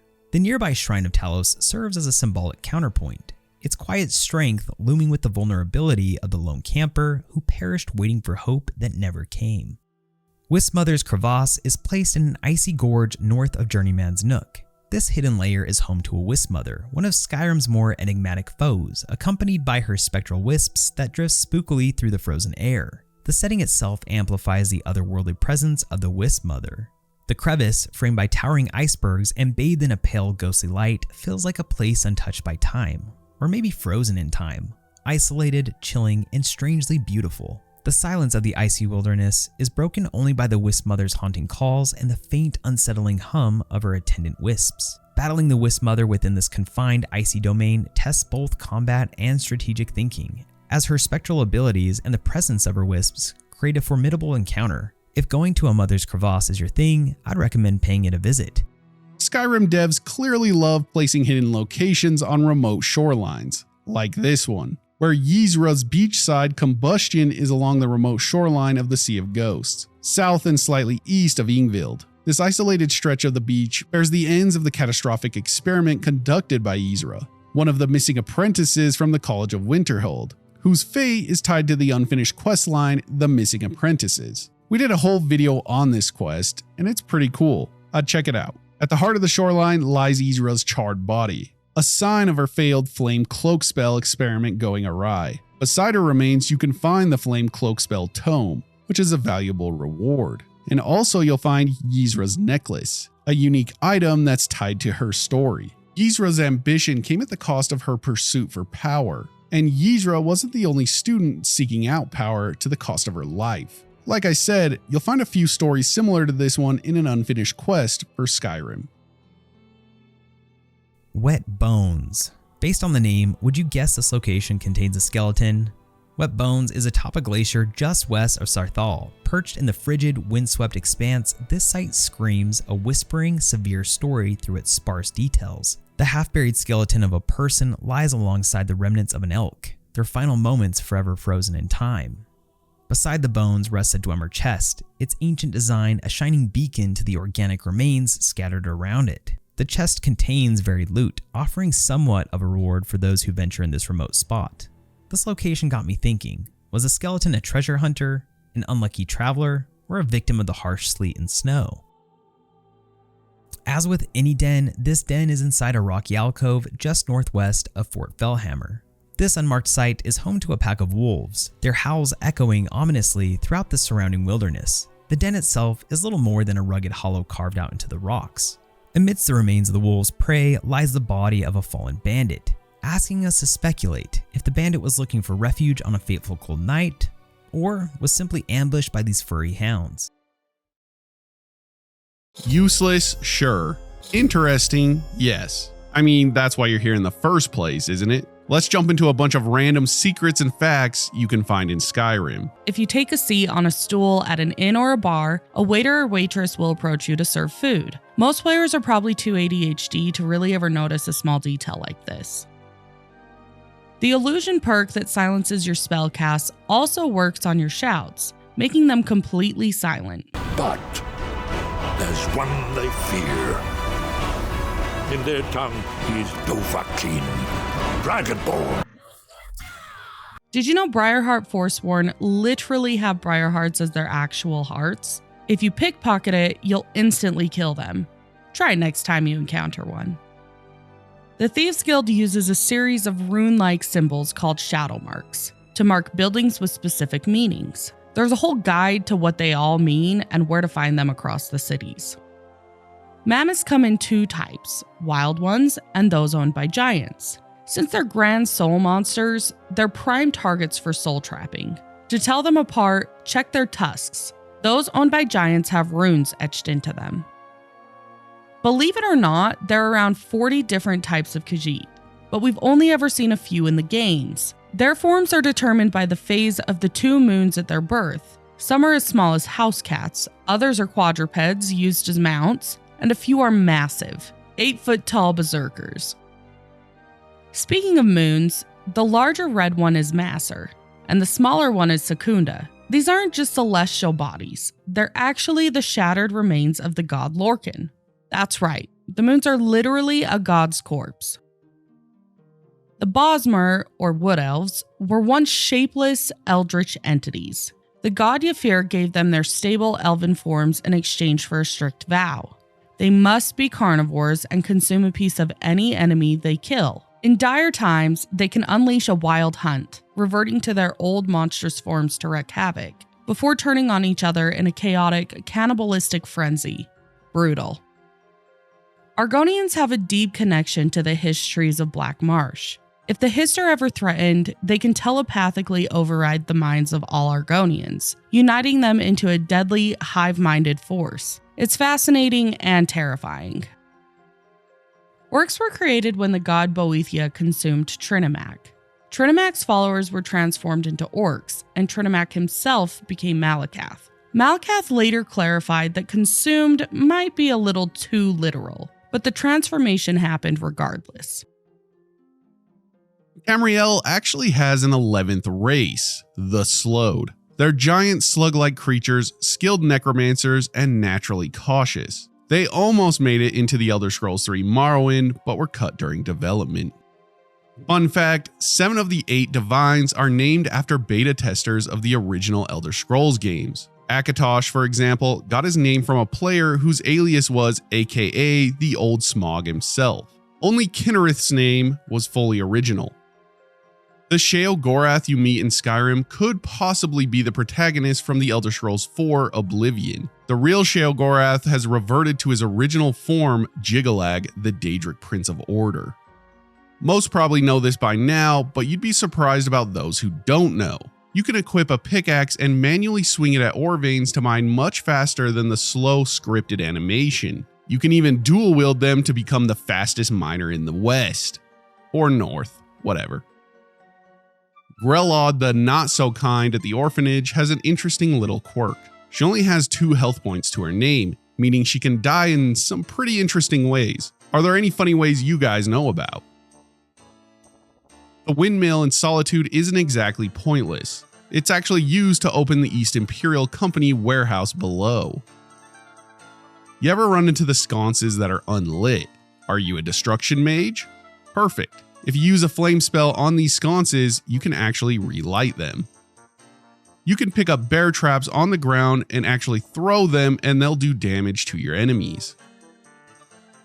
You can light people on fire just by bashing them with a torch. What? It's funny. All my DB friends would get it. Those pesky ash spawn in Solstheim share a similar trait to the aliens in the movie Signs. Use unrelenting force, or whatever you prefer, to push the ash spawn to any large body of water. The moment they touch the water, it's lights out. You can actually visit the White Gold Tower by using console commands. I think it's pretty cool that the devs spent a little extra time adding in these lore-accurate landmarks that you could never actually reach. Apparently before Skyrim came out, Bethesda was approached to make a Game of Thrones RPG and turned it down to work on Skyrim. Which would you have preferred? The first thing you hear while entering Markarth for the first time is this. This is Markarth, traveler. Safest city in the Reach. And then the first thing you experience in Markarth is witnessing a murder. But talking about that murder, you can actually save her from being killed by attacking the guy first. Then she will give you an emerald amulet for your good deed. Before you enter the College of Winterhold, you literally have to open the Eye of Magnus to get in. Speaking of the College of Winterhold, the actual architecture is similar to the symbol in the Ogma Infinium. There is a drunk man named Fulltime at Nightingale Inn that is very likely a surviving member of the Blades. If you ask about him, the barkeep will say he is there drinking away a lifetime of bad memories. He carries a blade sword and will attack if the Dragonborn is wearing Thalmor robes. Arthanax and this guy have the same voice actor. That's some incredible range. If you kill a named NPC, their coffin will appear at the local Hall of the Dead. This doesn't happen for all of the name NPCs, but quite a few. There's also a mod called Bring Out Your Dead that adds the rest of the NPCs to the list. It's particularly useful if one of these NPCs had a quest item you needed and were murdered by some random vampire. Just find their coffin and take your item. Arrows react properly to where they're shot. They'll bounce off of hard things like metal, pots, or stone, and then they'll stick into softer things like cheese wheels, wood, or flesh. Fun fact, you can also grab them out of the air if you slow time with someone shooting at you. Also, arrows that you are shot with are added to your inventory, implying that the Dragonborn just yanks them out and thinks to themselves, well, can't let these go to waste. The same goes for enemies that you shoot, and as NPCs are coded to have infinite ammo reserves, and they also use the highest damage arrows in their inventory by default, if you shoot, say, an ebony arrow into a bandit using iron arrows, they'll suddenly start shooting a bottomless quiver of ebony arrows at you, despite only having one in their inventory. Maybe that was more Skyrim arrow facts than you bargained for. Oh well.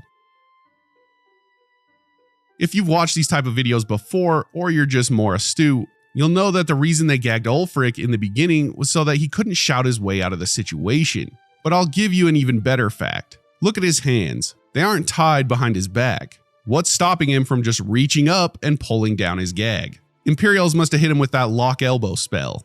Damn. Ulfr the Blind, part of the band in White River Watch, has a book with him that he's reading, but it's blank. Also, he was supposed to be named Ulfric, but they left out the IC part.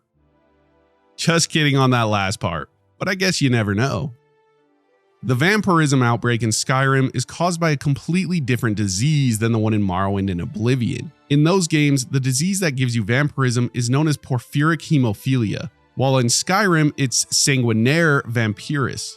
Functionally, it's the same thing, but it could be the reason why sunlight absolutely kills vampires in Oblivion and Morrowind, but only weakens them in Skyrim. There's a theory that the puzzles in the crypts being so easy are meant to be that way on purpose. It's not to keep the looters or you out, it's actually to keep the dead and the Draugr in. Outside of Winterhold, there's two skeletons, with one stuck in a bear trap and the other sitting next to him. It's close enough to Winterhold that the guy could have gone for help instead of waiting with his friend. So why didn't he? Well, if you look at the apothecary satchel next to them, you'll see a copy of Mannimarco, King of Worms in it. The guy in the bear trap was a necromancer and his summon watched him die. The way people transition into werewolves is described in one of the books. It says the heart and organs expand first, breaking every bone. Then the bones grow through the skin as they heal. Then the skin grows back over the bones. Hircine really knows how to give you a gift, doesn't he? All the dots in the night sky aren't stars, but rather holes in a veil of some sorts that separates Mundus and Aetherius. This is where Magicka comes from. Also, the sun is Magnus's hole, not that hole. Magnus's hole, when he escaped, the sun became a thing because of leaving the creation process. Thus, the sun is Magnus's escape hole. Elder Scroll lore gets really weird, guys. Sheogorath beat Hircine in a competition on top of the Throat of the World, on who could make the most dangerous beast. Hircine brought a Daedroth, and Sheogorath brought a tiny bird. The beast tried its best to catch the bird, but it was too fast, causing it to rip itself apart till it died. Sheogorath then left, whistling with the bird. I wonder if old Parthy was involved in all of this. This truly is a useless fact, but you can go to any mead hall or whatever in Skyrim and just walk all over the tables and throw the plates and mess everything up without repercussions. It's just part of the game, but when you think about it from the NPC's perspective, that's gotta be some weird shit. If you give your child a dagger enchanted with soul trap, they'll give you soul gems eventually. How or where they get these soul gems is left a mystery, and it's actually terrifying. Falmers contain white souls when absorbed by soul gems, same as any enemy that isn't man nor mer, like bears, trolls, giants, etc., despite being a race of elf. Either this was an oversight by Bethesda, or the Falmer have devolved to lose their humanity and became more animalistic after being enslaved and blinded by the Dwemer. High elves move the fastest out of all the races as movement speed is based on height. High elves always get everything nice. Reading all of the markers dotting the 7,000 steps up to High Hrothgar in order will grant you an effect that makes all animals non-hostile to you for 24 in-game hours. There are ants in Skyrim. Your mind probably instantly went to giant ants, but no, it's just these little guys found on a few of the tree stumps. This isn't Fallout, guys. In the game, NPC characters travel in real time, in game time, from place to place. If you're waiting on someone to meet you somewhere in the game, you can literally find them traveling the various roads to that destination. Another good example of this is imagine an NPC has to go from Whiterun to Solitude. You'll find them traveling the roads to get there. You've probably seen other videos on this like where did blank NPC walk? Plus, there's no fast travel for them. Also, the map is real time too. Most players notice the map goes dim at night and brighter during the day. But if you were to pause the map screen right as a dragon spat fire at you, it actually shows up on the map as a little glowing speck. The guard who claims he took an arrow to the knee did not in fact take an arrow to the knee. It's obvious since he walks without a limb. It just means that he proposed and got married. It's a figure of speech. The Telvanni wizard Naloth, who can be found in the Dragonborn DLC, was also in Elder Scrolls 3 Morrowind. It's really rare to find recurring characters in these games, so this is pretty cool. Fun fact, Skyrim came out 13 years ago, and pretty soon, almost 14 years. 4 more years and it'll graduate high school. How old were you when Skyrim came out? Clear Skies Shout will clear all the clouds off the map. It's pretty useful if you're having issues seeing certain locations. The game files for Dawnguard refer to a romantic follower, implying that Serana was originally supposed to be a potential wife, but the plan was scrapped. Skyrim has 337 books that you can read. Holy hell. List the best books in the comments so people don't skip out on some of the best lore. Want to go for a swim but don't know if there's slaughterfish? Check the shore for eggs. If there are eggs on the shore, then it's most likely that there are no slaughterfish in the area. For the most part, bad guys don't carry torches. If you're walking around at night and see a possible enemy in the distance and you can't quite make out what it is, if it's got a torch, it's not a bad guy. The exception for this is if you've chosen a side in the war, because soldiers do carry torches. Ever used one of these? Of course you haven't, but I'll explain why you should start. Eating vegetable soup allows you to spam bash and attack and power attacks without ever running out of stamina. Basically, an infinite amount of stamina. This is super helpful for boss encounters on high levels. Bethesda have never patched it out, probably because no one cares to cook. Why are the orcs and the Dunmer the most common races you can find outside of Nords in Skyrim? Well, 2 reasons. The first is the eruption of the Red Mountain, which turned many Dunmer into refugees headed for Skyrim, and then the Oblivion crisis, which led Orsinium to being sacked. As such, both races have left their homes in search of a better life. Is Skyrim the answer to that? I don't know. The theme song that we all love, this one,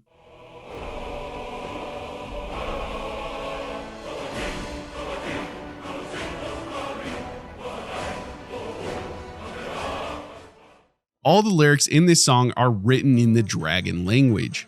It's interesting when you start to listen carefully.